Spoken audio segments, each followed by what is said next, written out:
ಓಂ ತತ್ಸತ್. ಎಲ್ಲರಿಗೂ ನಮಸ್ಕಾರ.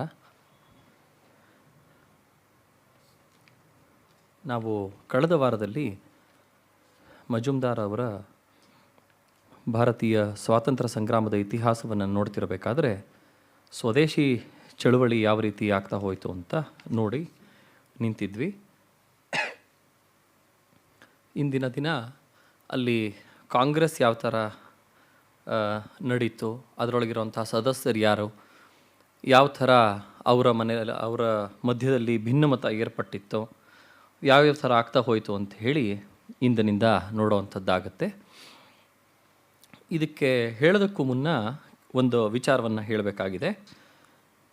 ನಮ್ಮ ಭಾರತದ ಇತಿಹಾಸದ ಸಂಪುಟಗಳನ್ನು ನಾವು ನೋಡ್ತಿರಬೇಕಾದ್ರೆ ಅದರಲ್ಲೂ ನಾವು ಮೂಲಭೂತವಾಗಿ ವಿದ್ಯಾರ್ಥಿಗಳಿಗೆ ಯಾವ ಕಲಿಕೆಯನ್ನು ನಾವು ಕೊಡ್ತಿದ್ದೀವೋ, ಅಂದರೆ ಹಿಸ್ಟ್ರಿ ಇನ್ ಸ್ಕೂಲ್ ಬುಕ್ಸ್ ಅಂತ ನಾವು ಯಾವ್ದು ನೋಡ್ತಿದ್ದೀವೋ ಅದರಲ್ಲಿರೋವಂಥ ಹಲವು ಹುಳುಕುಗಳು ನಮಗೆ ಈ ಸಂಪುಟಗಳನ್ನು ಓದ್ತಿರಬೇಕಾದ್ರೆ ಗ್ಲೇರಿಂಗ್ ಆಗಿ ಎದ್ದು ಕಾಣಿಸ್ತಾ ಹೋಗುತ್ತೆ.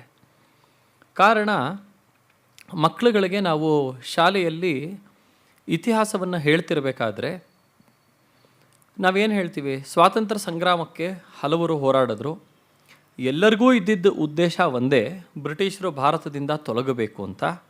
ಹಾಗಾಗಿ ಅದಕ್ಕೆ ಮೆಥಡಾಲಜಿ 2-3 ರೀತಿ ಒಳಗೆ ಅವರವರ ಕಾರ್ಯರೀತಿಗಳು ಬೇರೆ ಆಗ್ತಿದ್ವು.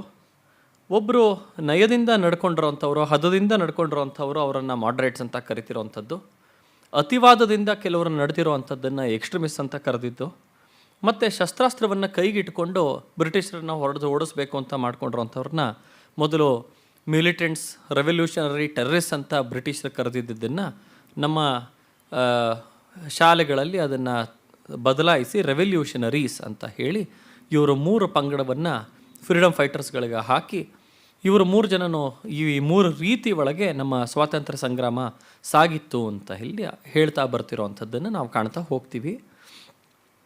ಇದರೊಳಗೆ ಎಲ್ಲರಿಗೂ ನಾವು ನೋಡ್ತಿರೋ ಅಂಥದ್ರಲ್ಲಿ ಕೆಲವು ಪರ್ಸನಾಲಿಟೀಸ್ಗಳನ್ನು ನೋಡ್ತಾ ಹೋಗ್ತೀವಿ.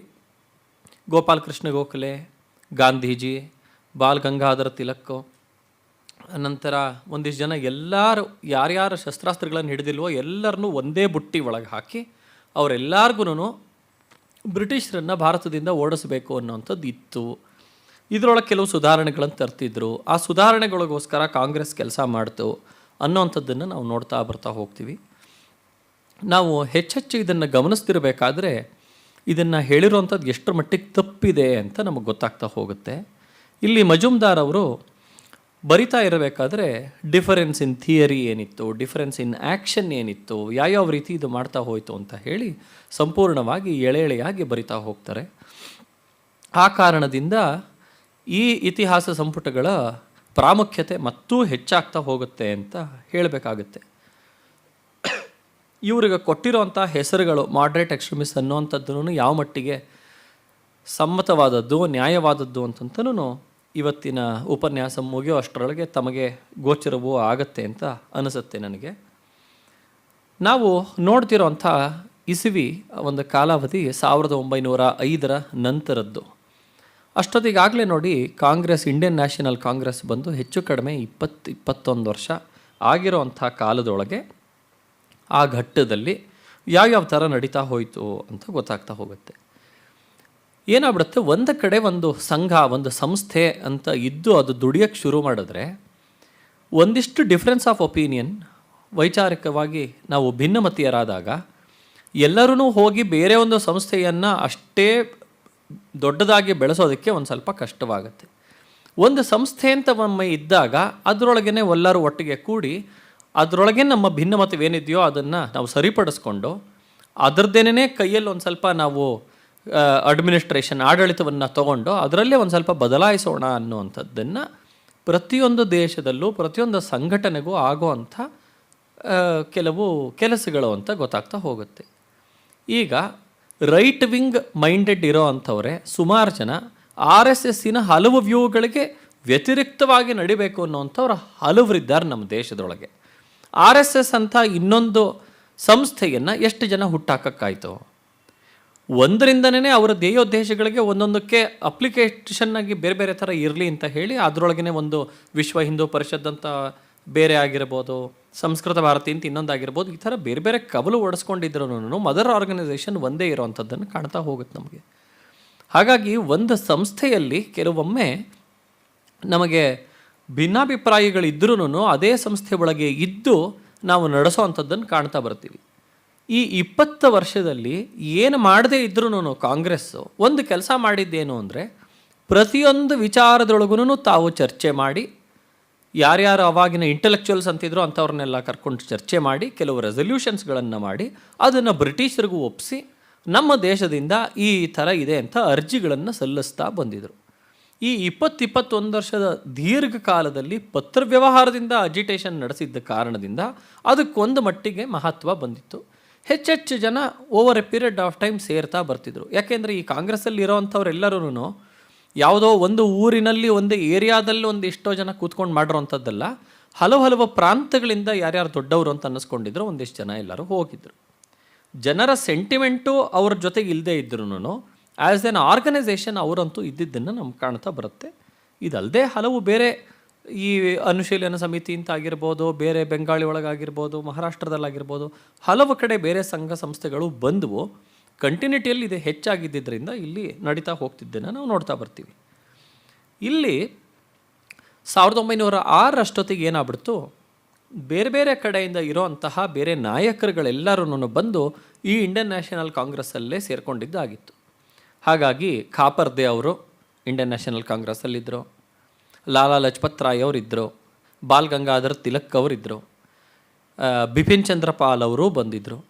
ಹಾಗಾಗಿ ಅವರವರ ಹೋರಾಟ ಬೆಂಗಾಲ್ ವಿಭಜನೆಗಾಗಲಿ ಇನ್ನೊಂದಕ್ಕಾಗಲಿ ಈ ಥರ ಮಹಾರಾಷ್ಟ್ರ ಕಡೆಕ್ಕಾಗಲಿ ಇದ್ರೂ ಇಡೀ ಭಾರತಕ್ಕೆ ಸಂಬಂಧಪಟ್ಟಂತೆ ಇಂಡಿಯನ್ ನ್ಯಾಷನಲ್ ಕಾಂಗ್ರೆಸ್ ಒಳಗೆ ಇವರೆಲ್ಲರೂ ಬಂದು ಇದ್ದಿದ್ದ ಕಾಲ 1905. ಹೆಚ್ಚು ಕಾಲ ಇವರು ಯಾರಿಗೂ ಇರೋಕ್ಕಾಗಲೂ ಇಲ್ಲ. 3 ವರ್ಷ ಕಾಲದಲ್ಲಿ ಏನಾಯಿತು ಅಂತಲೂ ಗೊತ್ತಾಗುತ್ತೆ. ಇದಿತ್ತು. ಇವ್ರದ್ರೊಳಗಿದ್ದಾಗ ಏನಾಗ್ಬಿಡ್ತು, ಇವ್ರದ್ರೊಳಗಿನ 2 ವಿಚಾರಧಾರೆಗಳು ಒಟ್ಟೊಟ್ಟಿಗೆ ಬಂದಂಗೆ ಆಯಿತು. 85ನೇ ಇಸವಿಯಿಂದ ಇದ್ದಿರೋಂಥ ದಾದಾಬಾಯಿ ನವರೋಜಿ ಆಗಿರ್ಬೋದು, ನಂತರ ಬಂದ ಫಿರೋಜ್ ಶಾ ಮೆಹ್ತಾ ಆಗಿರ್ಬೋದು, ಅದರ ನಂತರ ಬಂದ ಗೋಪಾಲ್ ಕೃಷ್ಣ ಗೋಖಲೆ ಅವರಾಗಿರ್ಬೋದು, ಇವರೆಲ್ಲರನ್ನೂ ಯಾರು ಮಾಡ್ರೇಟ್ಸ್ ಅಂತ ಕರಿತಾ ಹೋಗ್ತೀವಲ್ಲ, ಇವರ ಪ್ರೈಮರಿ ಧ್ಯೇಯ ಏನಾಗಿತ್ತು, ಬ್ರಿಟಿಷರನ್ನು ಭಾರತದಿಂದ ಹೊರಗೋಡಿಸೋವಂಥದ್ದು ಇವರ ಧ್ಯೇಯ ಆಗಿರಲಿಲ್ಲ. ಬ್ರಿಟಿಷರು ನಮ್ಮ ದೇಶದಿಂದ ಹೊರಗೆ ಹೋಗ್ಬಿಡ್ಬೇಕು ಅನ್ನೋಂಥದ್ದು ಇವರ ಧ್ಯೇಯ ಆಗಿರಲಿಲ್ಲ. ಇವರ ಮೇನ್ ಧ್ಯೇಯ ಗೋಲ್ ಏನಿತ್ತು ಅಂತಂದರೆ colonial form of self government. Colonial form of self government ಅಂತಂದರೆ ನಾವು ಬ್ರಿಟಿಷ್ ರಾಜ್ಯಕ್ಕೆ ಸಾಮಂತವಾಗಿ ಇದ್ದುಕೊಂಡು ಸಾಮಂತವಾಗಿ ಇದ್ದಿರಬೇಕಾದ್ರೆ ನಮ್ಮ ಮಟ್ಟಿಗೆ ಇಂಡಿಪೆಂಡೆನ್ಸ್ ಒಂದು ಸ್ವಲ್ಪ ನಮ್ಮ ಅಡ್ಮಿನಿಸ್ಟ್ರೇಷನಿಗೆ ನಮ್ಮ ಕೈಯಲ್ಲೂ ಒಂದು ಸ್ವಲ್ಪ ಅಧಿಕಾರವನ್ನು ಕೊಡಿ, ನಾವು ತಕ್ಕ ಮಟ್ಟಿಗೆ ಚೆನ್ನಾಗಿ ಮಾಡಿ ತೋರಿಸ್ತೀವಿ ಅನ್ನೋ ಅಂಥದ್ದು colonial form of self government. ಅಷ್ಟರೊಳಗಾಗಲೇ ಕೆಲವು ದೇಶಗಳಲ್ಲಿ ಒಂದು ಸ್ವಲ್ಪ ಮಟ್ಟಿಗೆ colonial form of self government ಬ್ರಿಟಿಷರು ಬೇರೆ ಬೇರೆ ಕಾಲೋನಿಗಳಲ್ಲಿ ಬಂದಿದ್ದನ್ನು ನಾವು ನೋಡ್ತಾ ಬರ್ತೀವಿ. ಫಾರ್ ಎಕ್ಸಾಂಪಲ್ ಐರ್ಲ್ಯಾಂಡ್ ಇವೆಲ್ಲವೂ ಆಗಿದ್ದನ್ನು ನಾವು ನೋಡ್ತಾ ಬರ್ತೀವಿ. ಹಾಗಾಗಿ ಈ ಥರ colonial form of self government ಅಂತ ಯಾವುದಿದೆಯಲ್ಲ, ಅದು ನಮ್ಮ ಮುಖ್ಯ ಉದ್ದೇಶ ಅನ್ನುವಂಥದ್ದು ಈ ಮಾಡರೇಟ್ಸ್ ಅಂತ ಯಾರು ಕರೆಸ್ಕೋತಾರೋ ಅವರ ಸೆಕ್ಷನ್ನಿಗೆ ಇದ್ದಿದ್ದು. ಬ್ರಿಟಿಷರೇ ನೀವು ಭಾರತ ಬಿಟ್ಟು ತೊಲಗಿ ಅಂತ ಅವ್ರ ಬಾಯಲ್ಲಿ ತಪ್ಪಿನೂ ಬರಲಿಲ್ಲ. ಆ ಥರದ್ದೇನಾದರೂ ಶಬ್ದಗಳು ಅವ್ರ ಕಿವಿ ಕೇಳಿಸಿದ್ರೆ ಅವ್ರು ಪಶ್ಚಾತ್ತಾಪ ಪಡೋರು. ಆ ಮಟ್ಟಕ್ಕೆ ಅದಕ್ಕೆ ವ್ಯತಿರಿಕ್ತವಾಗಿ ಇದ್ದರು. ಇದು ಅವರ ಧ್ಯೇಯ. ಇನ್ನು ಎಕ್ಸ್ಟ್ರೀಮಿಸ್ಟ್ ಅಂತ ಯಾರು ಕರಿತಿದ್ರು, ತಿಲಕ್ರು, ಲಾಲಾ ಲಜಪತ್ ರಾಯ್, ಬಿಪಿನ್ ಚಂದ್ರ ಪಾಲ್, ಅರವಿಂದ್ ಘೋಷ್, ಈ ಥರದವರೆಲ್ಲರೂ ಇದ್ರಲ್ಲ, ಇವ್ರಿಗೇನಿತ್ತು, ಅಬ್ಸಲ್ಯೂಟ್ ಅಟಾನಮಿ ಇರಬೇಕು ಅಂತಂದರೆ ಸಂಪೂರ್ಣ ಸ್ವಾಯತ್ತತೆ ನಮಗೇ ಇರಬೇಕು, ನಿಮ್ದೇನೋ ಕೆಲಸ ಇಲ್ಲ, ನೀವು ಭಾರತವನ್ನು ಬಿಟ್ಟು ತೊಲಗಿ, ನಮಗೇನು ಬೇಕೋ ಅದು ನಾವು ಮಾಡ್ಕೋತೀವಿ, ನೀವು ಹೇಳೋದಕ್ಕೂ ಕೇಳೋದಕ್ಕೂ ನೀವು ಯಾರು ಅನ್ನೋ ಅಂಥದ್ದು ಈ ಯಾವ ಸ್ವಾತಂತ್ರ್ಯ ಸಂಗ್ರಾಮಕಾರರಿದ್ರೋ ಇಂಥವ್ರಿಗೆ ಅತಿವಾದದವರು ಅಂತ ಕರಿತಿದ್ರು. ನಮ್ಮ ದೇಶವನ್ನು ನಾವು ಆಳ್ಕೋತೀವಿ ಅನ್ನೋಂಥದ್ದು ಅತಿವಾದ. ನಮ್ಮ ದೇಶದಲ್ಲಿ ನೀವೇ ಆಳಿ, ಆದರೆ ನಮಗೊಂದು ಸ್ವಲ್ಪ ಅಧಿಕಾರಕ್ಕೆ ನಮಗೆ ಬಿಡಿ, ನಾವೇ ಮಾಡ್ಕೋತೀವಿ ಅನ್ನೋಂಥದ್ದು ಹದವರಿತ ಜನಾಂಗ. ಹಾಗಾಗಿ ಅವರು ಮಾಡರೇಟ್ಸ್ ಅಂತ ಕರೆಸ್ಕೊಂಡಿದ್ದನ್ನು ಈ ಟರ್ಮಿನಾಲಜಿ ಬರ್ತಾ ಹೋಗ್ತಿತ್ತು. ಇವರು ಇಬ್ಬರಲ್ಲೂ ಸ್ವರಾಜ್ಯ ಅನ್ನೋ ಅಂಥದ್ದು ಬೇಡಿಕೆ ಬಂತು. ಒಮ್ಮೆ ದಾದಾಬಾಯಿ ನವರೋಜಿ ಮುಂದೆ ಬರುತ್ತೆ, ಸೆಷನ್ದು ಹೇಳ್ತೀನಿ, ಅವಾಗ ಭಾಷಣ ಮಾಡ್ತಿರ್ಬೇಕಾದ್ರೆ ನಮಗೆ ಸ್ವರಾಜ್ಯ ಬೇಕು ಅಂಥೇಳಿ ಏನೋ ಆ ಇನ್ಸ್ಟಿಂಕ್ಟ್ ಒಳಗೆ ಬಂದಿರೋ ಅಂಥ ವರ್ಡ್ ಆಗಿ ಬಂತು. ಬಹಳ ಯೋಚಿಸಿ ಮಾತಾಡಿರೋ ಅಂಥದ್ದಲ್ಲ ಅಂತ ನವರೋಜಿ ಅವರೇ ಹೇಳಿದ್ದಾರೆ. ಅವ್ರ ಬಾಯಲ್ಲಿ ಸ್ವರಾಜ್ಯ ಅಂತ ಬಂತು. ಅದನ್ನು ಇಬ್ಬರೂ ತಂಬೂರಿ ಇಟ್ಕೊಂಡ್ರು, ಸ್ವರಾಜ್ಯ ಬೇಕು ಸ್ವರಾಜ್ಯ ಬೇಕು ಅಂತ. ಆದರೆ ಅದರ ಅರ್ಥ ಏನು ಅನ್ನೋವಂಥದ್ದನ್ನು ಯಾರೂ ಹೇಳಲಿಲ್ಲ. ಅವ್ರವ್ರ ಮಟ್ಟಿಗೆ ಅವ್ರವ್ರು ಬೇರೆ ಬೇರೆ ಥರದಲ್ಲಿ ಅರ್ಥ ಮಾಡಿಕೊಂಡ್ರು. ಈ ಮಾಡ್ರೇಟ್ಸ್ಗಳಿಗೆ ಸ್ವರಾಜ್ಯ ಅಂತಂದರೆ ಏನು, ನಾವು ಈ ಕೊಲೋನಿಯಲ್ ಫಾರ್ಮ್ ಆಫ್ ಗವರ್ನಮೆಂಟ್ ಅಂತ ಏನು ಹೇಳ್ತೀವಲ್ಲ, ಈ ಥರ ಒಂದು ಬ್ರಿಟಿಷರ ಅಥವಾ ಯುನೈಟೆಡ್ ಕಿಂಗ್ಡಮ್ಮಿನ ಕಾಲೋನಿಯಾಗಿ ನಮ್ಮ ಮಟ್ಟಿಗೆ ನಾವು ನಮ್ಮವ್ರಿಗೆ ಅಂತಂದ್ಬಿಟ್ಟು ನಾವು ಒಂದು ಸ್ವಲ್ಪ ಅಧಿಕಾರ ನಾವು ನೋಡ್ಕೋತೀವಲ್ಲ, ಅದು ಸ್ವರಾಜ್ಯ. ಇನ್ನು ಈ ಎಕ್ಸ್ಟ್ರೀಮಿಸ್ಟ್ ಅತಿವಾದದವ್ರಿಗೆ ಏನಂತ ಇತ್ತು, ಬ್ರಿಟಿಷರ ಯಾವ ಡಿಪೆಂಡೆನ್ಸ್ ಇಲ್ಲದೇನೆ ನಮ್ಮ ಪಾಡಿಗೆ ನಾವು ರಾಜ್ಯವನ್ನು ಮಾಡ್ಕೊಳ್ಳೋ ಅಂಥದ್ದಕ್ಕೆ ಸ್ವರಾಜ್ಯ ಅಂತ ಹೇಳಿ, ಅದೇ ಶಬ್ದ ಆಗಿದ್ರೂ ಅದರ ಅರ್ಥ ಇವರಿಬ್ರಿಗೂ ಬೇರೆ ಬೇರೆ ಥರ ಆಗ್ತಾ ಇತ್ತು ಅಂತ ಗೊತ್ತಾಗುತ್ತೆ. ಇದು ಇವರ ಧ್ಯೇಯೋದ್ದೇಶಗಳಲ್ಲಿ ಇವರ ಅರ್ಥ ಮಾಡ್ಕೊಂಡಿರೋ ಅಂಥದ್ದು ಅಂತಲೂ ನಮಗೆ ಗೊತ್ತಾಗುತ್ತೆ. ಈ ವಿಚಾರದಲ್ಲಿ ಅವರಿಬ್ಬರ ಮಧ್ಯೆ ವಾಗ್ವಾದ ನಡೀತಾ ಇತ್ತು. ನಮ್ಮ ಧ್ಯೇಯ ಸ್ವರಾಜ್ಯ ಅನ್ನೋವಂಥದ್ದು ಏನು ಅಂತ ಅವರೊಂದು ಕಡೆ ಹೇಳಿದ್ರೆ ಇವರೊಂದು ಕಡೆ. ಒಂದಿಷ್ಟು ಪ್ರೆಸ್ಗಳನ್ನು ಅವರು ಉಪಯೋಗಿಸ್ಕೋತಿದ್ರು, ಅವರೇ ಎಡಿಟರ್ಗಳಾಗಿದ್ದರು, ಅವರು ಬರಿತಾಯಿದ್ರು. ಒಂದಿಷ್ಟು ಜನ ಇವರು ಬರಿತಾಯಿದ್ರು. ಈ ಥರದ್ರೊಳಗೆ ಅವಾಗವಾಗ ವಾಗ್ವಾದ ನಡೀತಿತ್ತು. ಆವಾಗ ಅರವಿಂದ್ ಘೋಷರು ತುಂಬ ಚೆನ್ನಾಗಿ ಒಂದು ಕಡೆ ಹೇಳ್ತಾರೆ, political freedom is the life breath of a nation. ಇದು ರಾಜಕೀಯ ಸ್ವಾತಂತ್ರ್ಯ ಅನ್ನೋವಂಥದ್ದು ಒಂದು ದೇಶದ ಉಸಿರಿದ್ದಂತೆ. To attempt social reform, educational reform, industrial expansion, the moral improvement of the race without aiming first and foremost at political freedom is the very height of ignorance and futility. ನಮಗೆ ನಾವು ಸಂಪೂರ್ಣ ಸ್ವಾತಂತ್ರ್ಯ ಇಲ್ಲದೇನೆ ನೀವು ಯಾವ ಸುಧಾರಣೆ ಅಂತ ತರಕ್ಕೆ ಹೋದ್ರೂ ಆ ಸುಧಾರಣೆ ಸಂಪೂರ್ಣವಾಗಿ ಆಗೋದಿಲ್ಲ, ಅದೆಲ್ಲವನ್ನೂ ನೀರ್ಪಾಲಾಗಿ ಹೋಗುತ್ತೆ. ಹಾಗಾಗಿ ಮೊದಲು ನಮಗೆ ಸ್ವಾತಂತ್ರ್ಯ ಅನ್ನೋದು ಸಿಗಬೇಕು, ಅದಾದ ನಂತರ ಈ ಮಿಕ್ಕಿದ ಸುಧಾರಣೆಗಳ ಬಗ್ಗೆ ಮಾತಾಡಿ, ಅದರ ತನಕ ಮಾತಾಡಿದ್ರೆ ಅದು ಏನೂ ಉಪಯೋಗ ಆಗೋಲ್ಲ ಅನ್ನೋವಂಥದ್ದನ್ನು ಹೇಳ್ತಾ ಹೋಗ್ತಾರೆ. ನಂತರ ತಿಲಕರು ಇದೇ ವಿಚಾರವಾಗಿ ಹಲವು ಕಡೆ ಬರಿತಾ ಹೋಗ್ತಾರೆ, ನಮಗೆ ಬಾಯ್ಕಾಟ್ ಮಾಡಬೇಕು, ಇವರೆಲ್ಲರಿಂದ ತಪ್ಪಿಸ್ಕೋಬೇಕು. ಏನು ಬಾಯ್ಕಾಟ್ ಅನ್ನೋವಂಥದ್ದು ಒಂದು ರಾಜಕೀಯ ಅಸ್ತ್ರ, ಪೊಲಿಟಿಕಲ್ ವೆಪನ್. ತಿಲಕರು ಯಾವತ್ತೂ ಶಸ್ತ್ರಾಸ್ತ್ರವನ್ನು ಹಿಡಿದು ಹೋಗಿ ಅವರನ್ನು ಕೊಲ್ಲಿ ಮಾಡಿ ಅಂತ ಡೈರೆಕ್ಟಾಗಿ ಹೇಳೋ ಅಂಥದ್ದಂತೂ ಕಾಣಿಸೋಲ್ಲ. ಹಾಗಾಗಿ ಅವ್ರು ಹೇಳಿದ್ರು, ನಾವು ಬಾಯ್ಕಾಟ್ ಏನು ಮಾಡ್ತಾ ಇದ್ದೀವಿ, ಬಹಿಷ್ಕಾರ ಮಾಡ್ತಿದ್ದೀವಿ, ಅದೊಂದು ದೊಡ್ಡ ರಾಜಕೀಯ ಅಸ್ತ್ರ.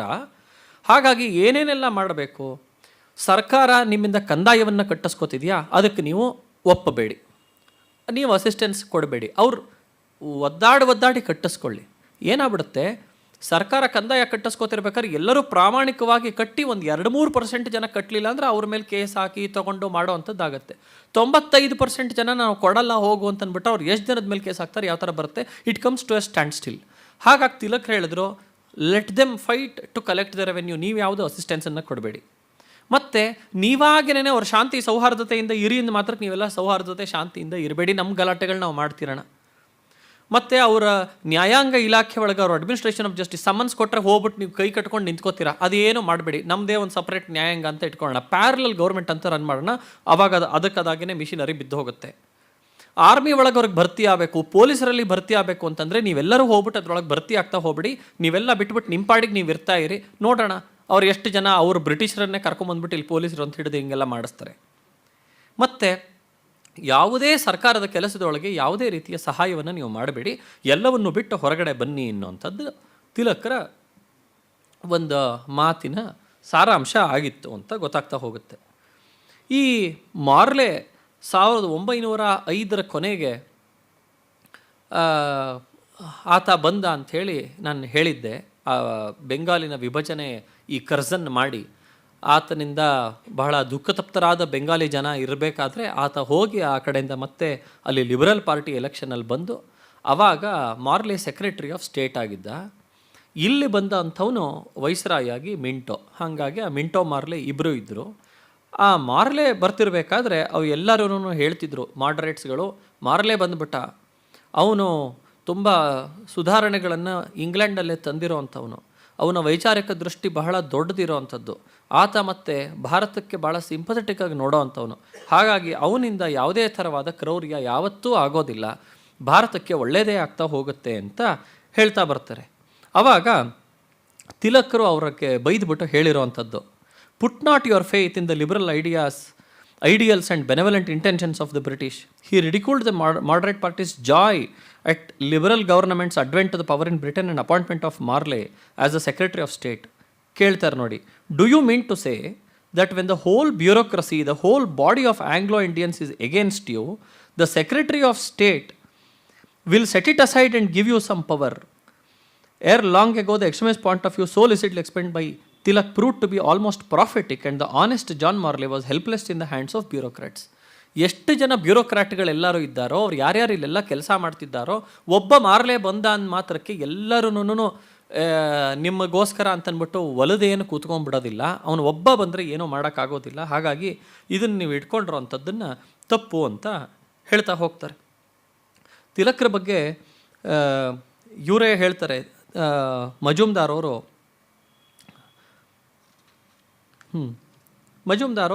ಬರಿತಾ ಹೋಗ್ತಾರೆ. ಇದಾದ ನಂತರ ಈ ಸಿಂಪತಿ ಆಫ್ ದ ರೂಲರ್ಸ್ ಅಂತ ಯಾವುದಿದೆಯೋ ಅವರು ಬಂದುಬಿಟ್ಟು ನಮಗೇನೋ ಒಂದ್ಸಲಿ ಕೊಟ್ಟು ಬಿಡ್ತಾರೆ, ಮಾಡಿಬಿಡ್ತಾರೆ ಅಂತ ಹೇಳಿ ಇದ್ರ ಮೇಲೆ ಯಾವ ನಂಬಿಕೆ ಇಟ್ಕೊಂಡ್ರೂ ಇದು ಯಾವತ್ತೂ ಶಾಶ್ವತವಾಗಿ ಉಳಿಯುವಂಥದ್ದಿಲ್ಲ. ಇವ್ರು ಯಾರೋ ಒಬ್ಬರು ಸಿಂಪಥೆಟಿಕ್ ಆಗಿ ಇರ್ಬೋದು, ಇಲ್ಲದೆ ಇರ್ಬೋದು, ಆದರೆ ultimately they are all Britishers. ಅವರು ನಮ್ಮನ್ನು ದಬ್ಬಾಳಿಕೆ ಒಳಗೆ ಆಳಬೇಕು ಅಂತಲೇ ಬಂದಿರೋ ಅಂಥವ್ರು. ಹಾಗಾಗಿ ಈ 3 Pಗಳು ಪ್ರೇಯರು, ಪ್ಲೀ, ಪ್ರೊಟೆಸ್ಟು ಅಂತನ್ನೋಂಥದ್ದು ಯಾವುದಿದೆಯಲ್ಲ, ಅದು ಯಾವುದು ಯಾವತ್ತೂ ಹೆಲ್ಪ್ ಆಗಲ್ಲ unless until you have force. ಎಲ್ಲಿ ತನಕ ನೀವು ನಿಮ್ಮ ಫೋರ್ಸಿಂದ ನೀವು ಅವರನ್ನು ಹೊಡೆದೋಡಿಸೋದಿಲ್ವೋ ಅಲ್ಲಿ ತನಕ ಇದರಿಂದ ಯಾವ ಉಪಯೋಗವೂ ಆಗೋದಿಲ್ಲ ಅಂತ ಇದನ್ನು ಹೇಳ್ತಾರೆ. ಈ ವಿಚಾರವನ್ನು ತಗೊಂಡು ಅವರು ಹಲವು ಕಡೆಗೆ ಸುತ್ತಾಡ್ತಾರೆ, ಇಡೀ ದೇಶವನ್ನೆಲ್ಲ ಸುತ್ತಾಡ್ತಾರೆ. ಗೋಖಲೆ ಅವರು ಭಾಷಣಗಳನ್ನು ಮಾಡ್ತಾರೆ, ಹಲವು ಕಡೆ ಇದೇ ವಿಚಾರವಾಗಿ ಬರೀತಾರೆ. ಪ್ರತಿಯೊಂದು ಪ್ರೆಸಿಡೆನ್ಸಿ ಟೌನ್ ಒಳಗೂ ಹೋಗಿ ಇದ್ರ ಬಗ್ಗೆ ಹೇಳಿರೋವಂಥದ್ದು ಬರ್ತಾ ಹೋಗುತ್ತೆ. ಮತ್ತು ಆವಾಗಿನ ಪೊಲಿಟಿಕಲ್ ಫೀವರ್ ಯಾವ ಥರ ಇರ್ತಿತ್ತ 2-3 ವರ್ಷದಲ್ಲಿ ಅಂತಂದರೆ, ಬೆಂಗಾಲ್ದು ವಿಭಜನೆ ಆದ ನಂತರ ಏನೇನಾಯಿತು, ಸ್ವದೇಶಿ ಚಳುವಳಿ ಏನೇನಾಯಿತು ಅಂತೆಲ್ಲ ಹೇಳ್ತಾ ಬಂದೆ. ಹಾಗಾಗಿ ಇವರ ಮಾತಿಗೆ ಹೆಚ್ಚಿನ ಬೆಲೆ ಕೊಟ್ಬಿಟ್ಟು ಎಸ್ಪೆಷಲಿ ಯುವಜನಾಂಗ ಅಂತ ಯಾವುದಿದೆಯೋ ಅದೆಲ್ಲರನ್ನೂ ತಿಲಕರ ಕಡೆಗೆ ವಾಲಿಸ್ಕೊಂಡಿರುವಂಥದ್ದಂತೂ ನಾವು ಕಾಣ್ತಾ ಬರ್ತೀವಿ. ಆಮೇಲೆ ನಾವು ನೋಡಿದ್ರೆ ಈ ಮಾಡರೇಟ್ಸ್ಗಳು ಯಾರ್ಯಾರಿದ್ದಾರಲ್ಲ, ಇವರು ಓಪನ್ನಾಗಿ ಯಾವತ್ತೂ ಗವರ್ನಮೆಂಟನ್ನು ಕಂಡೆಮ್ ಮಾಡಿರೋ ಅಂಥದ್ದನ್ನು ಕಂಡಿಲ್ಲ. ಅವತ್ತಿನ ತನಕ 1906 ತನಕ ಓಪನ್ನಾಗಿ ಪಬ್ಲಿಕ್ ಸ್ಟೇಟ್ಮೆಂಟ್ ಕೊಟ್ಬಿಟ್ಟು ಈ ಸರ್ಕಾರ ಇರಬಾರ್ದು, ಇವ್ರು ಬಿಟ್ಟು ಹೋಗಬೇಕು ಇನ್ನೋಂಥದ್ದನ್ನು ಇವರು ಯಾವತ್ತೂ ಸರ್ವಥಾ ಮಾಡಿಲ್ಲ. ಇವರು ಈ ಎಕ್ಸ್ಟ್ರೀಮಿಸ್ಟ್ಗಳು ಯಾರ್ಯಾರೆಲ್ಲ ಬಂದುಬಿಟ್ಟು ಗೌರ್ಮೆಂಟು ನಮ್ಮ ಸರ್ಕಾರ ಬಂದು ನಮ್ಮ ದೇಶವನ್ನೆಲ್ಲ ಸಿಕ್ಕಾಪಟ್ಟೆ ಕಂಗಾಲ ಮಾಡಿಸಿದೆ, ಇದು ಎಕ್ಸ್ಪ್ಲಾಯ್ಟ್ ಮಾಡಿಬಿಟ್ಟಿದೆ, ಹಾಗಾಗಿ ನಮ್ಮ ಇದನ್ನೆಲ್ಲ ಹೊಡೆದು ಹೋಗ್ಬಿಟ್ಟಿದೆ ಅಂತಂದರೆ ಮಾಡರೇಟ್ಸ್ ಅದಕ್ಕೆ ಅಂಥದ್ದೆಲ್ಲ ಏನೂ ಮಾಡಿಲ್ಲ. ಅವರು ಬಂದಿರೋದ್ರಿಂದ ನಮ್ಮ ಸ್ಥಿತಿ ಇನ್ನೂ ಸುಧಾರಿಸಿದೆ, ಇವರು ಚೆನ್ನಾಗಿ ಆಳ್ವಿಕೆ ಮಾಡ್ತಿರೋದ್ರಿಂದನೇ ಈ ಭಾರತ ಈ ಮಟ್ಟಕ್ಕಾದರೂ ಇದೆ, ಬ್ರಿಟಿಷರು ಬಿಟ್ಟು ಹೋಗ್ಬಿಟ್ರೆ ನಮ್ಮ ಗತಿ ಮತ್ತು ಅಧೋಗತಿ ಆಗುತ್ತೆ ಅನ್ನೋಂಥದ್ದನ್ನು ಇವರು ವ್ಯತಿರಿಕ್ತವಾಗಿ ಅವ್ರು ನೋಡ್ತಾ ಇರೋವಂಥದ್ದನ್ನು ಕಾಣಿಸ್ತಾ ಹೋಗ್ತೀವಿ. ನಂತರ ತಿಲಕ್ರೇ ಹೇಳ್ತಾರೆ, ಎಲ್ಲ ಫಾರಿನ್ನೊಳಗೆಲ್ಲ ಸುತ್ತಾಡ್ಕೊಂಡ್ಬಂದರೆ ಅಲ್ಲಿ ಪ್ರತಿಯೊಬ್ಬರು ಹೇಳ್ತಾರೆ 300 ಮಿಲಿಯನ್ ಭಾರತೀಯರು ಯಾರ್ಯಾರಿದ್ದಾರೋ 300 ಮಿಲಿಯನ್ ಗಟ್ಟಲೆ ಇದ್ದಾರೆ, ಯಾರೋ ಒಂದು ಹ್ಯಾಂಡ್ಫುಲ್ ಆಫ್ ಬ್ರಿಟಿಷ್ ಆಫೀಸರ್ಸು ಅವ್ರು ಅಷ್ಟು ಜನನ ಕಂಟ್ರೋಲ್ ಮಾಡ್ತಾ ಇದ್ದಾರಲ್ಲ, ಅದು ಹೇಗೆ ಅಂಥೇಳಿ ನಮಗೆಲ್ಲರಿಗೂ ಆಶ್ಚರ್ಯ ಆಗ್ತಾ ಇದೆ ಅನ್ನೋಂಥದ್ದನ್ನು ಅವರು ವ್ಯಕ್ತಪಡಿಸಿದ್ದಾರೆ ಫಾರಿನರ್ಸ್ಗಳು ಅಂತ ಅನ್ನೋದನ್ನು ತಿಲಕರು ಹೇಳ್ತಾ ಬರ್ತಾರೆ. ಇದು ನಮಗೂ ಇತಿಹಾಸವನ್ನು ನೋಡ್ತಿರ್ಬೇಕಾದ್ರೆ ಈ ಪ್ರಶ್ನೆ ನಮಗೇ ಬರ್ತಾ ಹೋಗುತ್ತೆ. ಇಷ್ಟು ಜನಸಂಖ್ಯೆ ಇರೋವಂಥ ಭಾರತ, ಇಷ್ಟು ಜನ ಇರೋವಂಥ ಭಾರತ, ತಿಲಕರು ಇರೋವಂತಹ ನಾಯಕರು ಇರೋವಂಥದ್ದನ್ನು ನಾವು ಕಾಣ್ತಾ ಬರ್ತೀವಿ. ಇಷ್ಟೆಲ್ಲ ಆದ್ರೂ ಎಣಿಕೆಯಲ್ಲಿ ನೋಡ್ಬೋದಾಗಿರೋವಂಥ ಬ್ರಿಟಿಷ್ ಅಧಿಕಾರಿಗಳಿದ್ದರೆ ನಾವು ಯಾಕೆ ಸ್ವಾತಂತ್ರ್ಯ ಪಡೆಯೋದಕ್ಕೆ ಇಷ್ಟು ತಡ ಆಯಿತು ಅನ್ನೋವಂಥ ಪ್ರಶ್ನೆ ಪ್ರತಿಯೊಬ್ಬರಿಗೂ ಬರ್ತಾ ಹೋಗುತ್ತೆ. ಕಾರಣ ಇದಕ್ಕೆ ಬ್ರಿಟಿಷರಲ್ಲ, ಕಾರಣ ಇದಕ್ಕೆ ಭಾರತೀಯರೇ. ಇವರೊಳಗಿರೋವಂಥ ಭಿನ್ನಾಭಿಪ್ರಾಯಗಳು ಯಾವ್ಯಾವ ಥರ ಇತ್ತು, ಒಂದು ಕಡೆ ನ್ಯಾಷನಲಿಸ್ಟ್ ಅಂದ್ಕೊಂಡವ್ರು ಯಾವ್ಯಾವ ಥರ ಮಾಡ್ತಾ ಹೋಗ್ತಿದ್ರೆ ಕೆಲಸ, ಮಾಡ್ರೇಟ್ಸ್ ಯಾವ್ಯಾವ ಥರ ಅದ್ರ ವಿರುದ್ಧವಾಗಿ ಕೆಲಸ ಮಾಡ್ತಿದ್ರು, ಮುಸ್ಲ್ಮಾನರು ಇನ್ನೊಂದು ಥರ ಯಾವ ಥರ ಕೆಲಸ ಮಾಡ್ತಿದ್ರು ಅಂತ ನಾವು ಒಮ್ಮೆ ನೋಡ್ತಾ ಹೋಗ್ತಿದ್ರೆ ಇದು ನಿಜವಾಗ್ಲೂ ಇದು ಆಗಿರೋವಂಥ ರೀತಿ ಯಾವುದು ಅಂತ ಗೊತ್ತಾಗ್ತಾ ಹೋಗುತ್ತೆ. ಯಾಕೆಂದ್ರೆ ನಮ್ಮ ಇತಿಹಾಸ ಪುಸ್ತಕಗಳಲ್ಲಿ ಕೊಡೋವಂಥದ್ದು ಪ್ರತಿಯೊಬ್ಬರು ಇದಕ್ಕೆ ಹೋರಾಡ್ತಿದ್ರು ಅಂತ. ಒಕ್ಕೂರಿನಲ್ಲಿ ಎಲ್ಲರೂ ಬ್ರಿಟಿಷರು ಬಿಟ್ಟು ಹೋಗಿ ಅಂಥೇಳಿ ನಿಲ್ಲಿಸಲೇ ಬಿಡಬೇಕು ಅಂತ ನಿಲ್ಲಿಸಿದ್ದಿದ್ರೆ ಈ ಪರಿಸ್ಥಿತಿ ನಮಗೆ ಬರ್ತಿತ್ತಾ ಅನ್ನೋವಂಥದ್ದು ಆಗ್ತಾ ಹೋಗುತ್ತೆ. ಇರಲಿ, ನೆಕ್ಸ್ಟು ಅರವಿಂದರು ಹೇಳ್ತಾ ಹೋಗ್ತಾರೆ, ನಾವು ರೆಸಿಸ್ಟೆನ್ಸ್ ಅನ್ನೋವಂಥದ್ದನ್ನು ಕೊಡಬೇಕು. ಅಂದರೆ ಅವ್ರು ಯಾವುದೇ ಕೆಲಸ ಮಾಡೋಕ್ಕೆ ಹೋದರೂ ನಾವು ಅದಕ್ಕೆ ನಿಲುಗಡೆಯನ್ನು ಮಾಡ್ತಾ ಹೋಗಬೇಕು. ರೆಸಿಸ್ಟೆನ್ಸಲ್ಲಿ 2 ರೀತಿ, ಒಂದು ಆ್ಯಕ್ಟಿವ್ ರೆಸಿಸ್ಟೆನ್ಸು, ಇನ್ನೊಂದು ಪ್ಯಾಸಿವ್ ರೆಸಿಸ್ಟೆನ್ಸ್. ಏನು ಪ್ಯಾಸಿವ್ ರೆಸಿಸ್ಟೆನ್ಸ್? ನಾವು ಮಾಡೋವಂಥ ಕೆಲಸವನ್ನು ನಾವು ಮಾಡಲ್ಲ, ನಾನು ಹೀಗೆ ನಿಂತಿರ್ತೀನಿ, ನೀನು ಏನು ಬೇಕೋ ಮಾಡ್ಕೋ ಅಂಥೇಳಿ ನಿಂತಿರೋವಂಥದ್ದು, ಬಹಿಷ್ಕಾರ ಮಾಡೋವಂಥದ್ದು, ನಮಗೇನು ಬೇಕೋ ಅದು ನಾವು ಮಾಡ್ಕೋತೀವಿ ಅಂತ ಬಿಟ್ಟು ಬಿಡೋವಂಥದ್ದು. ಅಂದರೆ ನಾವಾಗಿ ಹೋಗಿ ಗೌರ್ಮೆಂಟನ್ನು ಉರುಳಿಸೋವಂಥದ್ದಲ್ಲ, ನಾವು ಯಾವುದೋ ಕೆಲಸ ಮಾಡದೆ ಸುಮ್ಮನಿದ್ದಕ್ಕೋಸ್ಕರ ಗೌರ್ಮೆಂಟ್ ಮಿಷನರಿ ತಾನಾಗಿ ಕೊಲ್ಯಾಪ್ಸ್ ಆಗುವಂಥದ್ದು, ಇದಕ್ಕೆ ಪ್ಯಾಸಿವ್ ರೆಸಿಸ್ಟೆನ್ಸ್ ಅಂತಾರೆ. ಆ್ಯಕ್ಟಿವ್ ರೆಸಿಸ್ಟೆನ್ಸ್ ಅಂತಂದರೆ ಏನು? ನಾವೇ ಬಂದೋಕೆ ಇಟ್ಕೊಳ್ಳೋದು, ತೊಗೊಳ್ಳೋದು, ಯಾರೊಬ್ಬ ಅಧಿಕಾರಿನ ಹೊಡೆಯೋದು, ಅಥವಾ ಗೌರ್ಮೆಂಟ್ ಬಿಲ್ಡಿಂಗನ್ನು ಉರುಳಿಸಿ ಬೀಳಿಸೋ ಅಂಥದ್ದು. So you are doing a positive act in order to bring down the government. ಹಾಗಾಗಿ ಇದು 2 ರೀತಿ ಒಳಗೆ ಈ ಆ್ಯಕ್ಟಿವ್ ಆ್ಯಂಡ್ ಪ್ಯಾಸಿವ್ ರೆಸಿಸ್ಟೆನ್ಸ್ ಅನ್ನೋವಂಥದ್ದನ್ನು ನಾವು ನೋಡ್ತಾ ಹೋಗ್ತೀವಿ ಅಂತ ಅರವಿಂದರು ಬರಿತಾ ಹೋಗ್ತಾರೆ. ಅರವಿಂದರು ಇದನ್ನು ಹೇಳಿಬಿಟ್ಟು ಹೇಳ್ತಾರೆ, we are dissatisfied with the conditions under which education is imported in the country. ಯಾವ ಥರ ವಿದ್ಯಾಭ್ಯಾಸ ಆಗ್ತಿದೆ ಅದರಿಂದ ನಮಗೆ ಬೇಸರ ಇದೆ. It's calculated poverty and insufficiency. ನಮಗೆ ಸಿಗ್ತಿರೋ ಅಂಥದ್ದು ಸಿಕ್ಕಾಪಟ್ಟೆ ಕಡಿಮೆ. ಇದು ನಮಗಾಗಿ ಬಂದಿರೋಂತಹ ಬಡತನ ಅಲ್ಲ, ನಮ್ಮ ಮೇಲೆ ಇರೋಂಥ ಬಡತನ. ನಾವು ದುಡಿಬಾರ್ದು ಆರ್ಥಿಕವಾಗಿ ಅಂತ ಇಲ್ದಿರೋವಂಥದ್ದನ್ನು ಅಂತ ಅರ್ಥ ಬರುತ್ತೆ. ಮತ್ತು ಆ್ಯಂಟಿ ನ್ಯಾಷನಲ್ ಕ್ಯಾರೆಕ್ಟರ್, ಪ್ರತಿಯೊಂದನ್ನು ನೀವು ಯಾವ ಪಾಲಿಸಿ ಅಂತ ಮಾಡ್ತಿದ್ದೀರೋ ನಮ್ಮ ದೇಶಕ್ಕೆ ವಿರುದ್ಧವಾಗಿರೋವಂಥದ್ದು. ಈ ದೇಶದ ಏಳಿಗೆಗೆ ಅಂತ ಮಾಡ್ತಿಲ್ಲ, ನಿಮ್ಮ ಪರ್ಸನಲ್ ಏಳಿಗೆಗೆ ಅಂತ ಮಾಡ್ತಿರೋವಂಥದ್ದು. ಮತ್ತು ಸಬಾರ್ಡಿನೇಷನ್ ಟು ಗೌರ್ನಮೆಂಟ್. ಯಾವುದೇ ಕಾಲದಲ್ಲೂ ನಮ್ಮ ಸ್ವಇಚ್ಛೆ ಅಂತ ಮಾಡೋವಂಥದ್ದಲ್ಲ, ಸರ್ಕಾರ ಇದರಲ್ಲಿ ಏನು ಹೇಳ್ತಿದೆಯೋ ಅಂತ ನೋಡಿ ನಾವು ಪ್ರತಿಯೊಂದು ಹೆಜ್ಜೆ ಇಡಬೇಕಾಗತ್ತೆ. ಆ ಥರ ಮಾಡ್ತಿದ್ದೀರಾ. ಮತ್ತು ಡಿಸ್ಕರೇಜ್ಮೆಂಟ್ ಆಫ್ ಪೇಟ್ರಿಯಾಟಿಸಮ್. ಯಾವುದೋ ಒಂದು ದೇಶದಲ್ಲಿ ತನ್ನ ದೇಶದ ಬಗ್ಗೆ ಅಸ್ಮಿತೆಯ ಭಾವ ಇಟ್ಕೊಂಡು ನಮ್ಮ ದೇಶಕ್ಕೋಸ್ಕರ ಒಳ್ಳೆಯದಾಗಲಿ ಅಂಥೇಳಿ ಒಬ್ಬೊಂದು ಸೆಂಟಿಮೆಂಟ್ ಇರೋವಂಥದ್ದು ಈಸ್ ನ್ಯಾಚುರಲ್. ಯಾವ ದೇಶದಲ್ಲಾದರೂ ಈ ಥರ ಪೇಟ್ರಿಯಾಟಿಕ್ ಸೆಂಟಿಮೆಂಟ್ ಇರಬೇಕು. ಅದಿದ್ದರೆ ತಪ್ಪು ಅನ್ನೋಷ್ಟರ ಮಟ್ಟಿಗೆ ನೀವು ನಡೆಸ್ತಾ ಇದ್ದೀರಾ. ಹಾಗಾಗಿ we refuse to send our boys to government school, government control institution. We refuse to send our employees to government institutions ಅಂತ ಈ ಥರದ್ದನ್ನೆಲ್ಲ ಬರೆದಿರೋವಂಥದ್ದನ್ನು ನಾವು ಕಾಣ್ತಾ ಹೋಗ್ತೀವಿ. ಅರವಿಂದರು ಆಗಿನ ಕಾಲದಲ್ಲಿ ಅವರು ಬರೆದಿರೋಂಥ ಹಲವು ಬರವಣಿಗೆಗಳೊಳಗೆ for the first time no cooperation, non cooperation ಅನ್ನೋದನ್ನು ನಾವು ನೋಡ್ತಾ ಹೋಗ್ತೀವಿ. ಏಕೆಂದರೆ ಗಾಂಧಿಯವ್ರ ಬಗ್ಗೆ ಓದ್ತಿರಬೇಕಾದ್ರೆ ಅವ್ರದ್ದು ಸ್ವರಾಜ್ಯ ಅನ್ನತ್ತ ಹೇಳಿದ್ರು, ನಾನ್ ಕೋಆಪರೇಷನ್ ಮೂಮೆಂಟ್ ಇತ್ತು, ಇನ್ನೊಂದಿತ್ತು ಅಂತ ಹಲವನ್ನು ಹೇಳ್ತಾ ಬರ್ತಾರೆ. ಬಾಯ್ಕಾಟ್ಗಳನ್ನು ಎಲ್ಲವನ್ನೂ ತಂದಿದ್ದೆ ಗಾಂಧಿ ಅಂತ. ಗಾಂಧಿಯವರು ಇಂಡಿಯನ್ ಸೀನಿಗೆ ಬರೋದಕ್ಕೂ 10-15 ವರ್ಷದ ಮುಂಚೆ ಏನೇನೆ ಇದೆಲ್ಲವೂ ಇತ್ತು. ನಾನ್ ಕೋಆಪರೇಷನ್ ಅಂತೇಳಿ ಹೇಳಿದರು, ಸ್ವರಾಜ್ಯ ಅನ್ನೋವಂಥದ್ದನ್ನು ಹೇಳಿದರು. ಬಾಯ್ಕಾಟ್ ಅನ್ನೋವಂಥದ್ದು ಆಗ್ಲೇ ಮಾತಿನಲ್ಲ, ಇನ್ ಪ್ರಾಕ್ಟೀಸ್ ಆಗಿರೋವಂಥದ್ದನ್ನು ನಾವು ಕಾಣ್ತಾ ಹೋಗ್ತೀವಿ. ಹಾಗಾಗಿ ಇದನ್ನೆಲ್ಲ ನಾವು ನೋಡ್ತಾ ಬರ್ತೀವಿ. ಮಾಡ್ರೇಟ್ ಪಾರ್ಟಿ ಅವರು ಹೇಳ್ತಾ ಹೋಗ್ತಾರೆ, moderate party criticized ultimate goal set up by extremist as well as method suggested. ಅವ್ರು ಹೇಳ್ತಾರೆ ನೋಡಿ, they held our point of view. The future progress of the country was possible under the aegis of British rule alone, and the reasons of this were the incapacity and disunion of the Indians. ನಮಗೆ ಬಿಟ್ಬಿಟ್ರೆ ನಾವು ಎಷ್ಟು ಇನ್ಕೆಪಾಸಿಟಿ ಇರೋರು, ಇನ್ನಫಿಷಿಯೆಂಟಾಗಿ ಇರೋರು ಅಂತಂದರೆ ನಮ್ಮಿಂದ ನಮ್ಮ ರಾಜ್ಯವನ್ನು ನಾವು ನೋಡ್ಕೊಳ್ಳೋಕ್ಕಾಗೋದಿಲ್ಲ, ನಮ್ಮ ರಾಷ್ಟ್ರವನ್ನು ನಾವು ಸಾಗಿಸೋದಕ್ಕಾಗೋದಿಲ್ಲ. ಈ ರಾಷ್ಟ್ರವನ್ನು ಸಾಗಿಸಬೇಕು ಅಂತಂದರೆ ಒಂದು ಡಿಕ್ಟೇಟೋರಿಯಲ್ ಆಗಿ ಸಾಗಿಸಬೇಕಾಗತ್ತೆ. ಅದು ಇರೋವಂಥದ್ದು ಬ್ರಿಟಿಷರೇ. ಹಾಗಾಗಿ ಬ್ರಿಟಿಷರು ಇಲ್ದೇನೆ ನೀವು ಯಾವುದನ್ನು ಮಾಡಬಾರ್ದು ಅಂತ.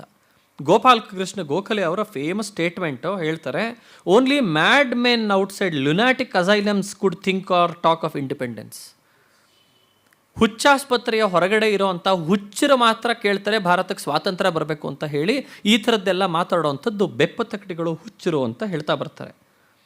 ಗೋಖಲೆ ಅವರ ಸ್ಪೀಚ್ ಒಳಗೆ, ಗೋಖಲೆ ಸ್ಪೀಚಸ್ ಅಂತ ಹೇಳಿ 1300 ಪುಟದಷ್ಟು ಉದ್ದದ್ದು ಒಂದು ಪುಸ್ತಕವೇ ಇದೆ. ಅದರೊಳಗೆ ಅವ್ರು ಹೇಳ್ತಿರೋ ಅಂಥದ್ರೊಳಗೆ ಒಂದು ಪೋರ್ಷನನ್ನು ಓದ್ತೀನಿ. Some have gone so far as to talk of independence as an object of practical pursuit. ಇದೇನೋ ನಿಜಕ್ಕೂ ಕೈಗೆ ಸಿಕ್ಕಿಬಿಡುತ್ತೆ ಅನ್ನೋ ಥರ ನಮಗೆ ಸ್ವಾತಂತ್ರ್ಯ ಬೇಕು ಅಂತ ಕೆಲವರೆಲ್ಲ ಹೇಳ್ತಿದ್ದಾರೆ.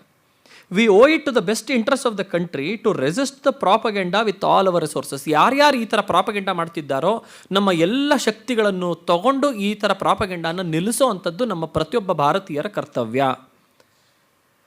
It means the sure destruction or at any rate the indefinite postponement of all these opportunities for slow but peaceful progress which are at present within our reach.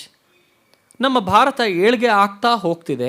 ಒಂದು ಸ್ವಲ್ಪ ವರ್ಷದಲ್ಲಿ ಇನ್ನೂ ಏಳ್ಗೆ ಆಗಿ ನಮ್ಮ ಕೈಯಲ್ಲಿ ಯಾವ ಫಲವು ಸಿಗ್ತಾ ಇದೆಯೋ, ಈ ಥರ ನೀವೇನಾದರೂ ಸ್ವಾತಂತ್ರ್ಯ ಗೀತಂತ್ರ ಅಂತೆಲ್ಲ ಹುಚ್ಚುಚ್ಚನಾಗಿ ಮಾಡ್ತಾ ಹೋದರೆ ಸಿಗೋ ಅಂಥದ್ದು ಫಲ ಸಿಕ್ಕದನ್ನೇ ನಿಮ್ಮ ಕೈಯಾರೆ ನೀವೇ ಅದನ್ನು ನಾಶನ ಮಾಡಿಸ್ಕೊಂಡು ದೂರಕ್ಕೆ ಹಾಕ್ತಾ ಹೋಗ್ತಿದ್ದೀರಾ. There is no alternative to British rule, not only now but for a long time to come. And any attempts made to disturb it, directly or indirectly, are bound to recoil on our own heads. But the attainment of a democratic form of government is bound to be a slow and wary affair. It must depend upon the average strength in the character and capacity of our people taken as a whole, and our average today is far below the English average. The most important work before us, therefore, now is to endeavor to raise that average. ನಾವು ಯಾವ ರೀತಿಯ ಜೀವನವನ್ನು ನಾವು ನಡೆಸ್ತಾ ಇದ್ದೀವಿ ಅದರ average ನೀವು ನೋಡಿದ್ರೆ ಇಂಗ್ಲೀಷ್ ಮನೆಗೆ ಹತ್ತತ್ರಕ್ಕೂ ಇಲ್ಲ, ಬಹಳ ಕೆಳದ ಮಟ್ಟದ ಸ್ಟ್ಯಾಂಡರ್ಡ್ ಆಫ್ ಲಿವಿಂಗಲ್ಲಿ ನಾವು ಇರ್ತಾ ಹೋಗ್ತಿದ್ದೀವಿ. ಎಲ್ಲಿ ತನಕ ನೀವು ಇದ್ರ ರಿಫಾರ್ಮೇಷನ್ ಮಾಡಿ ಅವ್ರದ್ದು ಒಂದು ಮಟ್ಟಕ್ಕೆ ನಾವು ತೊಗೊಂಬರಲ್ವೋ ಅಲ್ಲಿ ತನಕ ಬ್ರಿಟಿಷರು ಹೊರಗೆ ಹೋಗಲಿ ಮಾಡಲಿ ಅಂತೆಲ್ಲ ಹೇಳಬೇಡಿ. ಇದಕ್ಕಿಂತ ದೊಡ್ಡ ದುರಂತ ದೇಶಕ್ಕೆ ಇನ್ನೊಂದು ಆಗೋದಿಲ್ಲ ಅನ್ನುವಂಥದ್ದು ಗೋಖಲೆ ಅವರ ಅಭಿಮತ. ಆಗಿನ ಕಾಲದಲ್ಲಿ ತಿಲಕ್ರು ಎಷ್ಟು ಫೇಮಸ್ ಆಗಿದ್ದರೋ ಪ್ರಾಯಶಃ ಅದಕ್ಕಿಂತಲೂ ಒಂದು 5% ಹೆಚ್ಚು ಫೇಮಸ್ ಆಗಿದ್ದವರು ಗೋಖಲೆ ಅವರು.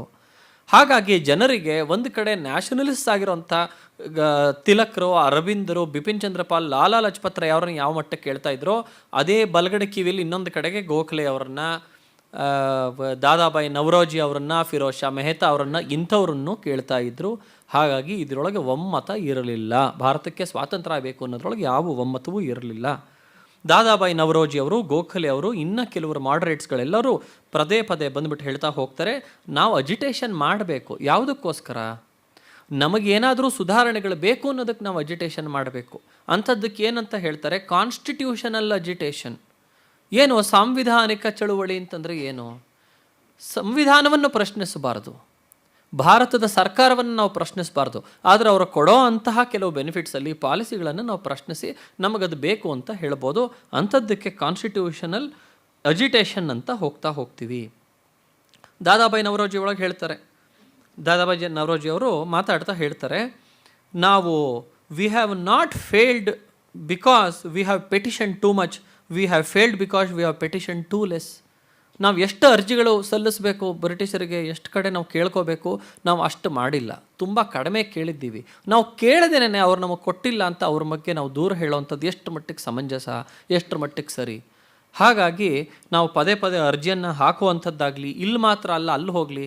ನೋಡಿ, ನಮ್ಮ ಫೈಟಿಂಗಿಗೆ ಅವರೇ ಒಂದು ಮೆಕ್ಯಾನಿಸಮ್ ಕೊಟ್ಟಿಲ್ವೇ? ಅವರೇ ಹೇಳ್ತಾರೆ, ದಾದಾಬಾಯಿ ನವರೋಜಿ ಅವರು, ಹೈಕೋರ್ಟ್ ಅಂತ ಅವರೇ ಎಸ್ಟಾಬ್ಲಿಷ್ ಮಾಡಿದ್ದಾರೆ. ಅವ್ರಿಗೆ ನಮ್ಮ ನ್ಯಾಯನೇ ಕೊಡಬಾರ್ದು ಅಂತಿದ್ದಿದ್ರೆ ನ್ಯಾಯಾಲಯ ಯಾಕೆ ಇಡ್ತಿದ್ರು? ಆ ಥರ ದೊಡ್ಡ ಮನಸ್ಸಿನವರು ಬ್ರಿಟಿಷರು. ಹಾಗಾಗಿ ಒಂದು ನ್ಯಾಯಾಲಯ ಅಂತ ಇಟ್ಟಿರೋದಕ್ಕೋಸ್ಕರ ನಮಗೇನಾದರೂ ಅನ್ಯಾಯ ಆದರೆ ಬನ್ನಿ ಕೋರ್ಟಿಗೆ ಹೋಗೋಣ, ಅದಕ್ಕೋಸ್ಕರ ಒಂದು ಲಾಯರ್ಗಳ ಟೀಮನ್ನು ನಾವು ತಯಾರು ಮಾಡೋಣ. ಈ ಥರದ್ದು ನಾವು ಮಾಡ್ತಾ ಹೋಗಬೇಕಾಗತ್ತೆ. ತೀರಾ ಏನಾದ್ರೂ ಅಗ್ರೆಸಿವ್ ಆಗಿ ಬ್ರಿಟಿಷರ ಮೇಲೆ ಬಂದರೆ ಮಾತ್ರ ಬಹಿಷ್ಕಾರ ಇನ್ನೊಂಥದ್ದನ್ನು ನೋಡಬೇಕು. ಅದು it should be a last resort ಅನ್ನೋ ರೀತಿ ಒಳಗೆ ಅವ್ರು ಹೇಳ್ತಾ ಹೋಗ್ತಾರೆ. CY ಚಿಂತಾಮಣಿ ಅಂಥೇಳಿ ಇನ್ನೊಬ್ಬರು ಇದ್ದರು. ಅವರು ಬರೀತಿರ್ಬೇಕಾದ್ರೆ ಹೇಳ್ತಾರೆ, ಗೋಖಲೆ ಅವರು ಹೇಳಿರೋ ಹಾಗೆ ಬಾಯ್ಕಾಟ್ ಅನ್ನೋ ಅಂಥದ್ದು ಸಾರಾ ಸಗಟಾಗೆಲ್ಲ ಉಪಯೋಗಿಸಬಾರ್ದು. It should be graduated boycott. ಹೇಗೆ ಗ್ರ್ಯಾಜುಯೇಟೆಡ್ ಇನ್ಕಮ್ ಟ್ಯಾಕ್ಸ್ ಅಂತಿರುತ್ತಲ್ಲ, ಆ ಥರ ಇಡಬೇಕು. ಹೇಗೆ ನಾವು ಬಾಯ್ಕಾಟ್ ಮಾಡಬೇಕು ಅಂತಂದರೆ, economic affairs of the country, commerce of the country affect ಆಗ್ದಂಗೆ ಬಾಯ್ಕಾಟ್ ಮಾಡಬೇಕು. ಇದಕ್ಕೆ ಬಾಯ್ಕಾಟ್ ಅಂತಾರ? ಬಹಿಷ್ಕಾರ ಮಾಡಿದ್ರೆ ಎಕನಾಮಿಕ್ಸ್ ಏನೂ ಚೇಂಜ್ ಆಗಬಾರ್ದಂತೆ. ಆ ಆರ್ಥಿಕ ವ್ಯವಸ್ಥೆ ಯಾಕೆ ಅಂತಂದರೆ ದೇಶದ ಹದಗೆಟ್ಟು ಬಿಡುತ್ತೆ ಆರ್ಥಿಕ ವ್ಯವಸ್ಥೆ. ನಾವು ಮಾಡಿರೋ ಕೆಲಸದಿಂದ ನಮ್ಮ ದೇಶದ್ದೇ ಆರ್ಥಿಕ ವ್ಯವಸ್ಥೆ ಸಿಕ್ಕಾಪಟ್ಟೆ ಹದಗೆಟ್ಟು ಬಿಡುತ್ತೆ. ಹಾಗಾಗಿ ಅದನ್ನು ನೋಡಿಕೊಂಡು ಹುಷಾರಾಗಿ ಯಾವ ವಿಚಾರವಾಗಿ ಬಾಯ್ಕಾಟ್ ಮಾಡಬೇಕು ಅದನ್ನು ಮಾತ್ರ ಮಾಡಬೇಕು. ಎಲ್ಲ ರೀತಿಯಲ್ಲೂ ನಾವು ಬಾಯ್ಕಾಟ್ ಮಾಡಬಾರ್ದು ಅಂತ ಇವರು ಹೇಳ್ತಾ ಬರ್ತಿರೋದನ್ನು ನಾವು ಕಾಣ್ತಾ ಹೋಗ್ತೀವಿ. ನಂತರ ಇವರು ಈ ನವರೋಜಿ, ಫಿರೋಜ್ ಶಾ ಮೆಹ್ತಾ ಮತ್ತು ಎಸ್ಪೆಷಲಿ ಚಿಂತಾಮಣಿಯವರು ಹೇಳಿರೋ ಅಂಥದ್ದನ್ನು ನೋಡಿ ಹೇಳ್ತಾರೆ, there is no good reason to lose faith in the justice and good sense of the British. ಬ್ರಿಟಿಷರಿಗೆ ಅವರ ಮನಸ್ಸಿನಲ್ಲಿ ನ್ಯಾಯ ಅನ್ನೋವಂಥದ್ದಿಲ್ಲ, ಅವ್ರಿಗೆ ನಮಗೆ ಒಳಿತು ಮಾಡಬೇಕು ಅನ್ನೋವಂಥದ್ದಿಲ್ಲ ಅನ್ನೋವಂಥದ್ದನ್ನು ನೀವು ಅಷ್ಟು ಬೇಗ ಯಾಕೆ ಭ್ರಮನಿರಸರಾಗ್ತೀರಿ? ಅಂಥದ್ದಾಗುವಂಥ ಅವಶ್ಯಕತೆ ಇಲ್ಲ, ಸ್ವಲ್ಪ ಸಮಯ ಕೊಡಿ. ನಾವು ಕಾಂಗ್ರೆಸ್ ಬಂದ್ಬಿಟ್ಟು ಈ ಥರ ಚಳುವಳಿ ಮಾಡೋಕ್ಕೆ ಶುರುವಾಗಿ ಎಷ್ಟು ಮಹಾವರ್ಷಗಳಾಗಿದೆ? 21 ವರ್ಷದ ಚಳುವಳಿ, 21 ವರ್ಷದ ಅಜಿಟೇಷನ್ನು. ಐರ್ಲ್ಯಾಂಡ್ ಅವರಿಗೆ 100 ವರ್ಷದ ಅಜಿಟೇಷನ್ ಆದ ನಂತರ ಇವಾಗ ಹೋಮ್ ರೂಲ್ ಸಿಕ್ಕಿದೆ. ನಾವು ಮಾಡಬಾರ್ದೆ 100 ವರ್ಷ? 21 ವರ್ಷಕ್ಕೆ ನಿಮಗೆ ಇದೆಲ್ಲವೂ ಬೇಗ ಸಿಕ್ಬಿಡಬೇಕು ಅಂದರೆ ಯಾಕೆ ಈ ಥರ ಫಾಸ್ಟ್ ಫಾರ್ವರ್ಡ್ ರೀತಿ ಒಳಗೆ ನೀವು ನಡೀತಾ ಇದ್ದೀರಾ? ಹಾಗಾಗಿ ತಾಳಿದವನು ಬಾಳಿಯಾನು, ತಾವು ದಯವಿಟ್ಟು ತಾಳಬೇಕು, ಹುಷಾರಾಗಿ ನಾವು ನೋಡ್ಕೊಂಡಿರಬೇಕು. It was concluded that we shall not call into question the honesty of purpose of those in authority over us, nor should we lose faith in our endeavors to obtain our ends. It was pointed out that although the Irish had far closer association with the British, their long agitation for home rule had not yet borne fruit. They had to wait for nearly a century. ನಮಗಿಂತ ಹತ್ತಿರವಾಗಿರೋವಂಥವ್ರು Ireland ಅವರು, ಅಂಥವರೇ 100 ವರ್ಷ ಕಾದಿದ್ದಾರೆ ಅಂದರೆ ನೀವು ಅದಕ್ಕಿಂತ ಮುಂಚೆನೇ ಬೇಕು ಅಂತ ಯಾಕೆ ಬಾಯಿ ಬಡ್ಕೋತೀರಾ ಅನ್ನೋವಂಥದ್ದು ಇವರ ಅಭಿಮತ ಆಗಿತ್ತು. ಆಮೇಲೆ ಇವರು ಮುಧೋಳ್ಕರ್ ಅವರು ಬರಿತಾ ಹೋಗ್ತಾರೆ, ತಿಲಕ್ ಅವರು ಗೋಖಲೆ ಅವರನ್ನು ಸಿಕ್ಕಾಪಟ್ಟ ಅಟ್ಯಾಕ್ ಮಾಡ್ತಿದ್ದಾರೆ. ಈ ಕಾನ್ಸ್ಟಿಟ್ಯೂಷನಲ್ ಅಜಿಟೇಷನ್ ಅಂತ ಮಾಡ್ತಿರೋವಂಥದ್ದು ಬೇರೆ ಏನಿಲ್ಲ, ನೀವು ಭಿಕ್ಷಾಟನೆ ಮಾಡ್ತಿರೋವಂಥದ್ದು. ಬ್ರಿಟಿಷರ ಸರ್ಕಾರದ ಆಫೀಸಿನ ಮುಂದ್ಗಡೆ ಹೋಗ್ಬಿಟ್ಟು ನೀವು ಒಂದು ಪಾತ್ರೆ ಇಟ್ಕೊಂಡು ಭಿಕ್ಷಾಂದೇಹಿ ಅಂತ ಕೇಳ್ತಿದ್ದೀರಾ, ಅವ್ರು ಕೊಟ್ಟಿದ್ದು ನೀವು ತೊಗೊಂಬರ್ತೀರಾ, ಅದೇ ನಿಮ್ಮ ಅರ್ಜಿಯ ಸಂಕೇತ ಹೊರತು ಬೇರೆ ಇನ್ನೇನು ಇಲ್ಲ ಅಂತ ಹೇಳಿ. ಹಾಗಾಗಿ ಈ ಥರದ್ದನ್ನೆಲ್ಲ ತಿಲಕರು ಹೇಳ್ತಾ ಇದ್ದಾರೆ, ಇದು ಯಾವ ಮಟ್ಟಕ್ಕೆ ಸರಿ ಅನ್ನೋಂಥ ಮಾತುಗಳನ್ನು ಹೇಳ್ತಾ ಹೋಗ್ತಾರೆ. ಆಮೇಲೆ ಅರವಿಂದರು ಬರೆದಿರೋಂಥ, ಅದಕ್ಕೆ ವಿರುದ್ಧವಾಗಿ ಬರೆದಿರೋಂಥ ಹಲವು ಇರ್ತಾ ಹೋಗ್ತಿದೆ. ಇಲ್ಲಿ ಸಮಯ ಇಲ್ದಿರೋ ಕಾರಣ ಅವನ್ನೆಲ್ಲವುದನ್ನು ನಾನು ಹೇಳ್ತಾ ಹೋಗೋದಿಲ್ಲ. ಅವರಿಷ್ಟೇ ಹೇಳ್ತಾರೆ, ನಾವು ಬಂದಿರೋಂಥದ್ದು, ನಾವು ಚಳುವಳಿ ಮಾಡ್ತಿರೋಂಥದ್ದು, ಇದೆಲ್ಲನೂ ನಾವೇ ಮಾಡ್ತಿದ್ದೀವಿ ಅಂತಲ್ಲ, ನಮಗೆ ಕಾಣದ ಒಂದು ಕೈ ನಡೆಸ್ತಾ ಇದೆ, ನಮ್ಮಲ್ಲಿ ನಮ್ಮ ಹೃದಯದಲ್ಲಿ ನಿಂತು ಇದನ್ನು ಚಳುವಳಿ ಮಾಡು, ಭಾರತದಿಂದ ಅವರನ್ನು ಓಡಿಸು ಅಂತ ಹೇಳಿ ನಮ್ಮನ್ನೆಲ್ಲ ಮುನ್ನುಗ್ಸಿದೆ, ಬನ್ನಿ ಎಲ್ಲರೂ ಹೋರಾಡೋಣ ಅಂತ ಹೇಳಿ ಇದರ ವಿರುದ್ಧವಾಗಿ ಅರವಿಂದರು ಹೇಳ್ತಿರೋವಂಥದ್ದನ್ನು ಕಾಣ್ತಾ ಹೋಗ್ತೀವಿ. ನಂತರ ಲಾಲಾ ಲಜಪತ್ ರಾಯ್ ಅವರು ಹಲವು ಕಡೆ ಮಾತನಾಡ್ತಾ ಇಲ್ಲದೇ ಅವರೊಂದು ದೊಡ್ಡ ಆರ್ಟಿಕಲನ್ನು ಬರೀತಾರೆ, the national outlook the great need of the situation ಅಂತ ಹೇಳಿ ಬರೆದು ಅದು ಎಲ್ಲ ಕಡೆಗೂ ಹೋಗ್ತಾ ಹೋಗಿ ಅದು ಬರ್ತಾ ಹೋಗುತ್ತೆ. ಅವರು ಆವಾಗ ದಾದಾಬಾಯಿ ನವರೋಜಿ ಅವರನ್ನು ಬೈದಿರೋವಂಥದ್ದನ್ನು ನಾವು ಕಾಣಿಸುತ್ತೆ. ದಾದಾಬಾಯಿ ನವರೋಜಿ ಅವರು ಹೇಳ್ತಾ ಹೋಗ್ತಾರೆ, ಅಜಿಟೇಟ್ ಅಂತ ಹೇಳಿ ಮಾಡೋಣ, ಅದೆಲ್ಲವನ್ನೂ ಮಾಡೋಣ, ಅದು ನಮ್ಮ ಎಜುಕೇಷನಲ್ ಡ್ಯೂಟಿ, ಅದನ್ನು ಮಾಡೋಣ. ಬಟ್ ಅದು ಆಗ್ಬಿಟ್ರೆ ಅದರಿಂದ ನಮ್ಗೆ ಯಾವುದೂ ಅಷ್ಟಕ್ಕೆ ಇಮಿಡಿಯೇಟ್ಲಿ ಸಿಗ್ತಾ ಹೋಗೋದಿಲ್ಲ, ಮುಂದುವರಿತಾ ಹೋಗಬೇಕು. ಆದರೆ ಹೀಗಾಗ್ಬಿಟ್ರೆ ನಾವು ಕಾಂಗ್ರೆಸ್ ಒಳಗೆ ಮತ್ತು ನಾವು ಯಾವ ಥರ ಫಂಕ್ಷನ್ ಮಾಡಬೇಕು? ಯಾಕೆಂದರೆ ಎರಡು ಡಿಫ್ರೆಂಟ್ ಸ್ಕೂಲ್ ಆಫ್ ಥಾಟ್ ಇದೆಯಲ್ಲ, ಯಾವ ಥರ ಮಾಡಬೇಕು ಅಂತಂದಾಗ ಅವರು ಲಾಲಾ ಲಜಪತ್ ರಾಯ್ ಅವರು ಒಂದು ಕಡೆಗೆ ಹೇಳ್ತಾರೆ, ಕಾಂಗ್ರೆಸ್ ಯಾವುದು ಸೆಲ್ಫ್ ಗವರ್ನಮೆಂಟ್ ಅಂತ ಹೇಳ್ತಿದ್ದೀಯಲ್ಲ, ಅದನ್ನು ಸಂಪೂರ್ಣವಾಗಿ ನಾವು ತಿರಸ್ಕಾರ ಮಾಡೋ ಅಂಥದ್ದೇನು ಬೇಕಾಗಿಲ್ಲ. It can B A step towards the full government. ಹಾಗಾಗಿ ಫಸ್ಟ್ ಸೆಲ್ಫ್ ಗವರ್ನಮೆಂಟ್ ಕಲೋನಿಯಲ್ ರೂಲಲ್ಲಿ ನಾವು ಅವ್ರಿಗೆ ಸಪೋರ್ಟ್ ಮಾಡೋದ್ರಲ್ಲಿ ನಮಗೇನು ತಪ್ಪು ಅಂತ ಕಾಣಿಸ್ತಿಲ್ಲ, ಮಾಡೋಣ. ಅದ ನಂತರ ನಮಗೆ ಪೂರ್ಣ ಸ್ವರಾಜ್ಯ ಬೇಕು ಅಂತಂತೂ ನಾವು ಹೇಳೋಣ. ಆದರೆ ನಮ್ಮ ಮುಖ್ಯ ಧ್ಯೇಯೋದ್ದೇಶ ಯಾವುದಿದೆಯೋ ಅದನ್ನು ನಾವು ಬಿಡಬಾರ್ದು ಅಂತ ಹೇಳ್ತಾ ಹೋಗ್ತಿದೆ ಅಂತ ಹೇಳ್ತಾರೆ. ಈ ವಿಚಾರದೊಳಗೆ ಬ್ರಿಟಿಷರ ಅಭಿಪ್ರಾಯ ಏನಿತ್ತು ಅನ್ನೋದನ್ನು ಇಲ್ಲಿ ಮಜುಮ್ದಾರ್ ಅವರು ತಿಳಿಸ್ತಾ ಹೋಗ್ತಾರೆ. ನೋಡಿ, ಮಾರ್ಲೆ ಮಿಂಟೋ ಅನ್ನೋರು ಇಲ್ಲಿ ಬಂದರು, ಇಲ್ಲಿ ಸುಮಾರು ರಿಫಾರ್ಮ್ಸ್ ಮಾಡಿದ್ರು. 1909 ಮಿಂಟೋ ಮಾರ್ಲೆ ರಿಫಾರ್ಮ್ಸ್ ಅಂತ ಭಾಳ ಫೇಮಸ್ ಆಯಿತು. ಅದು ಯಾವ ಮಟ್ಟಕ್ಕೆ ರಿಫಾರ್ಮ್ ಆಯಿತು ಅದಕ್ಕೆ ಬರೋಣ ಮುಂದೆ. ಆದರೆ ಆ ರಿಫಾರ್ಮ್ಸ್ ಎಲ್ಲ ಮಾಡಿದ್ಮೇಲೆ ಅವ್ರು ಹೇಳ್ತಾ ಹೋಗ್ತಾರೆ, ಮಾರ್ಲೆ ಇಷ್ಟೊಂದೆಲ್ಲ ದೇಶಕ್ಕೆ ಒಳ್ಳೇದು ಮಾಡಬೇಕು ಅಂತಿದ್ದ, ಮಿಂಟೋ ದೇಶಕ್ಕೆಲ್ಲ ಇಷ್ಟೊಂದು ಒಳ್ಳೇದು ಮಾಡಬೇಕು ಅಂತ ಇರ್ತಾ ಹೋಗ್ತಿದ್ದ. ಆದರೆ ಇಷ್ಟೆಲ್ಲ ಮಾಡಬೇಕು ಅಂತಂದಾಗ ಇವರೇ ಹುಚ್ಚುಚ್ಚು ಅಜಿಟೇಷನ್ಗಳನ್ನು ಮಾಡಿ ಇವರೆಲ್ಲ ಕೆಡಿಸ್ಕೊಳ್ತಾ ಹೋದರು ಅಂತ ಇವರು ಹೇಳ್ತಾ ಹೋಗ್ತಾರೆ. ಆದರೆ ಇದೇ ಮಾರ್ಲೆ ಒಂದು ಪುಸ್ತಕವನ್ನು ಬರೆದಿದ್ದಾನೆ, ಆನ್ ಕಾಂಪ್ರಮೈಸ್ ಅಂತ. ಮಾರ್ಲೆ ಆನ್ ಕಾಂಪ್ರಮೈಸ್ ಅಂಥೇಳಿ ಒಂದು ಪುಸ್ತಕವನ್ನು ಬರಿತಾ ಹೋಗ್ತಾನೆ. ಆ ಪುಸ್ತಕದೊಳಗನೆ ಆತನೇ ಬರೆದಿರೋ ನೋಡಿ, with reference to extremists, those who are not satisfied with small concessions and ask for more and more really cry for the moon. ಅವನು ಭಾರತದ ಬಗ್ಗೆ ಬರಿತಾ ಇರೋವಂಥದ್ದು. ಇವ್ರಿಗೆ ಕೇಳಲಿ, ಭಾರತದವರು ಏನೋ ಒಂದು ಸ್ವಲ್ಪ ಕೇಳಲಿ, ತೀರ ಚಂದ್ರನನ್ನೇ ಕೇಳೋವಂಥದ್ದು, ಭಾರತದಿಂದ ಬ್ರಿಟಿಷರೇ ಹೊರಗೋಗ್ಬೇಕು ಅಂತ ಕೇಳೋವಂಥದ್ದು. ಇದು ಕೇಳೋದಾದರೂ ಅವ್ರಿಗೆ ಸರಿ ಅಂತ ಅನ್ಸುತ್ತಾ? ಏನೋ ಚಿಕ್ಕ ಪುಟ್ಟದ್ದೇನಾದರೂ ರಿಫಾರ್ಮ್ಸ್ ಕೇಳಿದ್ರೆ ಕೊಟ್ಟಿಯಾವು, ಆದರೆ ಅದನ್ನು ಬಿಡ್ತಾರೆ, ಭಾಳ ದೊಡ್ಡದನ್ನೇ ಕೇಳ್ತಾ ಹೋಗ್ತಾರೆ ಅಂತನ್ಬಿಟ್ಟು ಆತ ಬೈತಾನೆ. ಕೊನೆಯದಾಗಿ ಆತನೇ ಮಿಕ್ಕಿದ್ದು ಇನ್ನೊಂದು ಕಡೆ ಆ ಕಾಂಪ್ರಮೈಸ್ ಒಳಗೆ ನಮ್ಮ ಭಾರತದ ಬಗ್ಗೆ ಈ ಥರ ಹೇಳಿರೋ ಅಂಥವನು, ಈ ನಮ್ಮ ಭಾರತೀಯರು ಮಾರ್ಲೆ ಮಾಡಿರೋ ಅಂಥ ರಿಫಾರ್ಮ್ಸು, ಅದು ಆ್ಯಕ್ಚುಲಿ ರಿಫಾರ್ಮ್ಸಿಗೆ ಉಲ್ಟಾ ಆಗಿರೋವಂಥದ್ದು ಯಾವುದ್ಯಾವುದಿದೆಯೋ ಅದರ ಬಗ್ಗೆ ಎಲ್ಲ ಇವನು ಬೈದ್ಬಿಟ್ಟು ಇವರು ನನಗೆ ಇಂದ್ರ ಬೇಕು ಚಂದ್ರ ಬೇಕು ಅಂತ ಕೇಳ್ತಾರೆ ಅಂತ ಬೈದಿರೋ ಅಂಥವನು, ಆತ ಜನರಲಿ ಪೊಲಿಟಿಕಲ್ ಹಿಸ್ಟ್ರಿ ಅಥವಾ ಪೊಲಿಟಿಕಲ್ ಸೈನ್ಸ್ ಬಗ್ಗೆ ಬರಿತಾ ಹೇಳೋ ಅಂಥ ಕೆಲವು ಮಾತು ನೋಡಿ. A small and temporary improvement May really B the worst enemy of a great and permanent improvement. ನಮಗೆ ಮುಖ್ಯ ಉದ್ದೇಶ, ಮುಖ್ಯ ಧ್ಯೇಯ ಯಾವುದಿದೆಯೋ ಅದರಲ್ಲಿ ನೀವು ಚಿಕ್ಕ ಪುಟ್ಟದ್ದು ನಾವು ನೋಡ್ತಾ ಹೋದರೆ we lose site of the main agenda. ಹಾಗಾಗಿ ನಮ್ಮ ಸ್ವಾತಂತ್ರ್ಯಕ್ಕೆ ಇದೊಂದು ಅರ್ಧ ಸ್ವಾತಂತ್ರ್ಯ ಬಂದುಬಿಡಲಿ, ನಾವು ಕಲೋನಿಯಲ್ ಗೌರ್ಮೆಂಟಲ್ಲಿ ಇಡೋಣ, ಅದಾದಮೇಲೆ ನಂತರ ನಾವೇನೋ ಅವ್ರಿಗೆ ಗೊತ್ತಾಗ್ಬಿಡುತ್ತೆ ಇವ್ರು ಎಷ್ಟು ಚೆನ್ನಾಗಿ ನಡೆಸ್ಕೋತಾರೆ ಅಂಥೇಳಿ ಆಮೇಲೆ ನಮಗೆ ಕೊಟ್ಟುಬಿಡ್ತಾರೆ ಅನ್ನೋವಂಥದ್ದೆಲ್ಲ ಇದೆಯಲ್ಲ, ಈ ಆಶಾವಾದಿ ಅಂತ ಅವರು ಈ ಭಾರತ ಅಂತ ಹೇಳೋದಿಲ್ಲ, ಆದರೆ ಆತ ಹೇಳೋದನ್ನು ನೋಡ್ತಾರೆ. Small improvement is the worst enemy of a great and permanent improvement unless the first is made on the lines and in the direction of the second, and so it may if it be successfully palmed off upon a society as actually being the second. ಎರಡನೇ point ಹೇಳ್ತಾನೆ, in a different way the second possible evil of a small reform. ಚಿಕ್ಕದು ಈ ಥರ small ರಿಫಾರ್ಮ್ಗಳು ಕೇಳಿದ್ರೆ it may be equally mischievous where the small reform is represented as settling the question. The mischief here is not that it takes out the progressive course, but that it sets men's minds in a posture of contentment, which is not justified by the amount of what has been done, which makes it all harder to arouse them to the new effort when the inevitable time arrives. ಚಿಕ್ಕದಕ್ಕೋಸ್ಕರ ನೀವು ಹೋರಾಡ್ತಾ ಇದ್ದು ಅದೊಂದು ಚಿಕ್ಕ reform ಸಿಗಲಿ, ಅದೊಂದು ಸಿಗಲಿ ಅಂಥೇಳಿ ಅದು ಸಿಕ್ಕ ತಕ್ಷಣ ಏನಾಗ್ಬಿಡುತ್ತೆ, ಮನಸ್ಸಿಗೊಂದು ಕಂಟೆಂಟ್ಮೆಂಟ್ ಬಂದುಬಿಡುತ್ತೆ. ಕೊಡ್ತಿದ್ದಾರಲ್ಲ, ಇಷ್ಟು ಕೇಳಿದ್ವಿ ಇಷ್ಟು ಕೊಟ್ವಿ ಅಂತ ಹೇಳಿ. ಯಾವ ಕರೆಕ್ಟ್ ಸಮಯ ಬರುತ್ತೋ ಅವ್ರು ನಿಜಕ್ಕೂ ಹೊರದೋಡಿಸಿ ನಾವು ಮೇಲ್ಗಡೆ ಬರೋಣ ಅಂಥೇಳಿ ಹಂಗೆ ಬರೋ ಅಷ್ಟರೊಳಗೆ ನಿಮ್ದು ಎಲ್ಲ ಆವೇಶವೂ ಅಲ್ಲಿ ತಮಣಿ ಆಗ್ಬಿಟ್ರತ್ತೆ, ಕುದ್ದಿರೋದಿಲ್ಲ. ಆ ಕಾರಣದಿಂದ it is important that we are always striving towards the inevitable that they have to go out ಅನ್ನೋ ಅಂತ ಇದರಲ್ಲಿ ಹೇಳ್ತಾ ಹೋಗ್ತಾನೆ. ಇದು ಈತನ ಮಾತು ಮಾತ್ರ ಅಲ್ಲ, ಅಲ್ಲೇ ಬ್ರಿಟನಲ್ಲೇ ಇನ್ನೊಬ್ಬ ಇರೋವಂಥ ಲಾರ್ಡ್ ಆ್ಯಕ್ಟನ್ ಅನ್ನೋಂಥವನು ನ್ಯಾಷನಾಲಿಟಿ ಅನ್ನೋಂಥ ಕಡೆ ಬರಿತಾ ಹೋಗ್ತಾನೆ. The pursuit of a remote and ideal object which captivates the imagination by its splendor and reason by its simplicity evokes an energy which should not be inspired by a rational possible end, limited to many antagonist claims and confined to what is reasonable, practical and just. ಇವನು ಹೇಳ್ತಾ ಹೋಗ್ತಾನೆ, ಎಷ್ಟೋ ಸತಿ ಇವ್ರು ಹೇಳೋ ಅಂಥದ್ದುಂಟು ಮಾಡ್ರೇಟ್ಸ್ಗಳು. ಏನಂತ, ನಮಗೆ ಬ್ರಿಟಿಷರು ಇಲ್ಲಿಂದ ಹೊರಗೆ ಹೋಗ್ಬಿಡ್ಲಿ, ನಾವೇ ಎಲ್ಲ ಸರ್ಕಾರ ನೋಡ್ಕೊತಿದ್ದೀವಿ. ಇಟ್ ಈಸ್ ಎ ಯೂಜಲೈಸಿಂಗ್ ಥಾಟ್, ಇದೊಂಥರ ರೊಮ್ಯಾಂಟಿಸೈಸಿಂಗ್ ಥಾಟ್ ಇದು.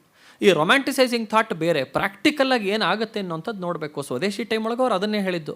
ನೀವು ಹೇಳ್ಬಿಡ್ತೀರಾ ಈ ಟೆಕ್ಸ್ಟೈಲ್ ಇಂಡಸ್ಟ್ರಿ ಇದೆಲ್ಲವೂ ಇವತ್ತೇ ಮ್ಯಾಂಚೆಸ್ಟರ್ ನಿಲ್ಲಿಸಿ ಅಂತೇಳಿ, ಇಷ್ಟು ಜನಕ್ಕೆ ಬೇಕಾಗಿರೋಂಥ ಬಟ್ಟೆಗಳನ್ನು ಕೊಡೋದಕ್ಕೆ ನಮ್ಮ ಹತ್ರ ಶಕ್ತಿ ಇದೆಯಾ? ಆ ಪ್ರಾಕ್ಟಿಕಲ್ ಆಸ್ಪೆಕ್ಟ್ ನೀವು ಗೊತ್ತಿಲ್ಲದೆ ಹೀಗೆಲ್ಲ ಮುನ್ನೋಗ್ತಿರಲ್ಲ, ಇದೊಂದು ಹುಚ್ಚು ಅಂತ ಹೇಳ್ತಾ ಹೋಗ್ತಾರೆ. ಆತನೇ ಲಾರ್ಡ್ ಆ್ಯಕ್ಟನ್ನೇ ಬರಿತಾ ಇಲ್ಲಿ ಹೇಳ್ತಾ ಹೋಗ್ತದಾನೆ, ಈ ಹುಚ್ಚುಗಳೇನೇನೇ ಯಾವ್ದಾದ್ರು ನೀವು ಹುಚ್ಚು ಅಂತಿದ್ದೀರೋ ಇಂಥವೇ ದೊಡ್ಡ ಸಂಭ್ರಮವನ್ನು ಮಾಡಿಸೋ ಅಂಥದ್ದು. ಯಾಕೆ? ದೇಶಕ್ಕೆ ಬೇಕಾಗಿರೋವಂಥದ್ದು mainly the emotional card of the people, not practical exigencies of the situation ಅಂತ ಹೇಳಿ ಆತ ಹೇಳೋದನ್ನು ನಾವು ನೋಡ್ತಾ ಬರ್ತೀವಿ.